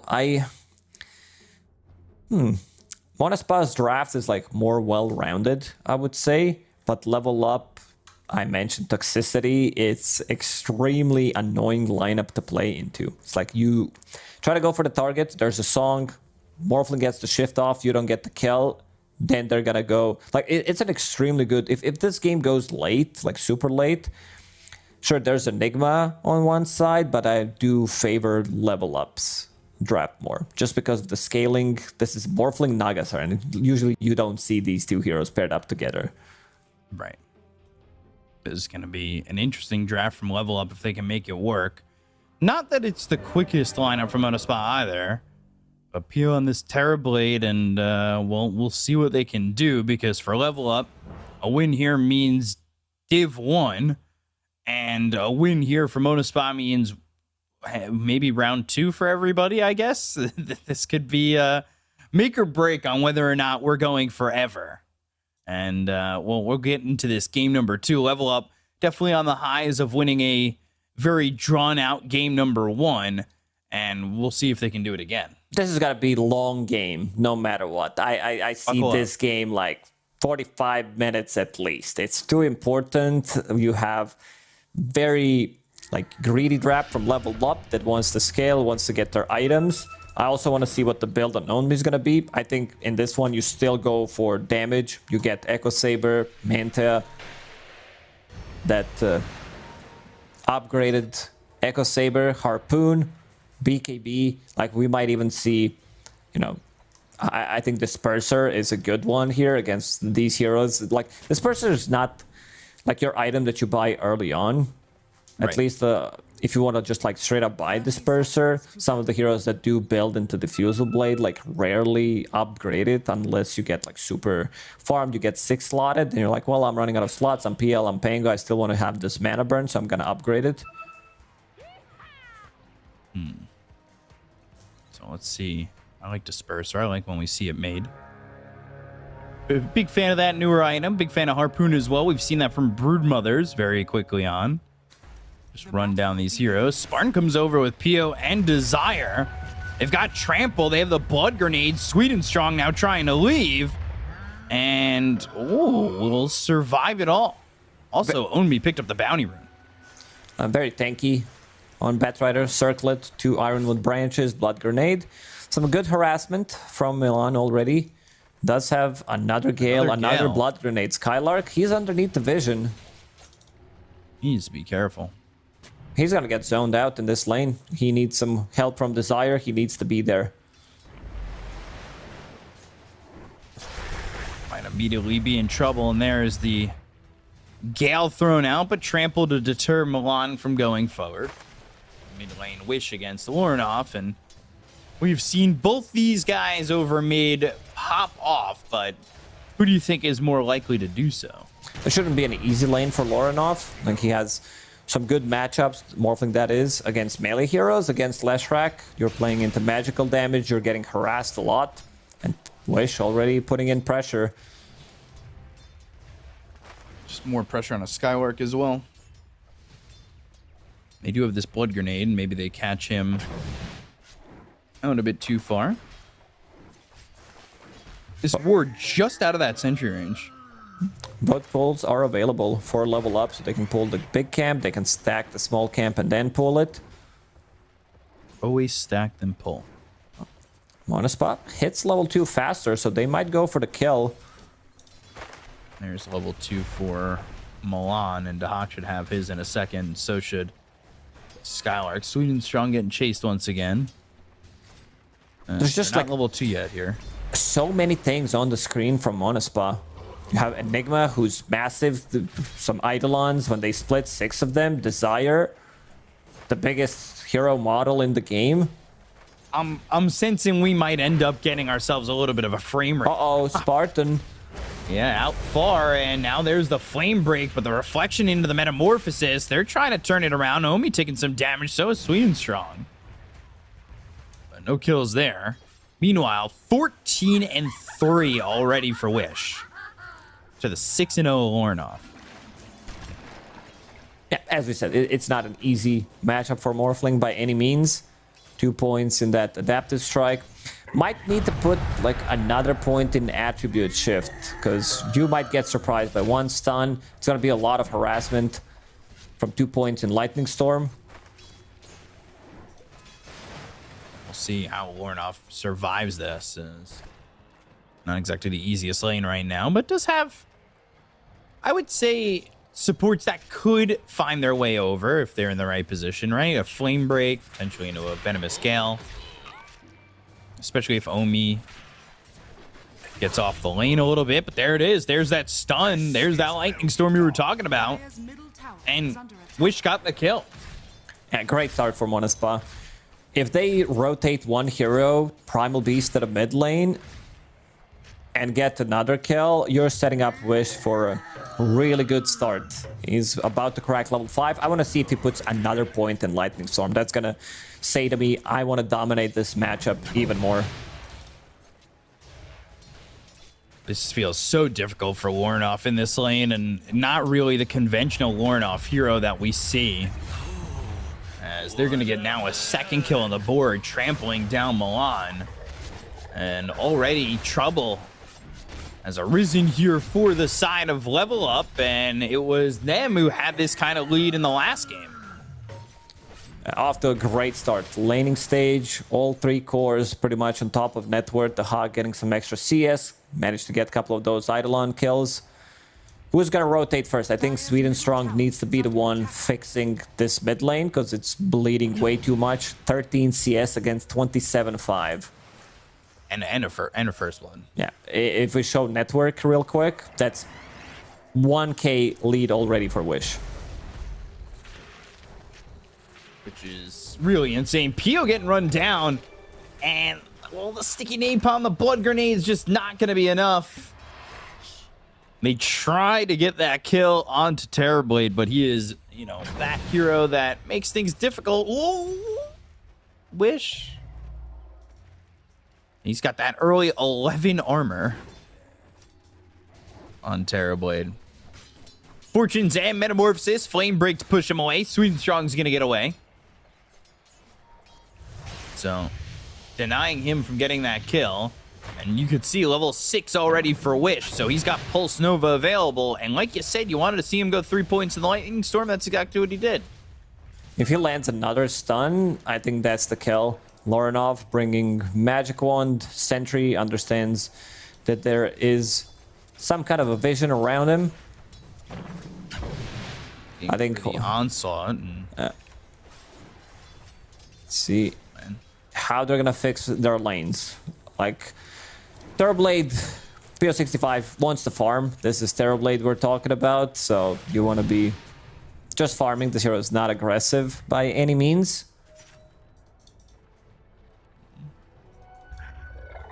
Reflection again. There's this rotation we wanted to see. Sweet and strong. Rune, Wish is gonna go for it first. If he finds like a good rune, they can't kill him. A haste, there we go. Can that be killed. is a kill rune for sure. Onslaught in, Milan's dead, Wish out of mana, but he does have a full bottle, and he's gonna haste to He might go that to the bottle top again. lane. I think he goes to the top lane, gets extra mana. Mana boots is still on Spartan's here. cooldown. He made the rotation. They want to go. They don't even need him. Oh dear. Monospot off to a hot start. That looks really, really good for them. Warren off. Also relieving some of the pressure from Terrorblade, who's getting some solo XP for now in this bottom lane. That move from Spartan, they pushed out the wave. We don't see it other. When the patch dropped, we saw some, like a lot of these moves through the twin gates. People are going back and forth. However, it was 1 less second cooldown to channel, so that could also be the reason. He's fine. Fake height. Sorry. So, nothing doing. Thought maybe for a second there would be something doing, but I mean, right now, zero kills. So, level up. They got to figure something out. I don't know if Own Me by himself is going to be able to make anything happen. Not until he gets level 6. Getting some solo XP right now. Both supports from level up. Trying to make something happen on this mid lane with the rotation. Bottom lane, Desire. Meta. Yeah, maybe here a little bit too late. Will get scouted by Vanna Ward. So, Omi gonna back up. And they've got 3 heroes mid for level up as well. And this is really just trying to secure Morphling anything, and it's gonna be the Arcane Rune, and should be Warren offs. He'll refill that bottle, but can he do anything with that? That being said, while all this is going on, and I know Doc just died, he's starting to get some farm. He's starting to get some open space. They're not pressuring him as much. Desire went bottom. Now they go for Spartan. Looking for their first kill on the board, but it's not an easy one to get. Warnoff really trying for this as he'll finish off Spartan, get the kill, and Wish is back, so they need to retreat. Yeah, that's something they needed to get, like, something out of these rotations. First 2 rotations not really did much. Desire giving him some XP so he can deal well with Broodmother, because only just hit that level 6. They wrap all the way out around again. Oracle coming back. They pinged out Wish. But now they've kind of got this glimpse of Milan, and you need to make sure they're in the right positioning, because Wish is going to come and wrap around. The smoke's going to be broken immediately. Milan is so annoying. He's been planting down these level 1 plague wards behind enemy towers in their triangle. Also good vision in the triangle. That's the one ward that sees Rune from spawning. Like, he saw rotation from Desire. So he's just like, guys, I'll stop you from doing what you want to do right now. Buy a little bit more time. Maybe you get a kill on me, but I don't care too much about it. Desire goes in, onslaughts, as well as uses that trample to clean up some of these spiderlings. Trying to TP out, but they've got the damage. They'll get the kill, and now the tier 1 tower doesn't look long for this world. No one's gonna come to this bottom lane anymore. The tower is dead. They're protecting their top tier 2 tower. Skylark, 4 points in conversion. That's gonna be a lot of damage if they split. Spartan looks dead again. Run down too. All of a sudden, from 4-0 and a 2K lead to sustained, patched up, and even. We've seen Lorinov like struggle in a couple of games. This guy doesn't tilt, doesn't care if he loses the lane. He manages to come back, and now he's almost the most farm hero in the game. That's insane, considering, like you said, he was down 1,000. He has more net worth than Wish. He was down 1,000 net worth. Wish also, In have a in mind, heartbeat. didn't die. It's not like he died and lost some of the gold, didn't manage to farm for good 25-30 seconds. It's just the rotations that Level Up made to fix Lorenov's game. Skylark? He's level 9, so obviously has Black Hole available. He's trying to bait.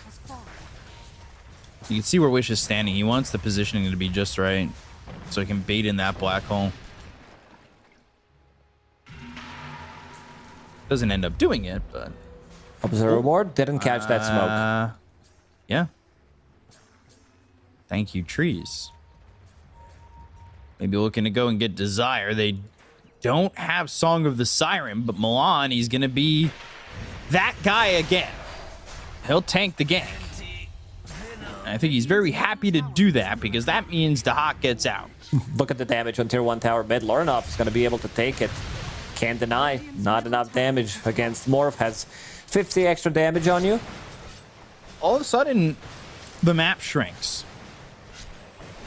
So you're in a bit of an issue when it comes down to it. I'm going to TP over and flame break. That's it, though. Nothing doing at the moment. These Eidolons now looking over at Skylark. We're yet to see a black hole yet, but not exactly the easiest game to commit on that yet. He was trying to bait somebody in, going into the mech, hoping to get himself the Guardian Greaves, be that aura builder. Onslaught again, looking for the trample, can't catch the Spiderlings, and now with no mana, they can maybe turn this on a Desire. Or, well, I say they, but it is just Omi. He's a very tanky Does have dinosaur. spiders. Broodmother herself. And some spiderite spiderlings.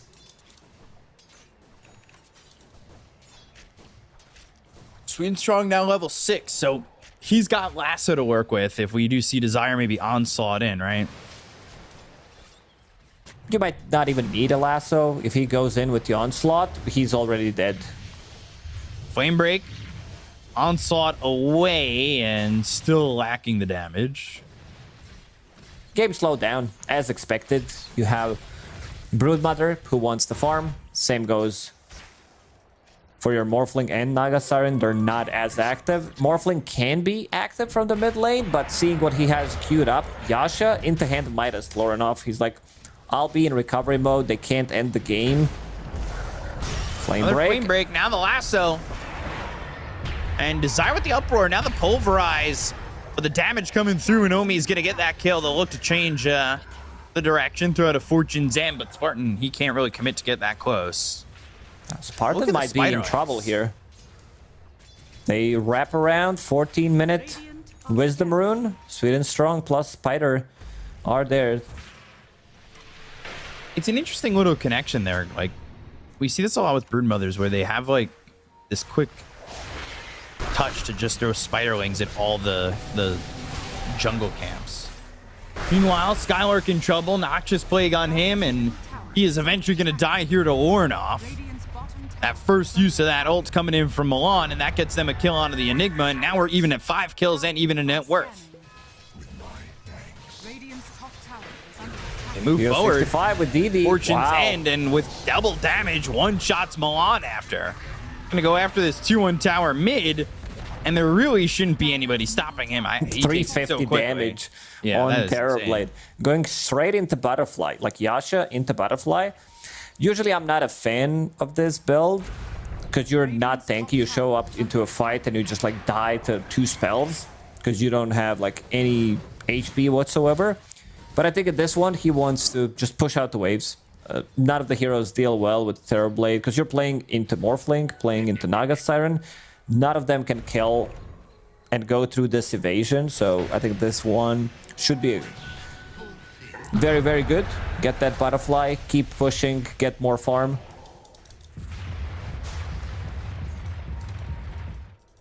Where's the Hawk in net worth? He is still kind of low out there. Lowest core in the game. very surprising for Naga Siren, especially the Hawk. We've seen so many good performances on his Naga Siren. Wow, look at the map. These spiderlings just spreading out. There's so many things going on the map. Like spiders, Venom wards, demonic conversion, TB illusions. This is pre-Manta style on Naga, pre-Manta on Morphling. All these spiderlings are being sent out to camps to try and like block the camp. Yeah, he's blocking block the camps. camp. How does he just do that quickly? Good. Get good. That's how. All right. Well, I'll try. I'll go into demo mode later today. Work on it. Record me a video. I want to see it. Oh gosh. I'll do it once and then work on it for 48 hours and then get back to you. Doc. And snare on the Desire, but nothing doing. Skylark's also got this Midas, by the way. And with the next usage, should grab himself Guardian Greaves.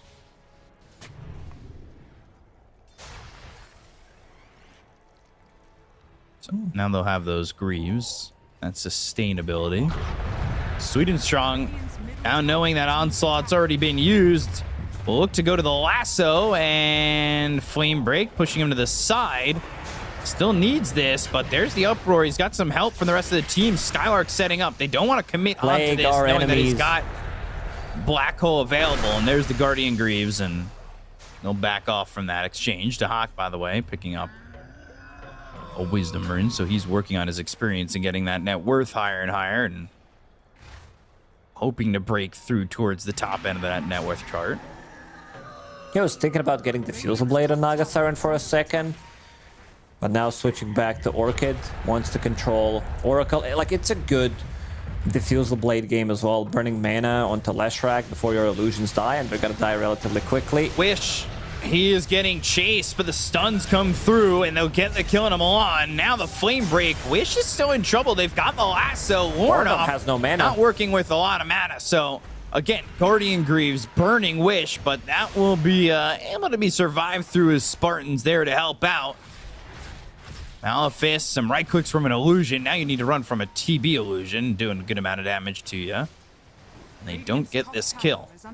Skylark did not want to commit with the Black Hole to get killed on Sweet and Strong. I don't think it would matter as much. I think at this point of the game, you can't afford to go for it if you're not going to be contesting Roche in the next 2 or so minutes. Dire's middle tower is under attack.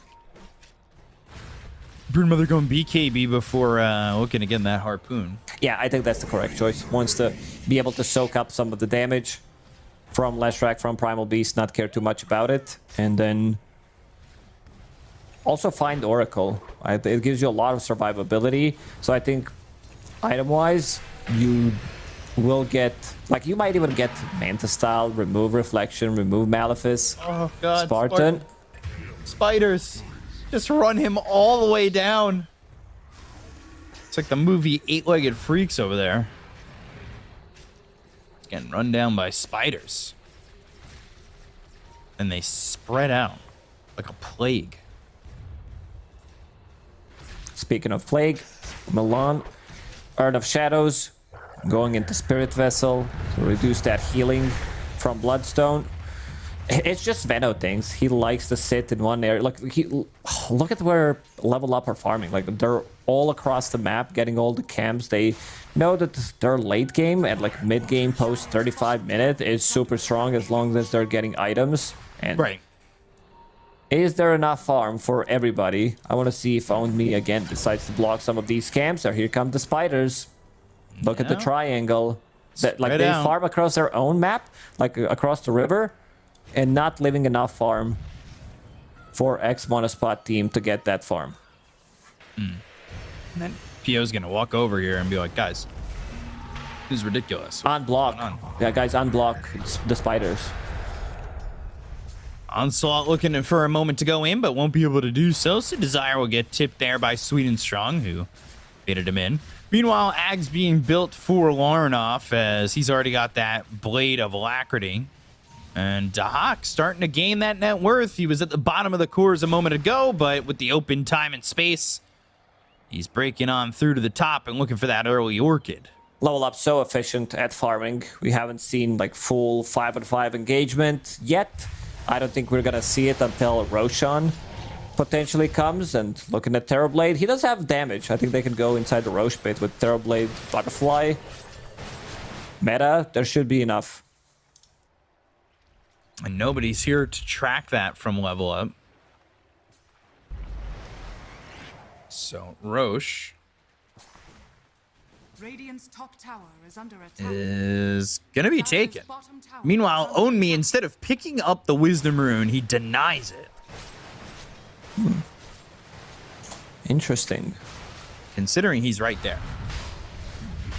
Skylark also denied double damage rune.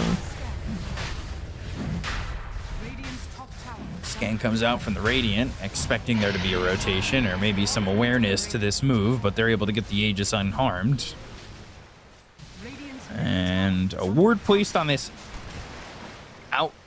outward cliff. It's a glimpse of the tier 2 tower mid. Level Up. Whoop. Yeah, they play some really nice vision. 3 observer wards, scouting things out. If they don't smoke, they see the lanes.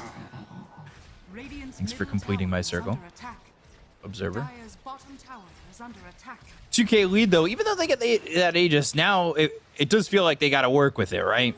Yeah, you don't have to round up the numbers. It's 1k gold lead. It was. No need to lie, B-Cop. Sorry everybody at home. Leave that to me. All right, I will. Onslaught, blink. Sweet and strong. He is got desire on just a fishing line right now. Oh, you want to get me? Blink away. He's like just always out of the range of that onslaught. Dire's So bottom tower heading is towards under top, but again, using this time and using this Aegis to farm as much as they can. But a lot of these camps still continuing to be blocked by spiderlings as they get sent in once again. Oh, couldn't block the ancient cap this time. As these spiders are, it's an infestation. It really is. He's been doing a good job so far. One of the reasons why they're like so efficient at farming. These 2 camps are worth a lot of gold, especially the ancient one. And you have 2 heroes who have Manta style, Broodmother that can be pretty much like she can control area of the map. Same goes for Venomancer. So the net worth keeps increasing for Level Up, even though they're not the ones holding the Aegis. They're playing this as a really long game, which I don't mind. Like we've seen them in the previous one, too much on the line. Aghanim Scepter about to be completed on Lorinov, then he can turn into Terrorblade, he can turn into Leshrac. I think Terrorblade's gonna be his hero of the choice. Get that meta. What do you do if you're Monospot right now? Like you're not hemorrhaging gold, but continuing at this pace is potentially not Radiant's top tower is great. under attack. Yeah, you're gonna get out-farmed, I'd say, if you keep doing this. I don't think they're gonna be able to find good usage for Aegis. Maybe they can group up bottom, try to take tier 1 tower, but look at Milan and Sweet and Strong holding hands together. Rest of the team farming up. They're just getting way too much out of the map right now. 3-man smoke.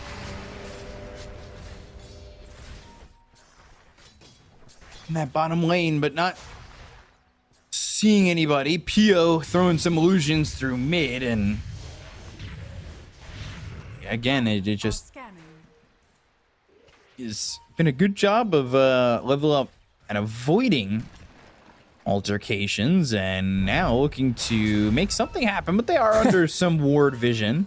Again, block the ancient camp in the triangle. The spiders.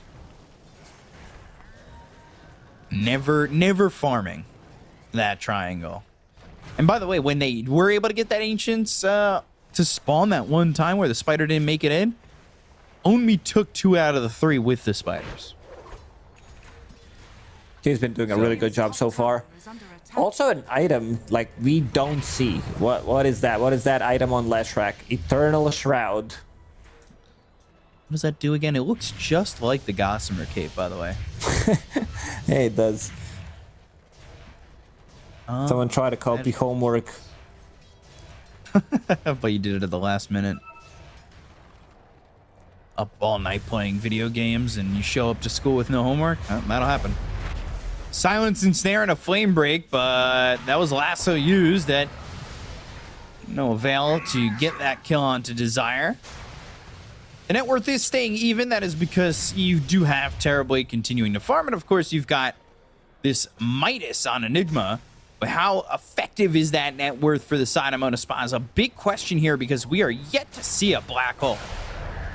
And I say that, but there is one immediately into a song, and that's kind of what I'm talking about in terms of net worth effectiveness, as they've used that big, long black hole cooldown. Didn't catch the Hawk. He was like on the edge of the black hole, but it did not suck him in. So back to farming. That's been the name of the game for both teams. Kind of level up, seems to be enjoying it slightly more, but also looking at X Mona Spa team. Enigma, Hand of Midas, Philosopher's Stone on Oracle. So they want to keep farming. One on Veno. I'm a big fan of Foda 2.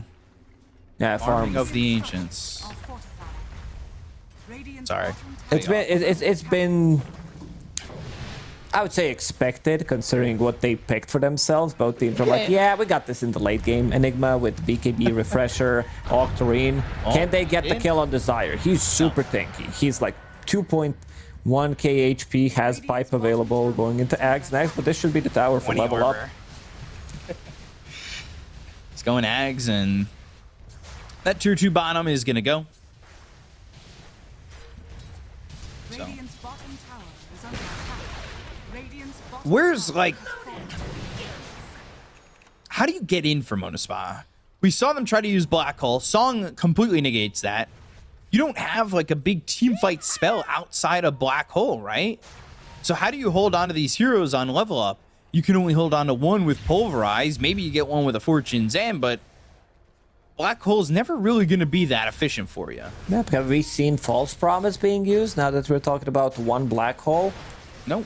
I don't think we've seen it used or needed yet, but top lane, it would be needed if they could be there. Unfortunately, they can't. They go and get the kill on a Wish. They've got the last one of Pio, who goes into the Sunder on the Sweden Strong. So now they're starting to fight. There's that False Promise. Warnoff, he's got that Ag, so terribly not feeling as strong at the moment. Omi trying to come around. And this is going to be another tier 2 tower for the side of level up if they're not too careful. Blinking from Skylark, but he still doesn't have Black Hole for 40 seconds. And things are opening up for level up. They've been farming, and now they feel really strong. This pickup from the Hawk, going for Shadow Blade. We've seen him do that few times. Another Wisdom Rune. Don't deny it this time. Owned me. We'll pick it up. Nullifier, Harpoon. Completed, about to crack level 20. So let's see what he decides to pick up. Is it going to be Silken Bola against the TB, or if he feels like, oh, I need more damage, and it's going to be attack speed. A lot of praise for Silken Bola when we were originally seeing Brood back into the mix. Always interesting to see that 400 AoE. Silken Bola. 12 seconds till the next Roche is up, by the way. We'll be on Radiant side, so they need to start prepping X Mona spot. They do have Ward very close to the Roshan pit, but level up has one on the high ground, one scouting well wishes. You ever get any well wishes before? You throw a quarter in? I did. I don't remember what I wished for. To win TI never happened. It's not working. This magic not working. Apparently you have to be extremely skilled. Can't just throw a coin. Maybe I didn't throw enough money. Yeah, did you throw a gold coin in there? No. Well, there's your problem. Radiant are It's got to be at least an ounce of gold coin. You just flip it in there. It's a big trade-off. It's equivalent exchange, lasso, but meta and Soonstrong is gonna die. They turned that one around. They had everybody ready to go on that. Meanwhile, Roche is up. Well, look at the tier 3 town. Level up. They've been ratting so far in the DPC. This is Broodmother, Naga Siren we're talking about, so someone needs to respond to it. Wish will TP, has boots travel available. Meta popped, half duration gone. They need to get something done with this. Thought it would be Roche, but well, now they're finally into that.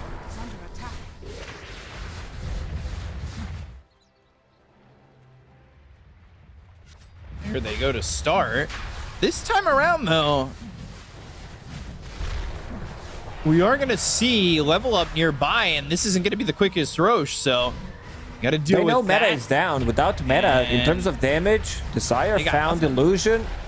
Doesn't want to scout.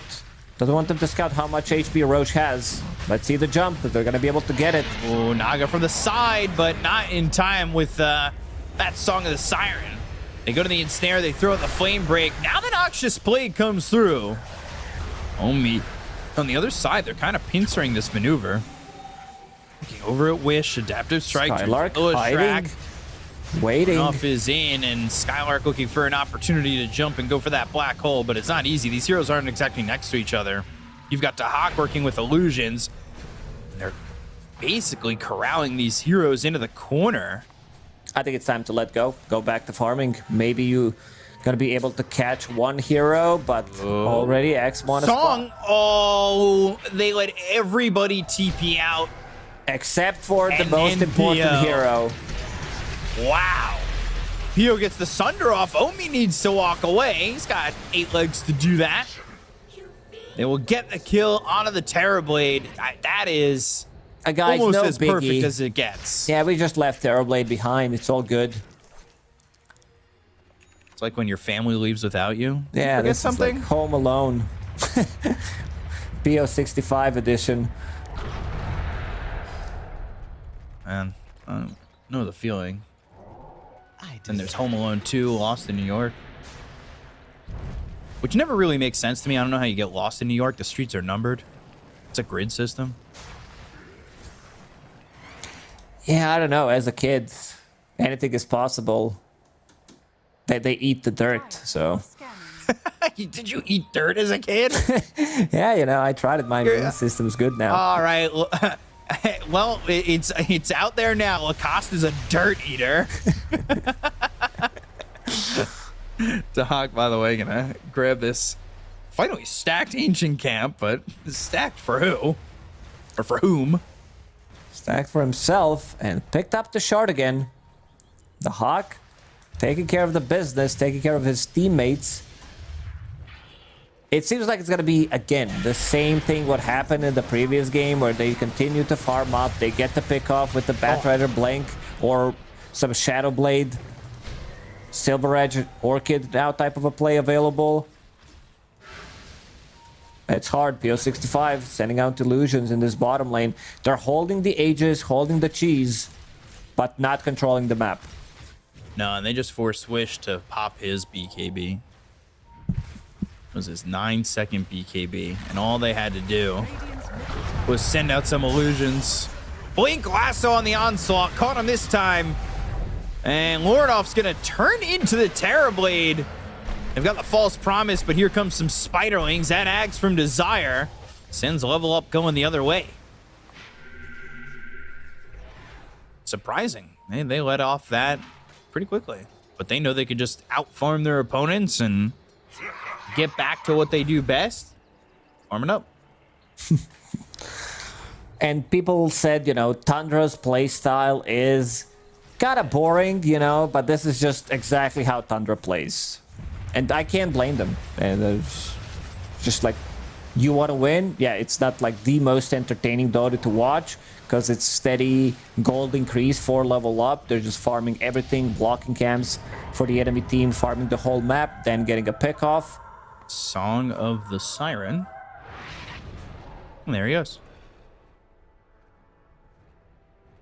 I don't know how they catch Dahak with that Song of the Siren, especially if he had some help there, but they weren't able to do so at that moment. Lornoff picking up an XP rune. He's level 21, and he is not terribly far off of this Scotty, and there will be a Morphling pause.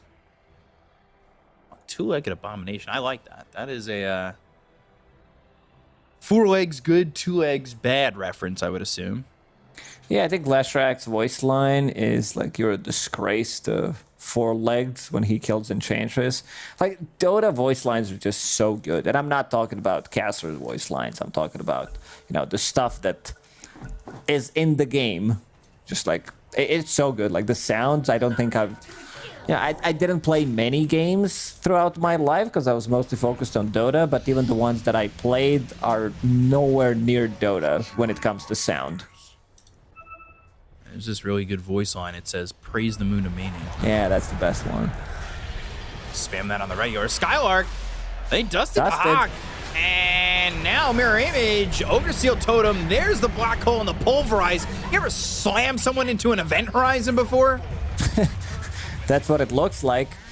Try to get out. Like, Manta Style doesn't get rid of dust anymore. So they still keep the vision on him. They even place down Sentry Ward just in case. Black hole.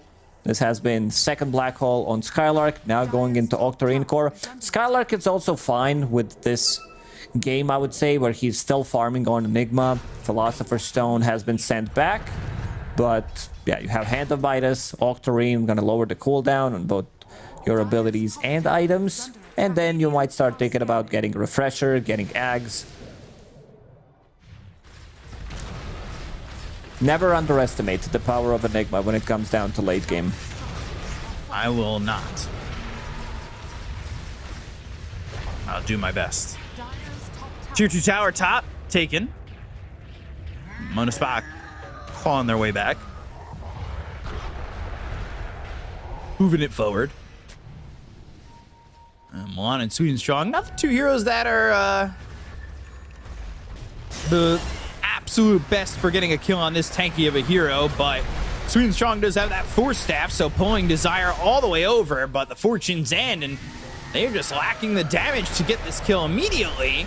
Midnight Pulse is down, Desire's still on the run, they've got the break onto the Morphling, they're still trying to chase him. Now there's the dust finally hitting, but they're gonna go and find themselves Spartan. They'll look for the stun. They're on a wish. They might have a problem here as the Lestrak. He's gonna pop that BKB. He eats the cheese, but that's not gonna be enough. Oh, Morphling. That was not a good enough cheese for him. He ends up going down. He dishes out way too much damage. Turns into him, and then you have Broodmother. Like, she right-clicks. Her right-clicks are insane. This is 3 cores that scale so well. Batrider as well, and now they're gonna go for a bit of a split push action that we've seen them do already a couple of times in the DPC. Even in the previous game against Enigma Galaxy, forcing out Glyph from Radiant. And now let's see, Desire might be too tanky to be killed, but they can go for the barracks, go for buildings. Spiders top. Illusions bottom. Heroes mid. The tri-split. Yeah, it's not splitting 2 sides, it's splitting all 3 sides. Lasso, Silence, going away from the Oracle, but has that false promise, pops that uproar, has the break on everybody, doing some okay damage, nothing too crazy. Noxious Plate gets thrown out, and you can see Desire left with a little bit of health, but is able to onslaught away. The Hawk will send out illusions to the bottom lane again. Had a couple of illusions. Tower lost 1400 HP. Top tower lost 1.5. And now illusions are coming in again. It's so annoying to deal with this. It's like this type of a play from level up doesn't allow you to make many mistakes. You're gonna lose like tower, then your barracks are exposed. You go for Roche. Next Roche, this is third one. It's gonna be available on Radiant side, which means Aegis, Cheese, Aghanims. So you can give it to Batrider, you can give it to Venomancer. even like Broodmother is a good candidate, I would say, with Spinner Snare, where they control areas of the map and then get even more farm. It's not as much of a farm blowout, though, as that first game. No, because they're still keeping things relatively even. Terrorblade sends out his illusions. At least now they have this Hex from Own Me, who can kill the illusion instantly. So that's one way to deal with one of the illusions. PO65 is under-leveled, something that does happen with Terrorblade, because he's not there, he's pushing out the waves, doesn't collect all the XP. Level 17 only. Damn. Very surprising, as he's going into an MKB. Let's get the net worth pretty close. MKB is going to be a big pickup against Morphling. He has, what, 46 armor at the moment. Then Nagasiren has Butterfly, Silk and Bola. Question is, does Monospa want to react to this Roche? It's been Level Up reacting to their first two Roches, and now... They haven't managed to do anything with first two Roches. Yeah. They kept farming and kept losing the goal advantage. Bloodthorn picked up for the Hawk, and that's going to be Ag's blessing for him as well. So his net worth is going to skyrocket. Okay, he's the one who picked it up. 36k. Radiant are scanning. Oof. Like, how do you deal with this? X Monospa can't leave the base. If they smoke up, it's just like Skylark. I said that he sent back Philosopher's Stone. Now he has, like, usually you have it in the backpack. If you die, you're not fighting, so you're gonna put it in. He sent it back. Now has it back in. He's like, nothing's happening, and there's no reason for me to not pick up some extra gold. Yeah, he's got his tier 2, 3, and 4 neutral item on him. He's holding on to everything. So, with that Aegis Cheese and Ag's Blessing, that bumps up the net worth lead to 15,000. You've got the reel in for the Nagasiren, so things get even more difficult in terms of being able to sustain yourself and not be locked down on the side of Monospa against the Level Up.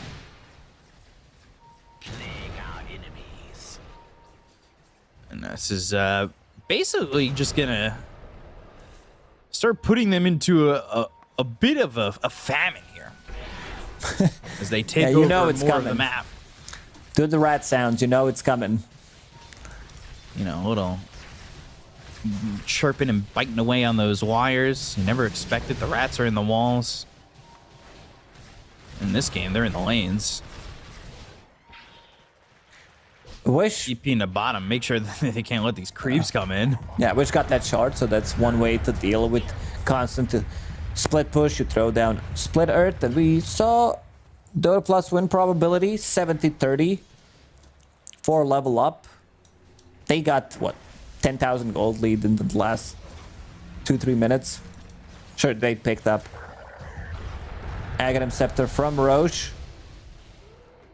But they can't leave the base. This is just like slow and painful death. Unless Skylark manages to farm Refresher and then they go for like high ground push. He lands 2 black holes. That's the comeback.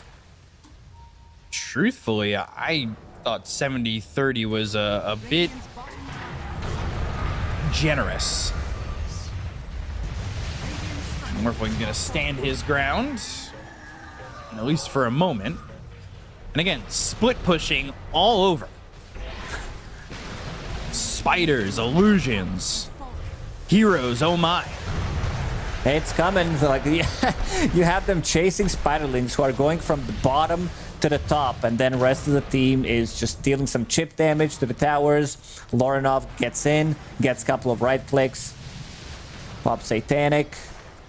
It's gonna be full HP back soon. Level 25 at Morphling, going into Octarine. Stun lands.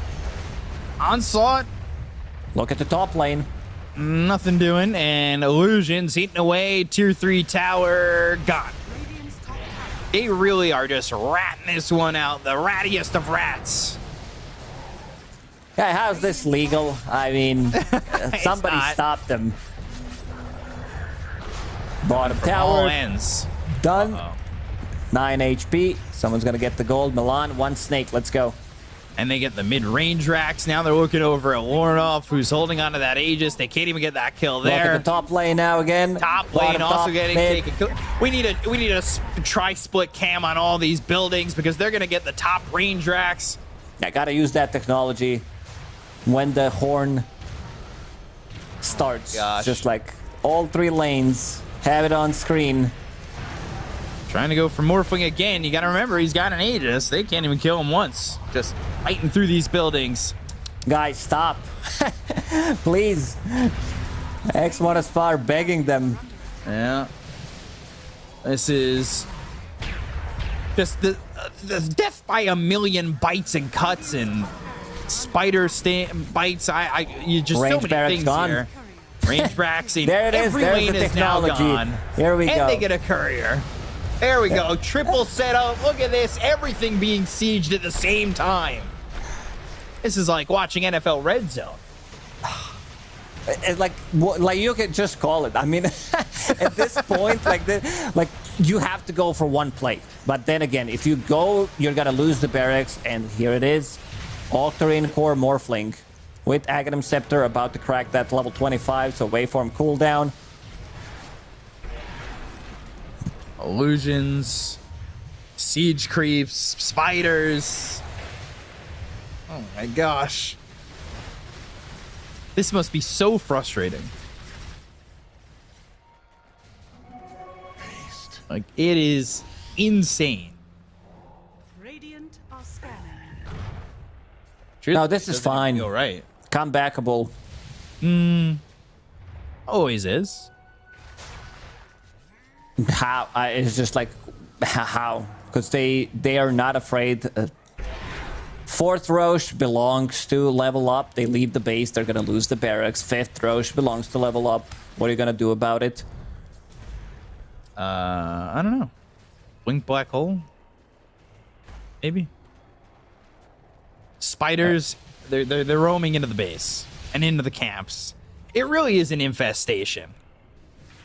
You need an exterminator. You might want to make that appointment.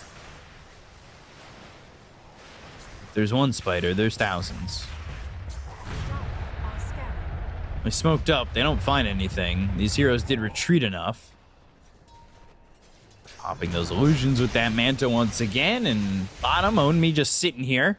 His heat map in the last game was into the top lane, but heat map this game is into the bottom lane. Smart Spot tried to smoke, didn't get anything out of it. And again, all 3 lanes constantly being pushed in. Only even picked up a Blink Dagger, so he goes in, gets like 2 right clicks, blinks out.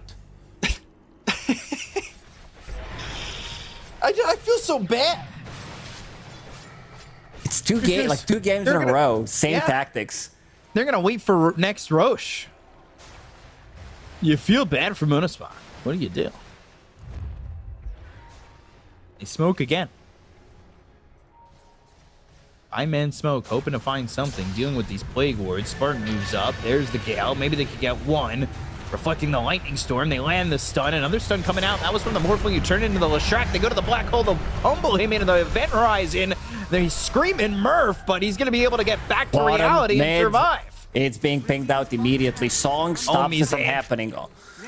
Oh boy. Glyph. The problem. Uh-oh. They're not gonna have it for 5 minutes now. They don't no have black hole. They have no way to defend. They have no way to team fight. They're just watching as their buildings are going to start getting taken. Skylark, bot refresher, BKB, sold his Midas. not Let's see gonna if he can matter. get one. And they'll get a kill on a wish. They'll take it to Leshrac. He does have buyback. He refreshed on Enigma, sold his Midas, so... Oof. This might just be it. Roshan in a minute and 40 seconds. Yo, with the meta. 5-second cooldown on waveform with Octarine Core, level 25 talent. Bottom barracks gone, top barracks getting sieged. And now you have like level 20 on Nagasarin, +1 mirror image illusion. Then you have extra duration or less cooldown on level 25. So that means even more pressure onto your barracks. Lornoff going in. Couple of right clicks and he's out. Top, set, Illusions have not done it yet. Buyback used by Wish. They go to the lasso. It's going to be onto the Enigma. Skylark needs to be careful. But no follow-up there. And now the mid-center racks are gone. There's also spider webs all over. It's hard to see everything. Hey, it's gone. That's Megas. And there's Megas. Go for Roche. Wait it out. Ownme gets in with the Blink Dagger, BKB. Insatiable Hunger. 3 right clicks, kills the barracks, and he's out. Now they can keep repeating what they've done in the previous game. Oof, level 25, Broodmother with Shard. This is insane amount of damage. Like, we haven't seen it being used on heroes, mostly on barracks. And now they can... Maybe we can see it on Roche to see how much damage it is. Minus 0.3 second bat. Yeah, so Batrider gets minus 0.3 seconds on all of his abilities and respawn time. During Insatiable Hunger. Yeah. I wish they had just... I really wish they had tried to fit base What bat attack means, to- yeah.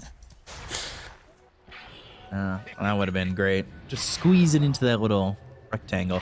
So even with Mega Creeps, why not? Go to Roche, get yourself another Ag's Blessing. They're trying to beat their score from the last game, which I believe was 76,000 net worth. Advantage. And now it's going to be 38. So they pick up that spinner snare.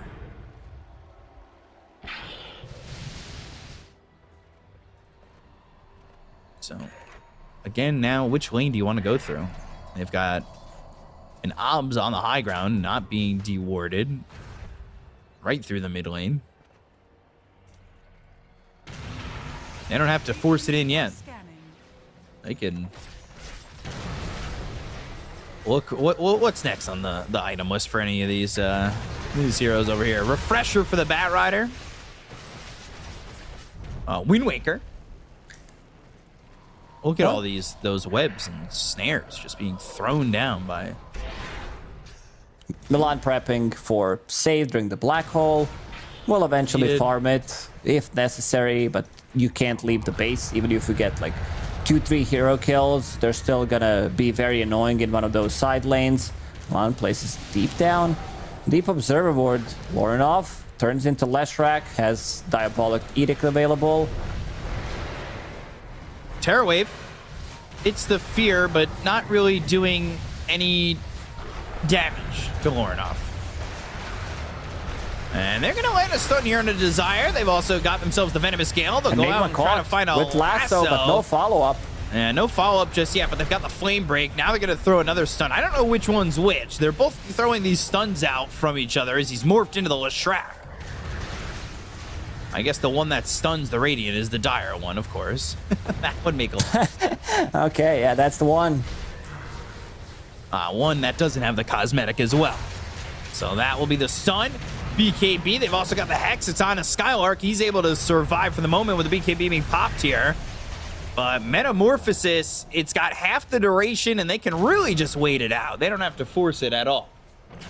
They have Aegis for almost full 3 minutes. As soon as they drag them to one side of the map, like Broodmother should be attacking the tier 3, tier 4 towers. Tier 3 towers So are again gone. on a Skylark, he just can't catch a break. Black Hole, all right. I mean, this is working maybe, but the song comes in and Skylark's going to be stunned up. There's no damage. He has the refresher. Maybe he can get another Black Hole. Stun does end up landing, but he needs to get there. False Promise hit with the Onslaught. Now they're going to go and get the break. It's on a Lorinov. These tier 4s haven't fallen just yet, but they just don't have the Metamorphosis. They've got the break on a Lorinov trying to get the kill to the Morphling. Nobody's dying in this game. I don't think anybody wants to die at this point.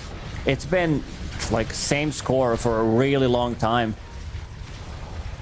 They gotta kill those buildings, kill those tier 4 towers, try to split them. Too. Ownme, look at where he is. He's just like not existing. He's like being a waiting for an opportunity to jump. Trapdoor spider over here. Still trying to get the kill on a Lorinov as he's gonna wave form away from these heroes that don't really do a good job of chasing. Stun lands, Terrorblade now popping that Manta. Spinner Snare in front of the steps back into the base. That's just not fair. You're not even able to run away anymore. They're going, trying to get the kill onto the Terror Blade. They look over at Desire, still very tanky. Everybody in this game is very tanky, except for the towers.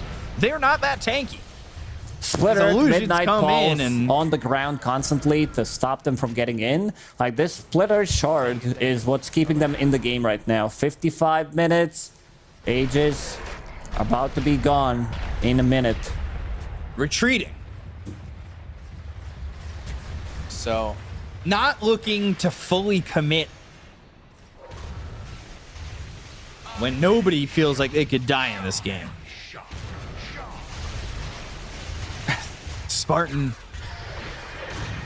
shot. Bloodstone, Blink, Lasso, BKB. Can they get the save here for Wish?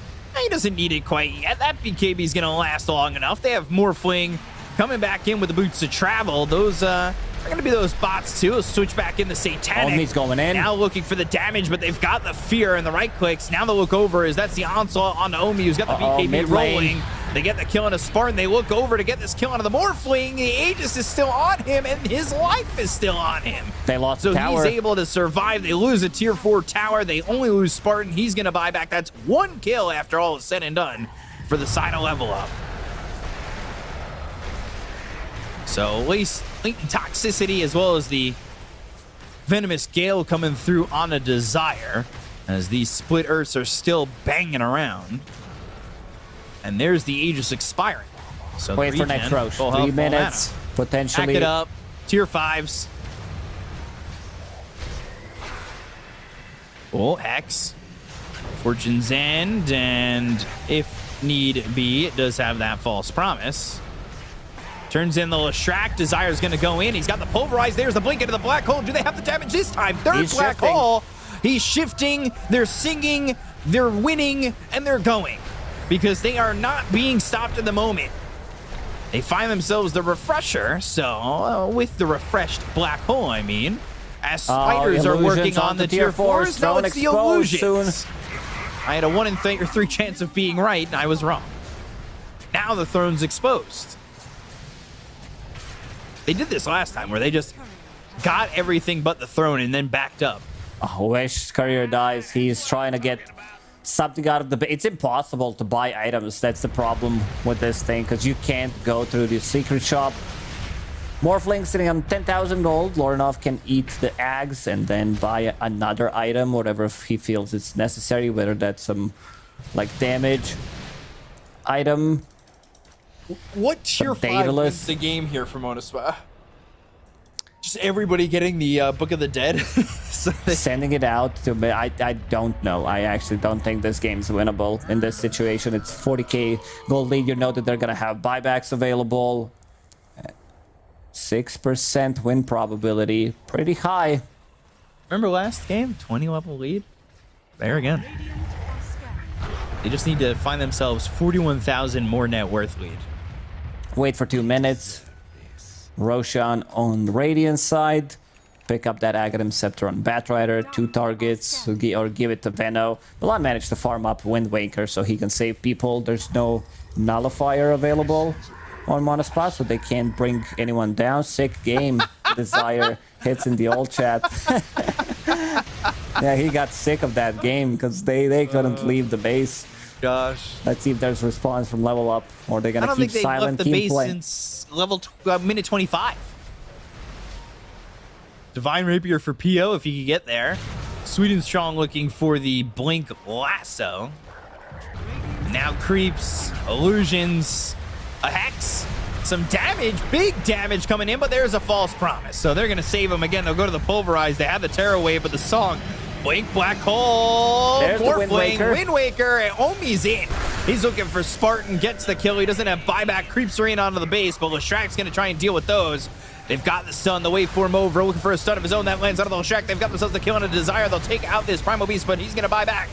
Illusions pushing in, Morphling trying to fight here. Lornov's going to go through on a Wish and try to make a Wish, but the Black Hole once again, this time avoided. The Not going to be waveform. able to lock him down. They'll get the kill and a Wish. He's going to buy back. They've got the Pulverize. It's finally on to Sweden Strong. They get the kill there onto the Batrider, finally getting themselves up one. Skylark ends up dead. Omi falls. He's got buyback. They took out Milan, and all of a sudden, 3 heroes were dead on the side of level up. They used 3 buybacks. Sweden Strong bought back on side of level up. Roshan, long respawn time, but the thing is they can't leave the base. They used both Refresher, double Black Hole. Managed to get some kills, but it's still gonna remain the same problem that they can't leave the base. So, tier 5s. 60 minutes. Let's see what Tier they can 5s find. available. Wish. Wish Found is one gonna token. Get a token. Giant's Ring for the Naga Siren. Pio. He might buy out on this Divine Rapier, but so. Desire, Save, False Promise, Pulverize, Sweet and Strong. Gotta remember, he just bought back. They go into the Terror Wave. There's the Song of the Siren. And Stun doesn't land, but now, all of a sudden, Sweet and Strong's dead, and he doesn't have buyback. Winnable. How do you leave the base? Like, you need to run down one lane, 100 seconds Apex without a for Batrider. Oof, that's a lot of damage on Morphling. About to eat the Ags, already has Moonshard. Pio's Courier going out to buy that Divine Rapier. Oh, God, Siege Creep. Somehow looking to snipe it. Okay. What does he sell? Like, he has Lincolns in the backpack, 80 Ags. If he's going Divine Rapier, like, what is he replacing? I think you replace this Blink Dagger. Oh. And it's the Manta style. So it might be popping like Manta and swapping in one of the items. And going down the mid lane, let's see, 40,000. How do you go down the mid lane with creeps at your front door? Maybe they can defend. But Roshan 20.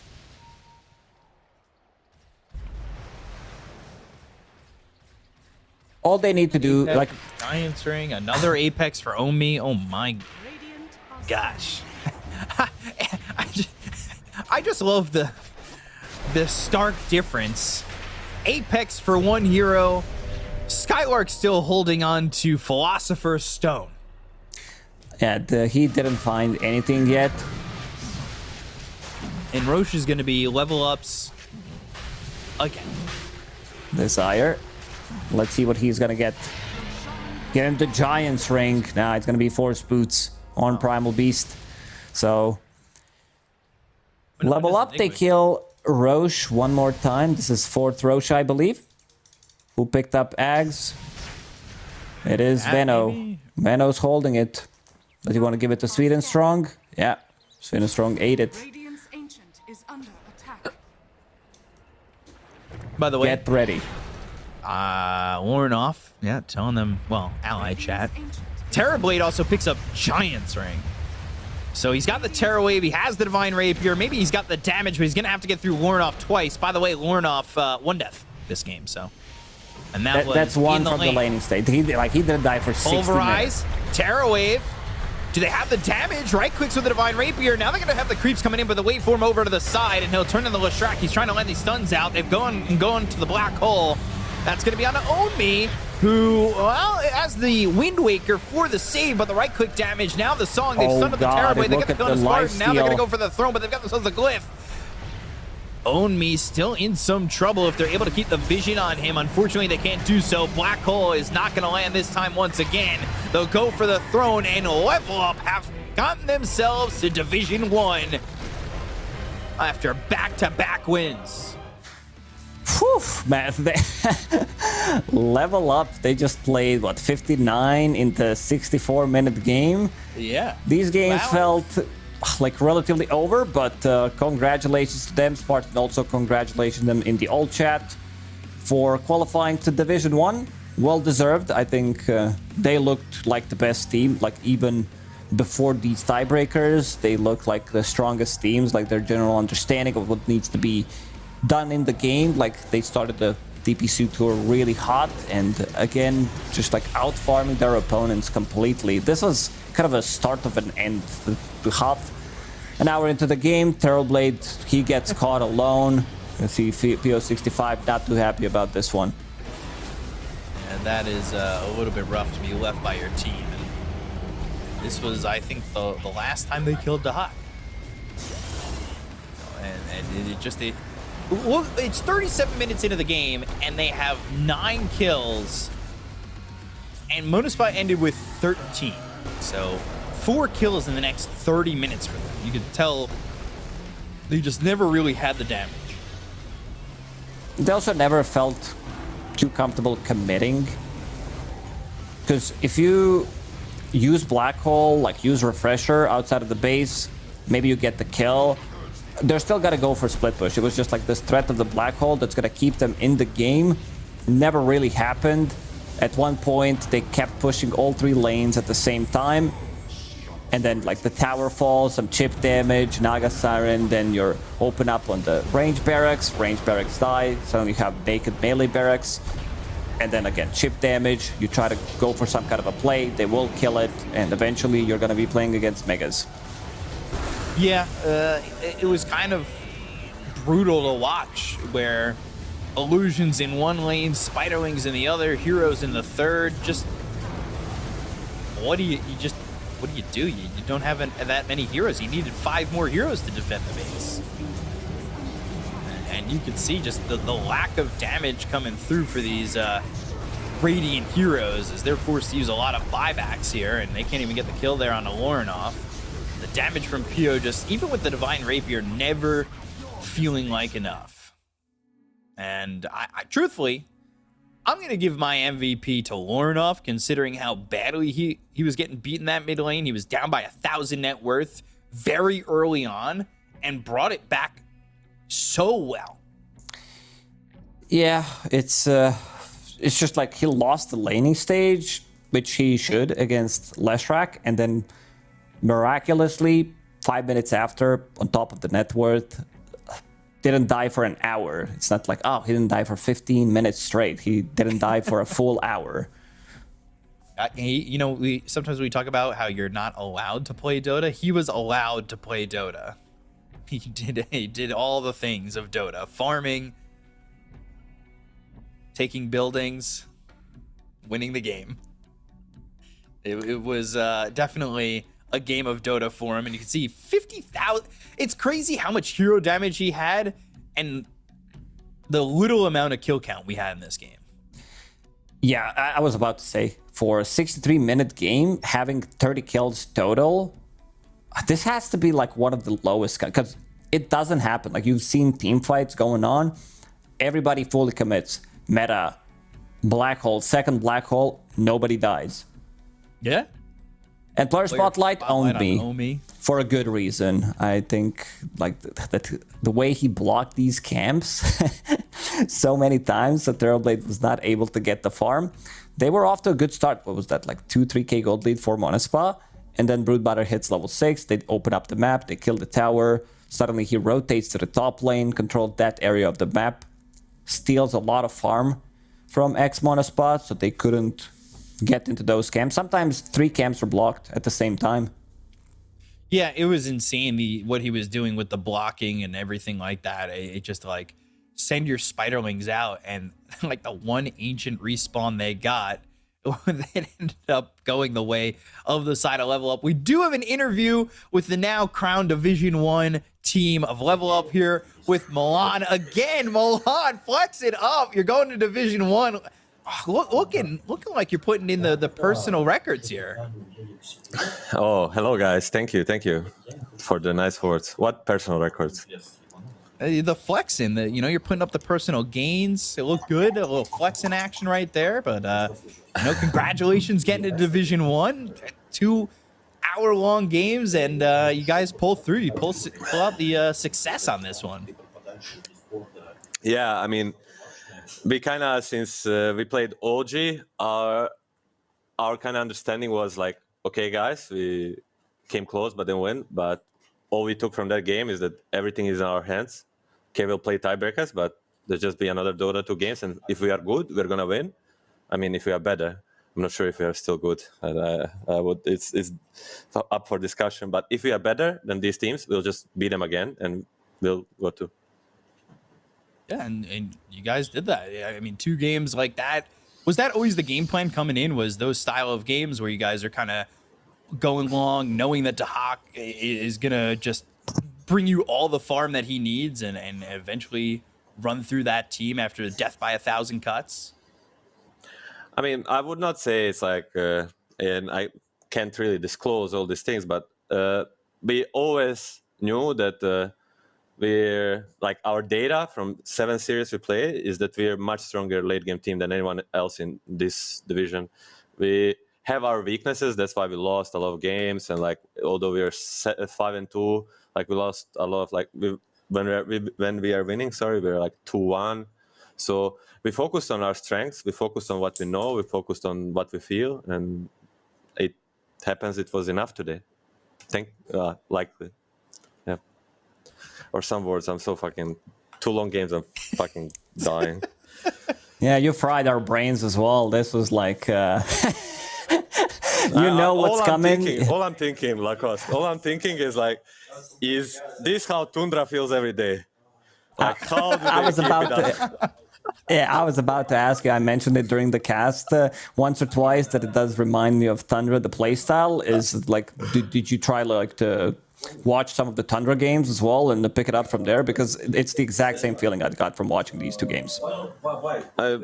We try to learn from the best, like try to take what's the best from everyone to ourselves, but not like specifically. But the Huck used to stand in for Tundra. I kind of play for Tundra, Mad Golems for multiple months with Neta, and like we all have our knowledge accumulated into this team, and it naturally happened. It was not like super forceful.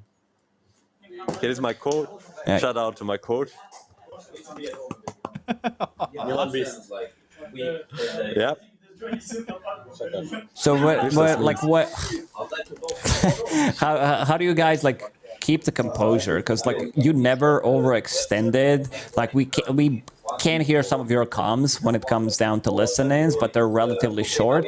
Is it just like super calm and you're like, yeah, we got this one in the bag? Or is it like, oh, it tends to be chaotic?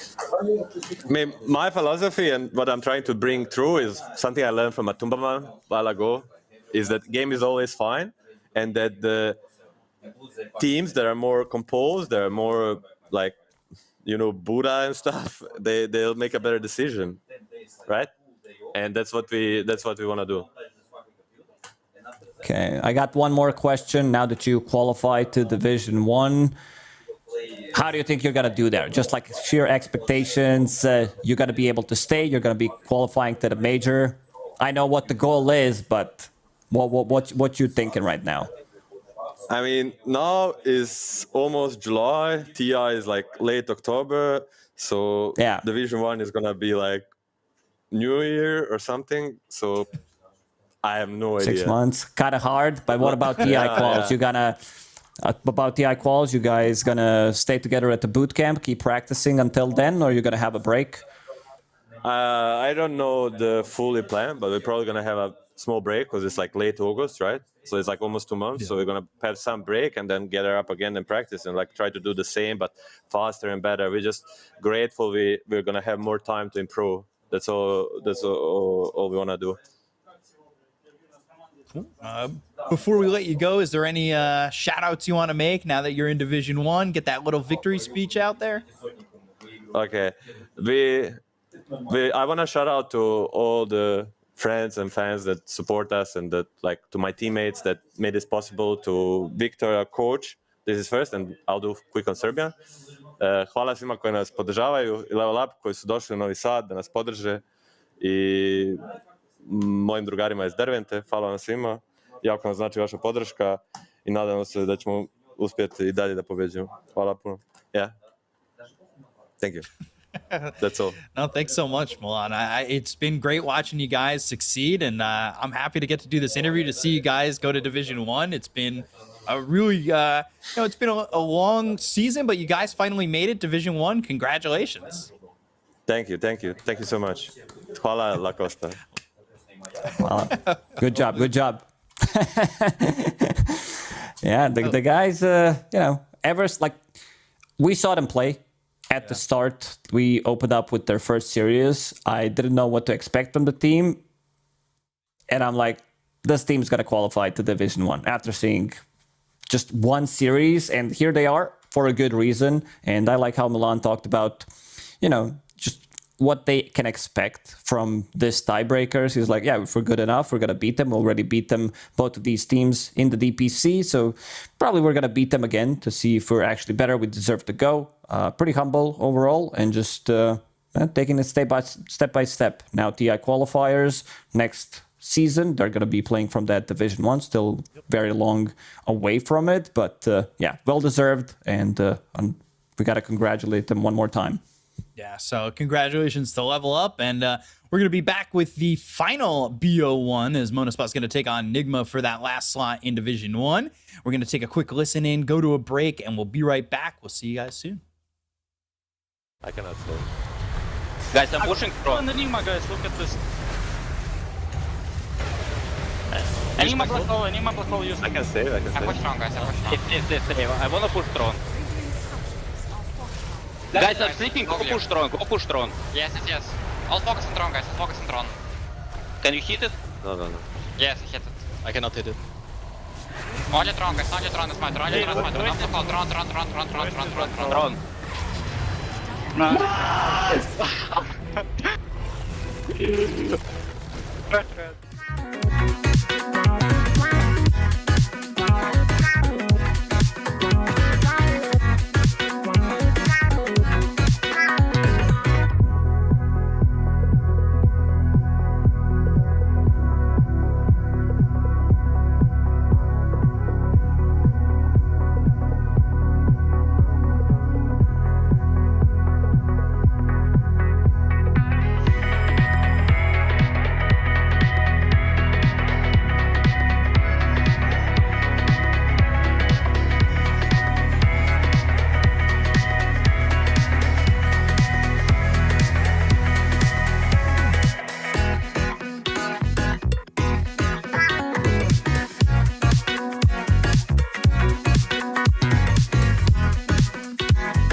Welcome back. Western Europe Division 2 action coming your way with the final game as winner of this goes to Division 1. And, well, the one who doesn't come away with a victory is stuck in Division 2 for, I would say all eternity, but till at least the potential end of next tour, which would be next year. So it'll be a while.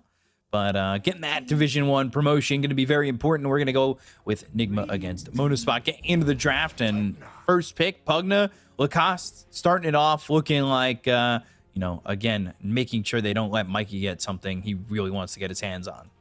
Yeah, betting out that Batrider immediately. Yeah, funny thing to see would be team not managing to qualify to Division 1. Going through TI qualifiers, winning TI, starting off next DPC season in Division 2. Definitely don't want that, that's for sure. It would produce some good memes. Yeah. I mean, I'm always here for the memes. I know you're always here for the memes. Always down for some good memes, indeed. Damn, Beastmaster Coddle right off the bat, back to back. Already liking Nigma Galaxy's draft way more than I did in the first game that they played in these tiebreakers. And Monospot, not messing around. Pugna, Storm Spirit. I think, like, Keeper of the Light for Nigma Galaxy is a flex pick. They can play him from the mid lane, play it from position 4. Now that there is Storm Spirit in the game, I think you shift it to 4. So this should be your lane, Beastmaster, Keeper of the Light. 5 seconds remaining. Storm's been the hero that we have seen getting through the draft, but hadn't been picked. It's actually been banned more so in the final phase. So we'll see how Monospot now want to ban now having these two heroes. Silencer is definitely a good start. Potentially that Anti-Mage is going to be a ban for them, as it will actually be the Queen of Pain. And see if they leave the Anti-Mage through.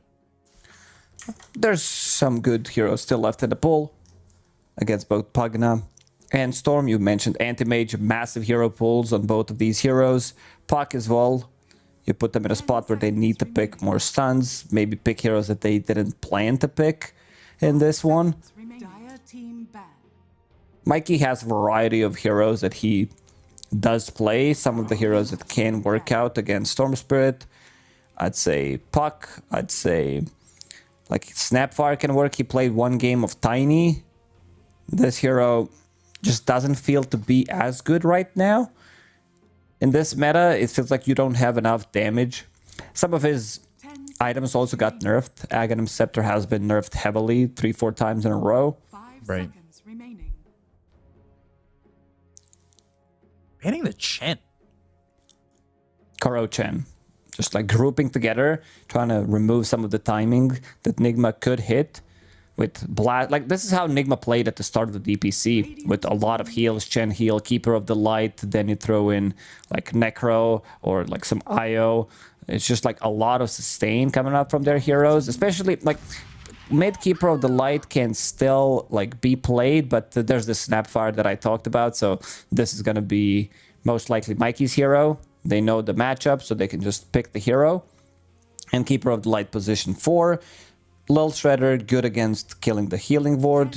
You can also, you build into Road of Atos, so that's one of the reasons why Snapfire mid is good against Storm. You'll have that set up for your own cookie, root mechanic against Storm.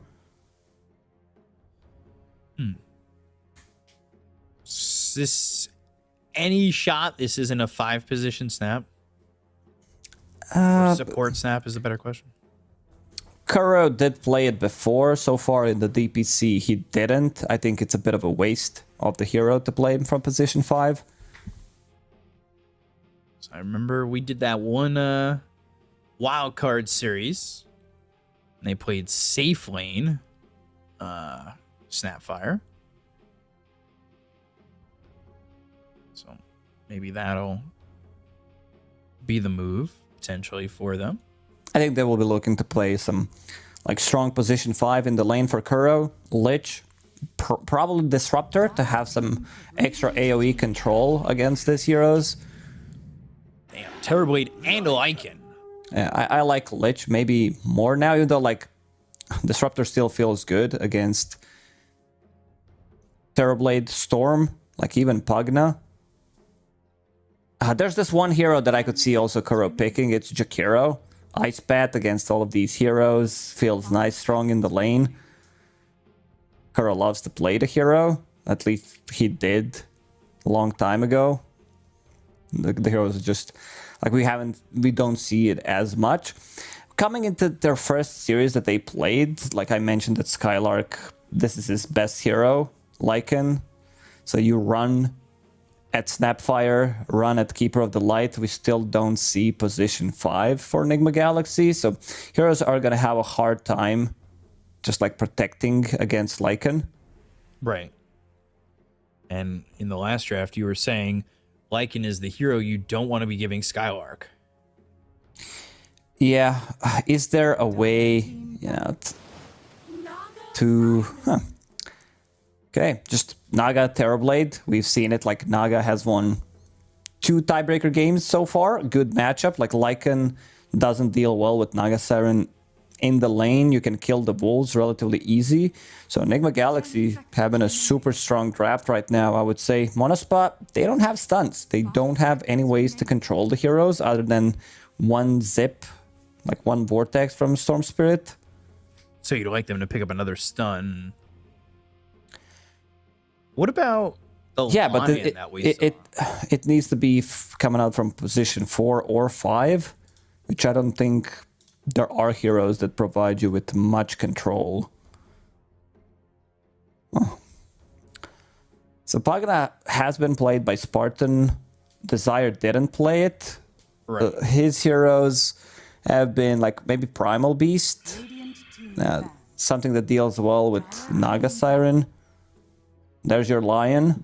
I mean, it's a good pick against Naga Siren just because you kill the illusions, life drain, mana drain, Hex. Is there another hero? I mean, Desire Earth Spirit also could work out. Something on low cooldown that can get the stuff going for Monospa. A hero that plays with Storm Spirit. Definitely needing to add a stun. What do they want to ban here? They ban the Huskar. Okay, protecting themselves in all departments just in case this Snapfire is played as support. I mean, they could play Snapfire support and pick Puck as their last pick. Like, it's also doable, because in terms of stuns, there aren't many. Puck has a free game pretty much, but I still feel Enigma Galaxy will go for some sneaky position 5 so they can counterpick. Let's see what Monospa got for this one. That Puck is definitely looking pretty juicy, especially when you get rid of the Disruptor, right? Like, you don't want to be caught by that Static Storm is a kind of a bit of a giveaway. I'm thinking maybe that's the pick. Radiant team pick. But they go to the Rubik. That gives you a stun. Potentially more. Not that many stuns on Enigma anyway. They have the control. Like Beastmaster Roar, Ensnare, Cookie. If it's core Snapfire, Road of Atos, like you don't need to have 5 stuns. But I think their draft looks really good right now in terms of scaling, tower damage, carry-to-carry matchup. Do you need more control for this Storm Spirit? So you shift this Snapfire to position 5, or if you feel like you need to deal with Terrorblade and Lycan. I was thinking about some 5 Wyvern. It might be slow, but it's good for the game where you deal well with Lycan and Terrorblade. It's gonna be Puck in the end. Yeah, they just shift things around. It's a good Puck game. Like a little surprised that they banned like Huskar, even though Huskar could pop off. It's one of Mikey's heroes. Like Mikey has like a variety of heroes that he does play. Also like a lot of these pub heroes that he likes to run. So yeah, I do like what Enigma Galaxy drafted for themselves. You'll always have this really strong combo, Coil into Kisses. Any of these heroes die. And you can also leash Lycan. PO65 in the previous game, he went for like second item Butterfly, Yasha into Butterfly. you can't allow yourself to do that. You need to tank up as much as possible on your Terrorblade. Spartan, he's also going to be playing into like Beastmaster, Hawk Vision, Puck, so not going to be an easy game for him. I really do like what Nigma drafted for themselves. I think this Pugna is going to struggle because if you want to stand still in life drain, you're going to get hit by Mortimer's Kisses. The vision's going to be on you. You don't really have the benefits of being able to stand still untouched unless maybe they take out these heroes pretty quickly. Wish goes in with like a ball lightning into a vortex with some help from Desire. Skylark maybe comes through and is able to abuse the backline. So maybe Kuroki doesn't feel comfortable going for the Mortimer's Kisses, but it's still... I agree. It feels like a very dangerous game for a lot of these heroes on the side of Monospa. These heroes can easily be bursted. Also, if they manage to shut down Lycan in the laning phase, delay his item timing by 2-3 minutes, this is pretty big. Then it does allow your Naga Siren to come into a fight with like 2 big items.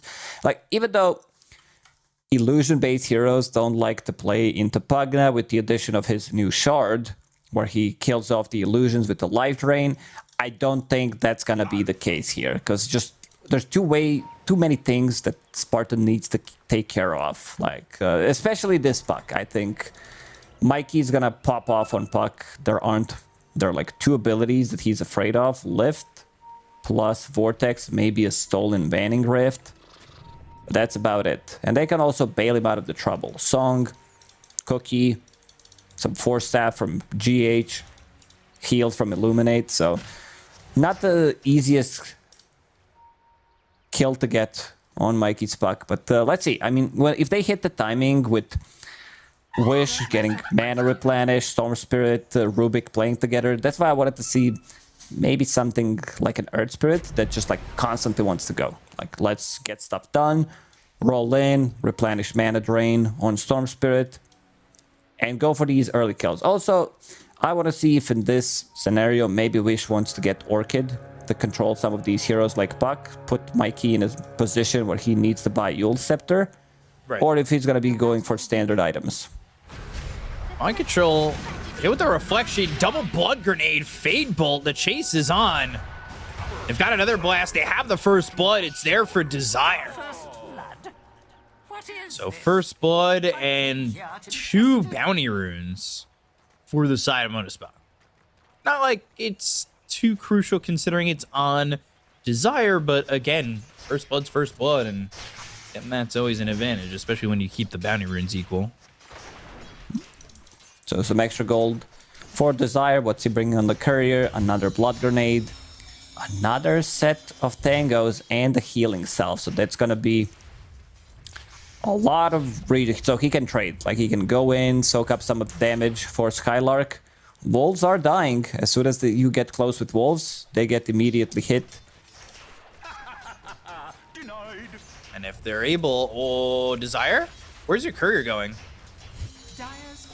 I don't know. I think couriers are bugged. It does happen to me like at least once a day. It's like I didn't click it there. There's no reason for me to click it. I just click deliver items, and it's like, you know what would be funny? If the First Blood courier item just like died. It went right past everybody. It almost went right past Yuma into the tier 1 tower. Top lane, Spartan in trouble. But now they're turning it. Nether Blast. Mind Control's up a little far. They've got Reflection in 3 seconds, but just don't have the health to sustain and go.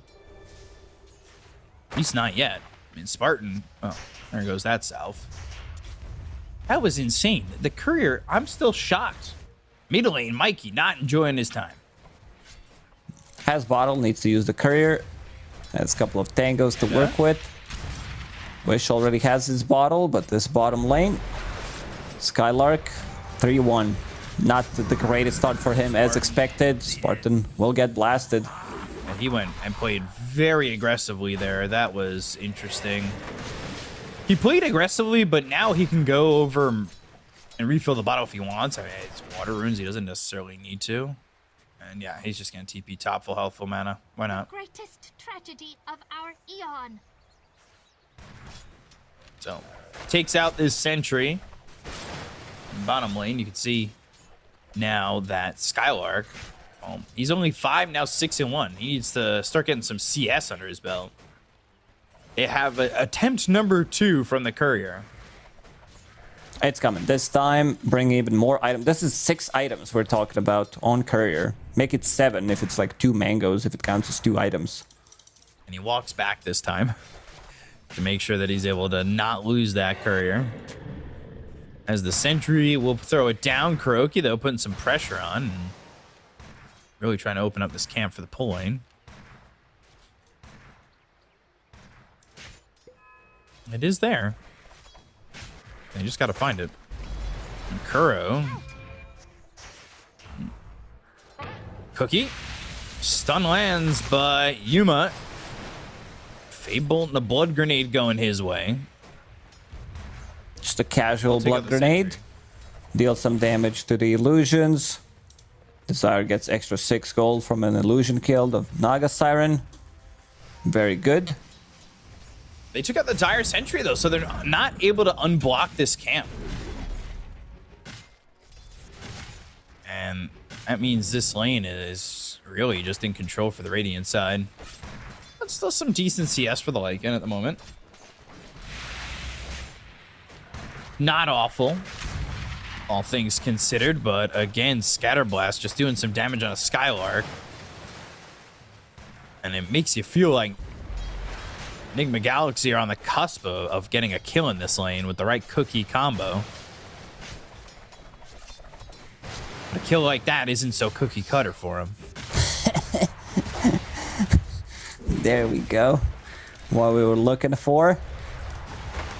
Mind Control getting closer to his Vanguard. Just 400 gold away from it. And you stack the small camp in the top lane. They can easily take it with Blast and Wild Axes. So yeah. Sometimes it's better to leave the small camp open when you have abilities like this to just like almost instantly kill it, so they're doing you a favor. Has meta Decrepify body blocks the reflection and looking to get this kill on a Mind Control. The right clicks are in. They've got another Nether Blast. They'll get the kill for Pio. That's pretty well done. That should help. Again, things not so comfortable in this top lane for the side of Enigma Galaxy, but the same is being done over bottom. Skylark not exactly enjoying his time, but doing better than the Beastmaster as his offlane opponent. Yeah, starting to catch up. As soon as they brought the items, things got slightly more easier for them. GH playing on low HP does have a lot of magic one charges, has that healing Lotus, trying to bait something. Might need to be forced to go back.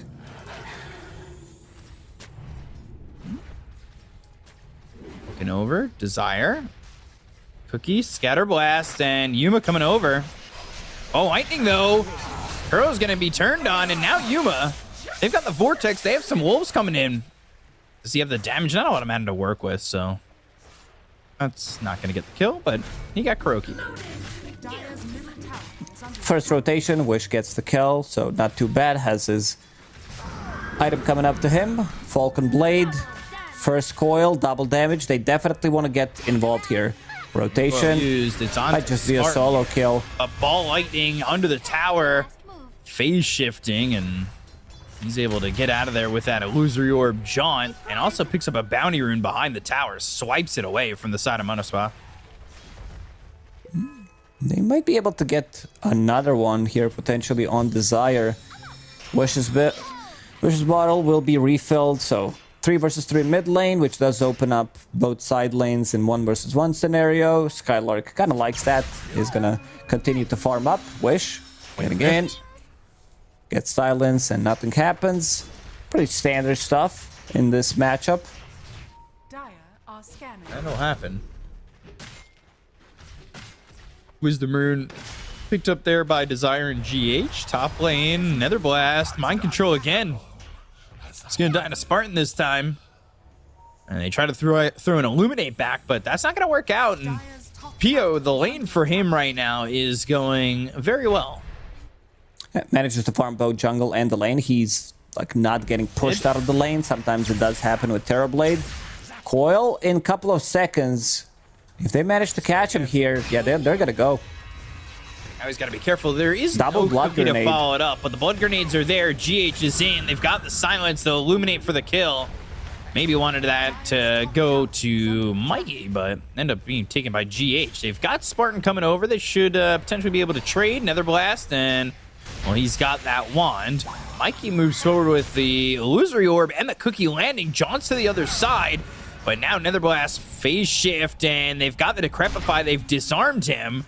A waning rift away, and now Desire's gonna pop that salve. Mikey got afraid of that Nether Ward. He had combo available, but did not want to commit. Cookie also putting him in a spot where he's like, do I want to go in or am I gonna die? So doesn't risk anything, which is a correct move. We've seen Mikey sometimes in this DPC overextending, but this time keeping things much more relaxed. Doesn't want to die. Let's see, Lycan, he hits level 6. 2 supports immediately playing with him. He's already got that helm. So it should be a tower. Get some gold under his belt and open up the map a little bit more. You know, when all is said and done, like, this is still keeping Pio wide open top. Doing whatever he wants.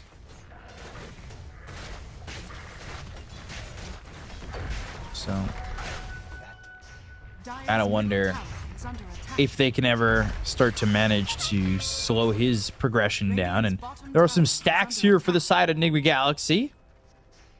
Beastmaster wants to take those. Maybe Monospot catch a glimpse of it. But they will not, and it might even be GH who takes it. They both really have the availability to do so. Vortex pulling back over mid. Kuroki hit with the Fade Bolt. They've got the Telekinesis. They'll throw him back and get that kill. He supports both at level 5 for the side of Monospot as well. Oh, Mikey farming some big stacks here with the GH. In the triangle, I think these stacks were supposed to go Mind Control's way, but since they were already there, he can farm Ancient Camps. Looking at the number of stacks, 6, compared to only 1 on Monospa. Monospa, a team that doesn't like to stack as much as others do. Coil and Scatter Blast, but coming around the side is going to be Skylark. So now who's he looking for? A little Blinding Light action. They've also got Pio showing up to the fight. Top lane's going to be pressured here by Mind Control, while mid lane's pressured by the side of Monospa. Yeah, good move from Skylark. Manages to get to tower bottom with no usage of the shapeshift. Turns to mid lane, gets some good tower damage. He's got Primal Roar. Oh, nicely done by Mind Control. They've got Vortex, and it's not going to matter as they will get this kill on a Mind Control. Mikey's here, but you don't want to fight into this, do you? That was such a nice play. He gets the roar off onto Terrorblade and then pushes Storm Spirit away, forcing him to use slightly more mana. If Storm Spirit had like 100 less mana there, Mind Control lives. That could have been very dangerous. Illusory Orb stolen.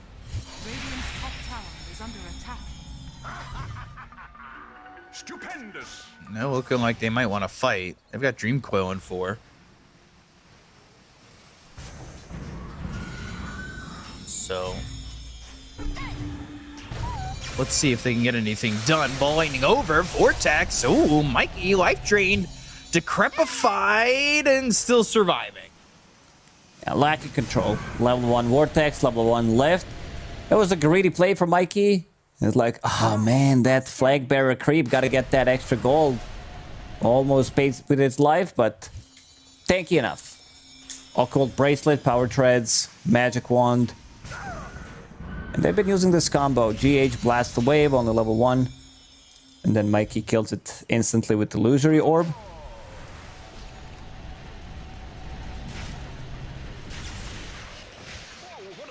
So a 2k lead here for Monospa. Yuma just farming as much as he can, trying to go into the Manta style. Same pretty much for the TV. But actually going Yasha. Scotty is mid. They go for Kuroki, and this is going to be Snapfire. Dead for the 3rd time. And the life drain refilling that battery here for Wish. So he's already full health, full mana. ready to go again as Skylark uses that shapeshift, puts some pressure on. They get the tier 1 over mid. And again, the map continues to expand for this side of the Dire. X Monospa also the ones controlling the runes. Storm Spirit playing with the Arcane Rune. Pugna, as you said, providing mana for Storm Spirit, so he can always go for these longer zips. Mikey getting the kill on Desire. Gets a kill on Desire. So that'll be Mikey getting that kill and using that Dream Coil to do so. PO65 having a much better game compared to like Terrorblade in the previous one, on top of net worth. We talked about his itemization coming into this game, where he needs to be more tanky, playing into all this magic damage, so can't afford to go for Butterfly, instead of getting Scotty, getting Dragonlance as well after completing Yasha, sitting on good 3,000 gold. Yeah, Scotty might be the choice. As he is just continuing to farm up. And then Wish has that Witchblade coming out. Yeah, Wishblade gonna be big upgrade on Storm Spirit. Some extra damage, canceling Blink Dagger on Puck. That's gonna be available later. Rune. Dream Coil. Snaps it pretty early. Mortimer's Kisses. Pops the Illusion Rune. Ball Lightning. And surviving.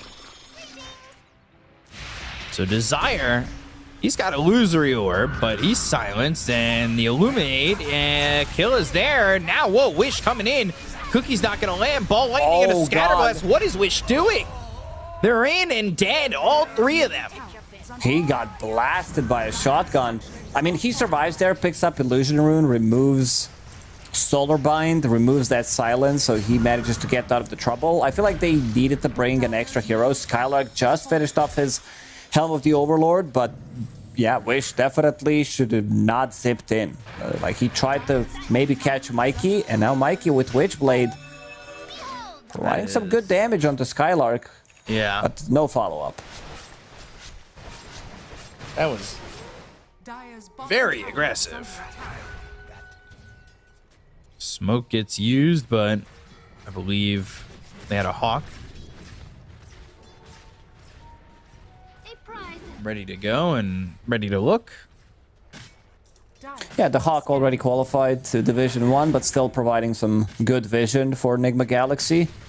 Not fair, though.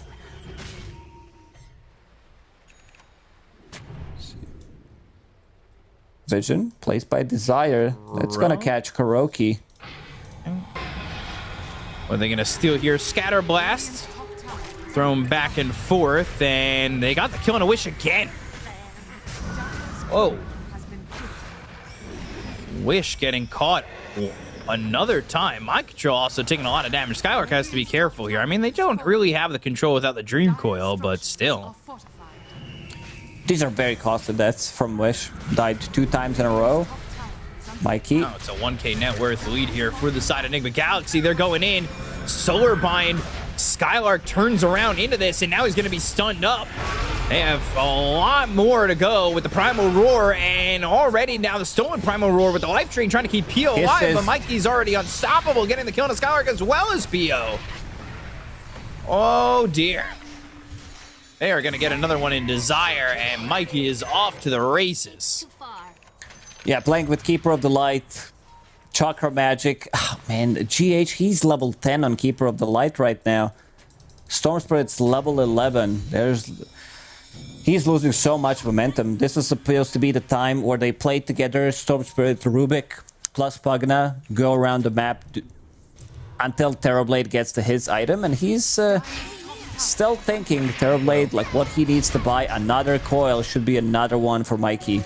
Now with the silence, getting around Decrepify, but Scatterblast is there. Kuroki gets the kill.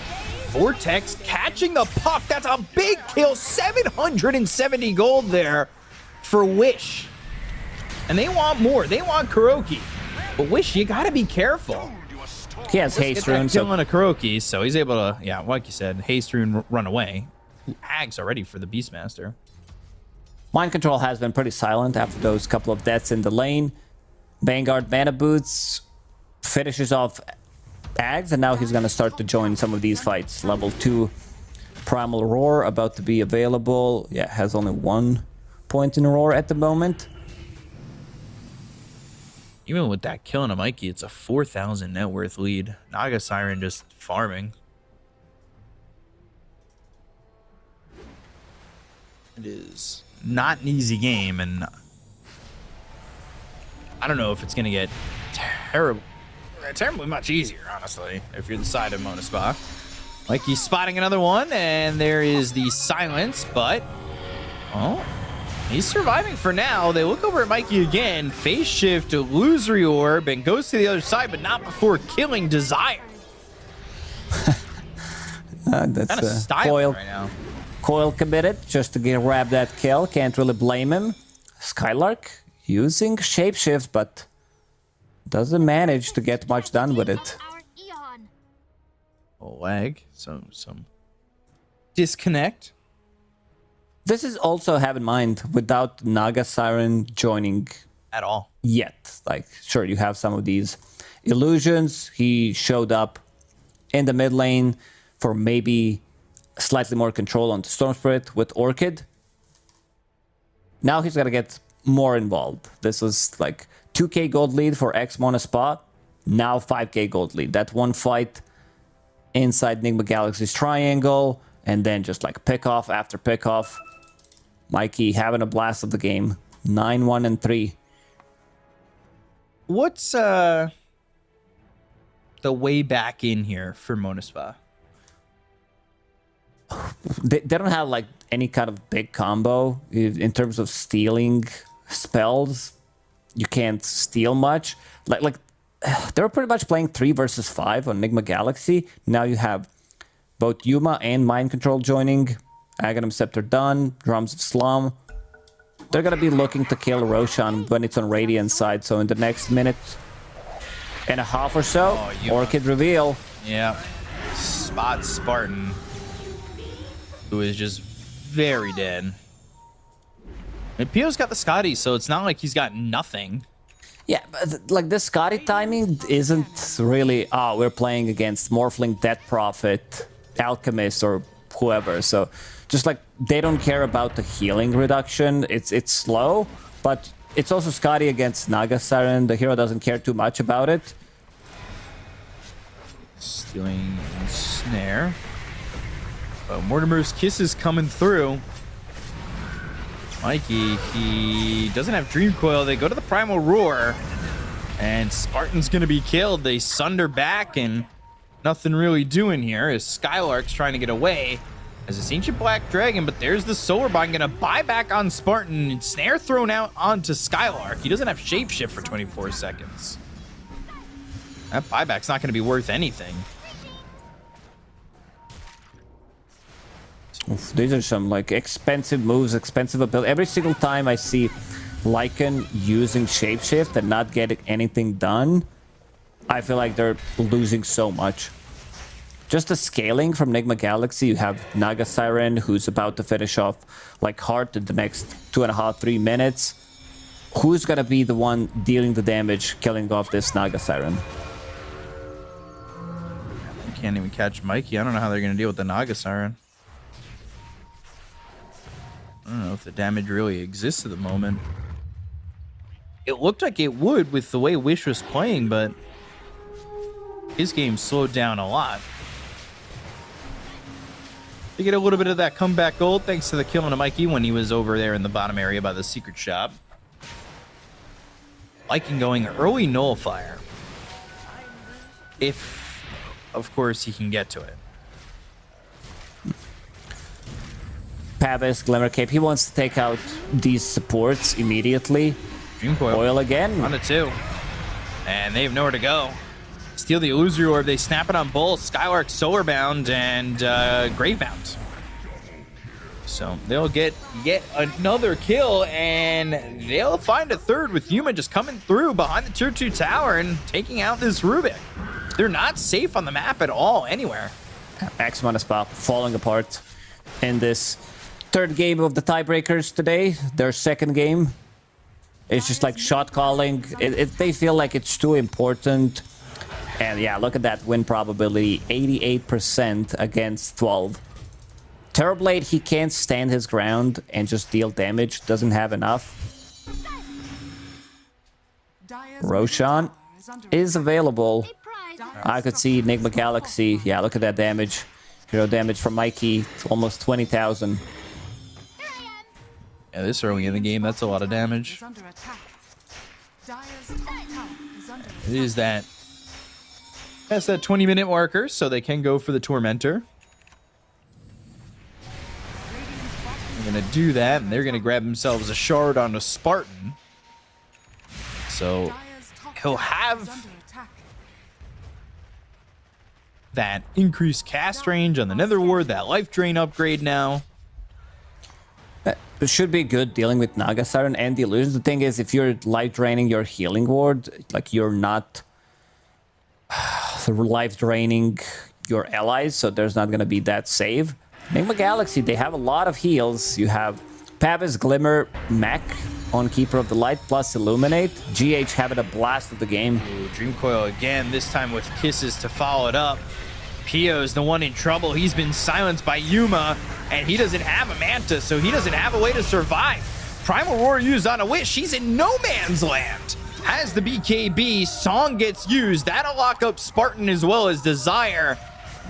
I don't think either of them make it out, but the focus is on a Spartan, so they will get the kill there. Kuroki falls to Skylark at the end of the day. The chase was on. He'll go to the TP out, and they don't have the lockdown. And Snare was not available at the time. Should be a tier 2 tower on a mid lane. There are no creeps, or they can go for bottom tier 2 tower. A little surprised that Terrorblade doesn't have Manta style. Like, this is where Scotty, I think, is a mistake. You play into Naga Siren and Snare. You saw that Orchid early on. You had the time to change your item build against Puck, against like Solar Bind. This has to be Manta style first. Because, like we talked about the importance of the Scotty, this item doesn't really do much except providing them with some extra slow and stats, but that's about it. It's not like, oh, we're gonna reduce insane amount of healing against Morphling. That Prophet, Roche, belongs to Enigma Galaxy, or does it? Already down to half HP, no Song available. Let's see if they can scout them out. We've got the Wolves, so they'll be able to scout that this is going on. So Illusion's gonna try and take care of the Nether Ward, and let's see who can get into the pit. Just continuing to life drain this Nether Ward. Oh, Spartan steps up a bit far, but now the Dream Coil onto 2. It hits on a Pio. The follow-up is not quite there, but eventually Mickey's got the kill on a Spartan. Ball lightning up onto the high ground by the Twin Gate.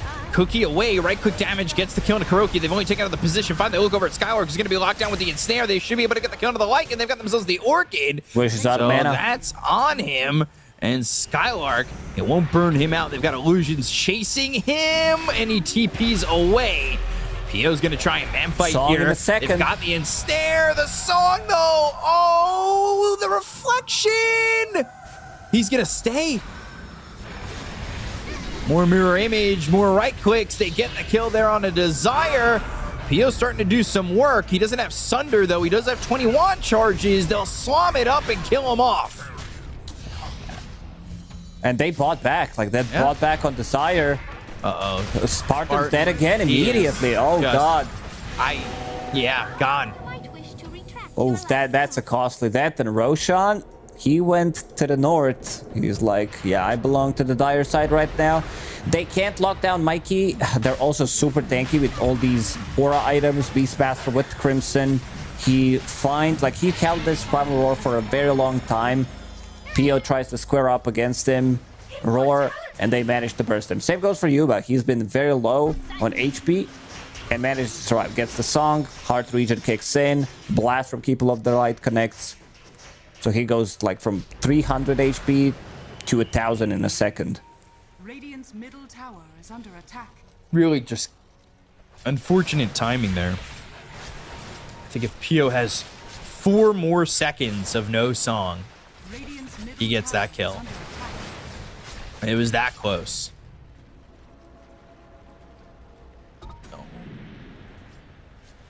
We'll see how Enigma Galaxy are going to look to pressure through this game with this first Aegis. As, you know, our Monospa going to have to go through death by 1,000 cuts again. Yuma just finished off Butterfly. It's coming on to career. Like, Terrorblade's not going to be able to deal damage. He just does not have enough. They have this life drain onto Pugna's healing ward. It's 35-second cooldown. Ward already died. Look at the sustain. They lose one fight, they're going to lose at least one set of barracks, maybe even 2. So, meta is available. Blowing in, Wish is committing. He's silenced immediately.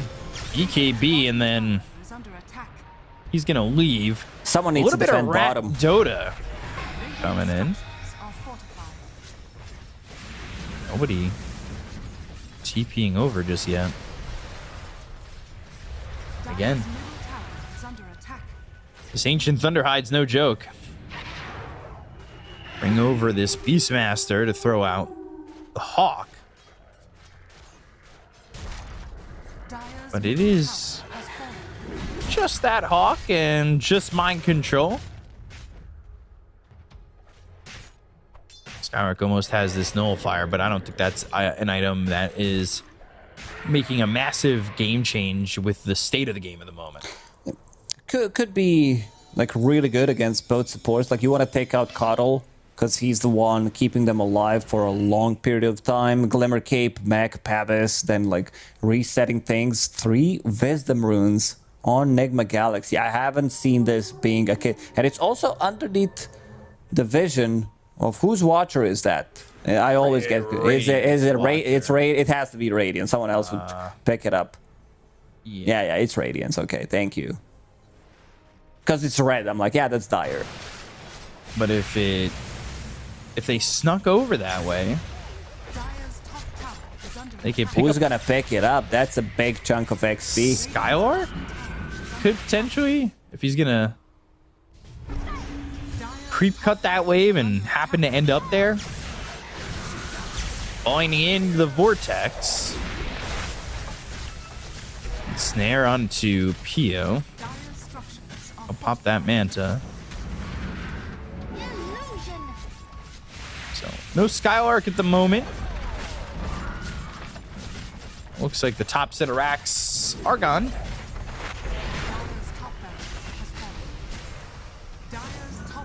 There's It'll go for the Naga Siren already. Instantly wants to kill that ward. Life Drain kills off the illusion. And how do they go for this? They just cannot find any control. Skylark's gonna try and go. He's got that shapeshift into the song. They sing the song of the siren and it crashes boats, it crashes team fights. They committed. Like, this is meta shapeshift. Yeah. Very tough. Oof. They could go in again. I mean, they're full HP, full mana. The only ability they don't have is Song, which is going to be available in, what, 50 seconds again? Yeah. He picked up those XP runes for Yuma. Just a casual 3,360 experience. Level 19. You let them ferment. So they turn into bigger XP runes. Yeah, I mean, that was a fancy 28, 21, and 14 minute wisdom runes. A 14 might have been expensive just for an ounce pour.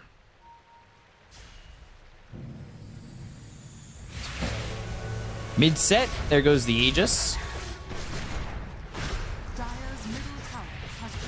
There we go. Again, they do not have meta. Needs another life drain, decrepify, life drain onto healing ward, onto nether ward. Like, he got, I don't know, 300-400 gold already in the previous fight. Sunder early. Now the kisses coming in. These are got to be able to kisses. defend, and now the Waning Rift, but well, they'll have a song. Skylark again shape-shifting into the song, and they know who they want to attack. They want to go for Skylark.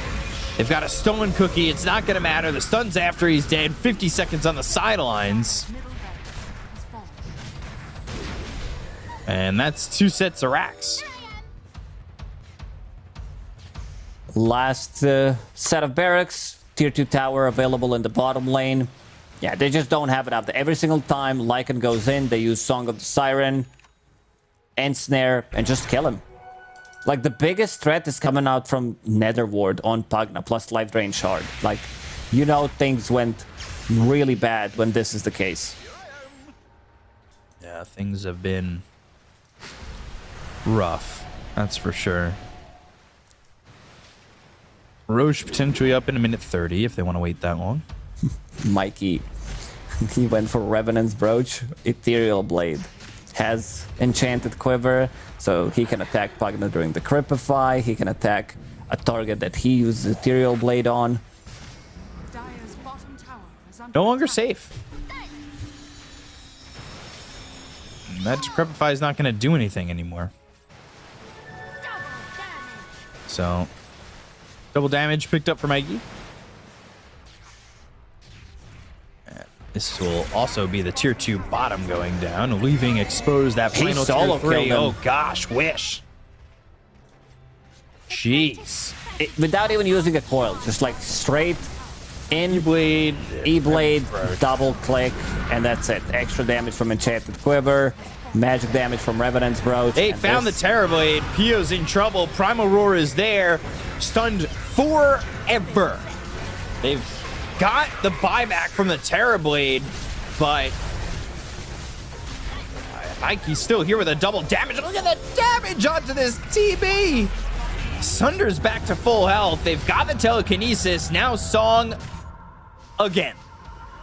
And playing against Megas, you committed. For the third time in this tiebreaker. Enigma Galaxy is like, what did we lose to? What did Level Up win with in their second game? Guys, it sounds like a really smart idea. Let's copy it, and for a good reason. Because Yuma also having a blast in this game, didn't die a single time. Neither did GH, so that's pretty impressive. Yeah. The coddle that never dies. Pretty insane, honestly. Now has that Hex. So, I mean, they weren't able to run before. I don't know what gives them the sense that maybe they're going to be able to run afterwards. There's that Hex. They've got the silence the Mantas use. And they don't have to pressure too heavily, but they can. Steal Waning Rift.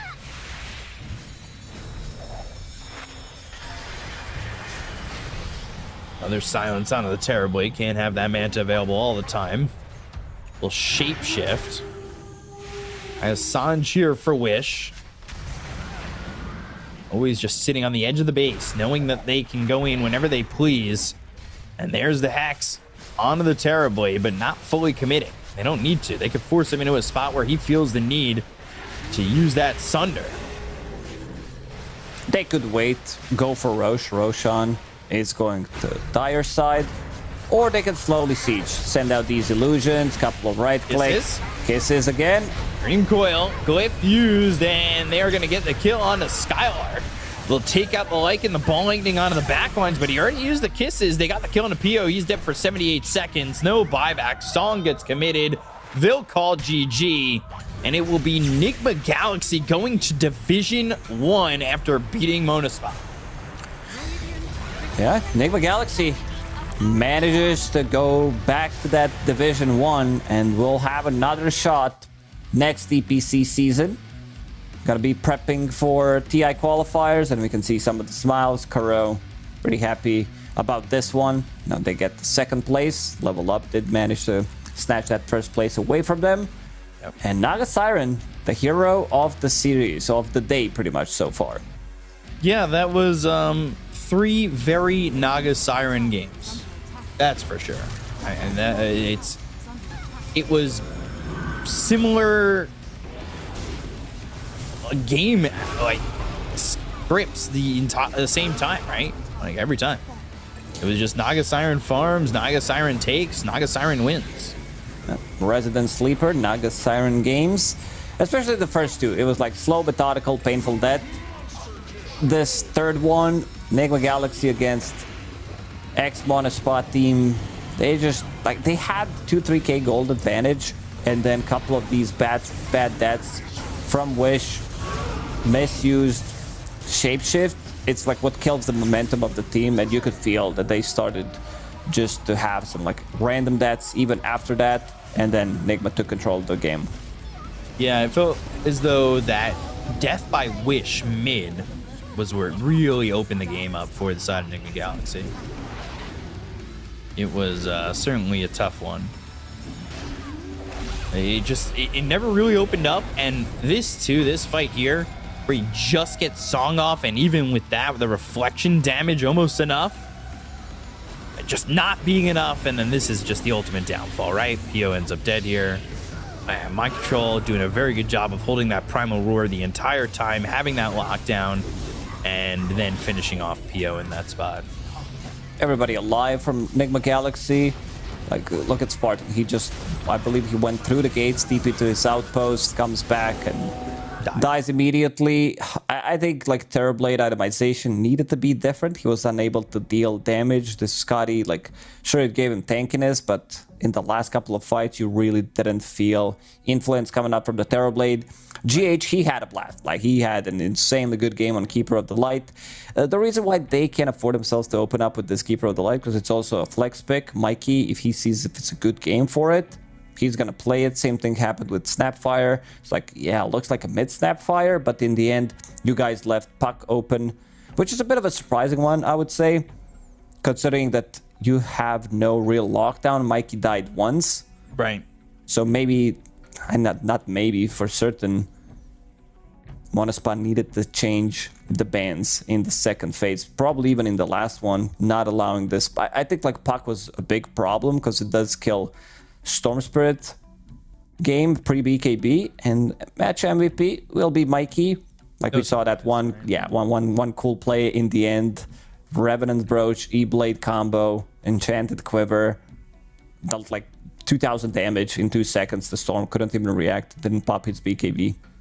Yeah, it was just domination from the laning phase and out, and never stopped. Just getting pick off after pick off, playing aggressive, getting anything he wanted out of the map. So much hero damage, and you know, in a much shorter time than the last two games we saw, he was doing 36,000, almost 37,000 hero damage, and just when they needed him most, 16-1-6. Like, that is a great scoreline. And of course, Kuroki, we were a little worried about this Snapfire in the 5 position, but Dream Coil with it, going into the kisses, had some crucial ults that just allowed them to destroy in fights. Yeah, you always have a hero to play with, so that's going to be a good thing, someone to set things up for you. And when they were sieging, I liked these like zoning Mortimer's kisses, where they focus down the barracks. He provides like a lot of chaos in the backline, so they need to run away. You can't really protect yourself as Pugna. You need to run away. Spartan did keep them in the game.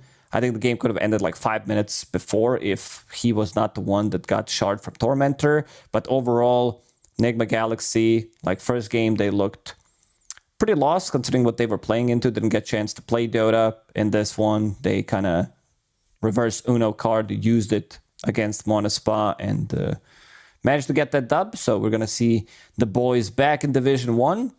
Yeah. Good thing to see. Yeah, and we've got an interview ready with Mind Control as new Division 1 contender coming in here. Mind Control, congratulations on the victory.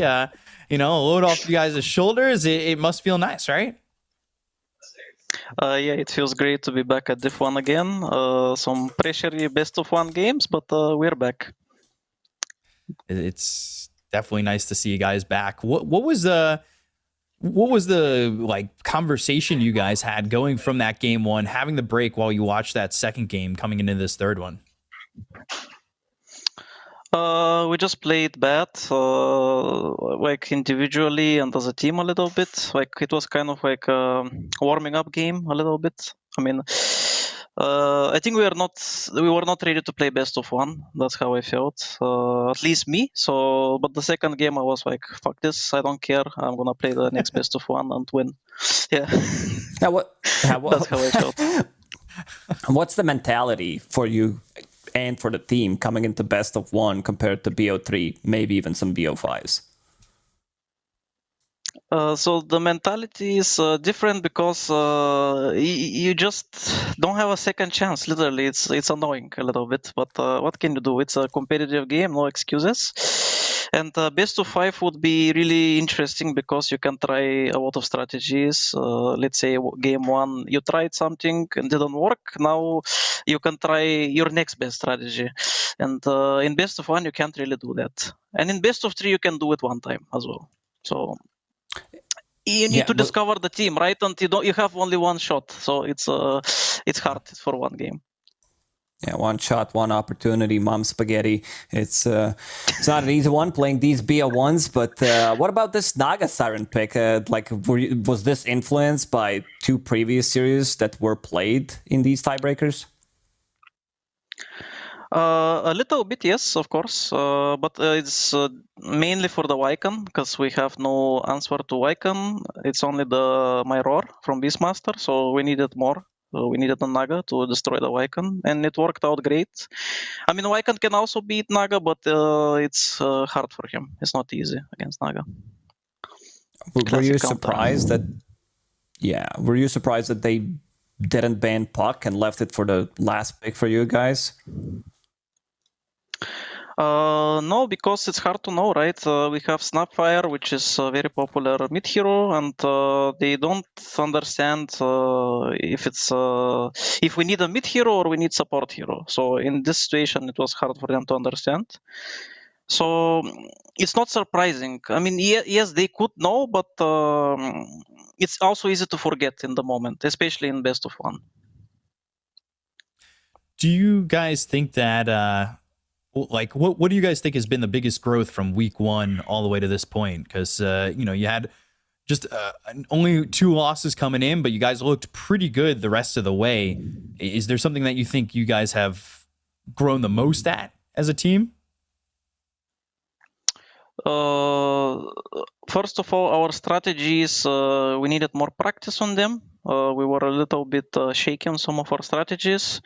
Then we also needed to relieve the pressure a little bit for the new teammates when they play these official games. So they needed a little bit of experience, like few games, so they can break this pressure and so they can finally play their game that they want. And I think that helped a lot, especially the losses that we went through. So they build up their confidence for the next games. Right. A bit of adversity to go right into the pressure of a BO1 tiebreaker to go to Division 1, and you guys successfully did it. Any shout outs or last words you guys want to make before we let you go?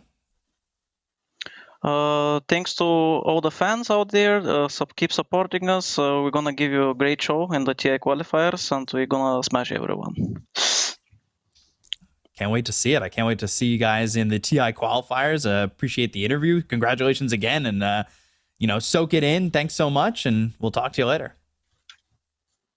Thank you. Bye-bye. Thank you, Mind Control. Have a good one. Bye-bye. Well, some big words, that this is the confidence that they need. They're going to smash TI qualifiers. And I don't know. I believe him. Mind Control. There was a time where Nigma... The old Nigma squad had a bit of a rough time, but Mind Control, he's still a beast. He plays insanely good Dota. You can rely on him. It does happen. This was a team that stayed on top for a really long time as a player as well. And then, you're going to have some ups and downs. It's just a natural thing to do. There's not a team that's oh, wow, 5 years, we're the best team in the world. Doesn't happen. But seems like they're willing to adjust to some of the new stuff. They also brought in new members. So it does take time for them to gel together.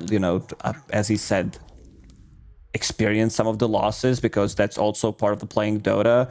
And team managing to qualify to Division 1. This is the team that, they don't belong in Division 2. They had it's just competition. It's very difficult in this Division 1 in Western Europe. It does come down to you maybe losing one of the series that you shouldn't, and then, you're gonna drop down some tiebreakers as well. It's just very difficult. Competition is fierce. Yeah, it's always tough taking the top 2 spots, then staying in the top 6 spots to keep yourself in Division 1. And that's like a huge difference when you're trying to make that run into that top division. Speaking of Division 1, let's take a look at the results today to see everything we had as a schedule, who's going into the Division 1. We had earlier today a BO3 tiebreaker of Into the Breach and Ancient Tribe, and that figured out 5th and 6th place. But then we had those 3 BO1s. Level Up take the first 2 to get themselves into Division 1, and then Enigma Galaxy take the 3rd one, and they end up in Division 1 as well. So it will be Level Up as well as Enigma Galaxy at the top, as you see here on the leaderboard. Wonderspot just missing out on that tiebreaker. And then OG, Into the Breach, Ancient Tribe, they stay in Division 2, while Alliance and Ivy get kicked out of Division 2 at the end of the day. Yeah, competition in Division 2 is also insane in Western Europe. You had some expectation who's gonna go to Div 1. X-Bonus Squad falling short in the end, but you still have a lot of entertaining Dota, a lot of good teams. OG, Into the Breach, they really stepped it up. Ancient Tribe as a team, they've been, I'd say, they threw a lot of their games. This team could have easily been, I would say, not just 4-3, potentially even 5-2, considering some of the series that they played. But gotta polish their execution. Gotta go through TI qualifiers. Alliance, we'll have to go through open qualifiers next time. And Ivy, even though they had a bit of an upset being Enigma Galaxy at the start, winning some of the games as well, they're also gonna be joining Alliance. Yeah, the Division 2 was definitely a rough race to the top, and it has been a daunting one for some of these teams. But eventually, you see Level Up, you see Enigma Galaxy, they get to Division 1, and, I think they're going to be, if it's the same rosters, a force to be reckoned with in Division 1. And Western Europe is just going to look like 8 teams that are just all fighting for the major, which is insane. It really is just one of the toughest regions from the top to the bottom. And I really just, it was a fun Division 2 to watch. I feel like this has really been the closest Division 2 we've ever seen.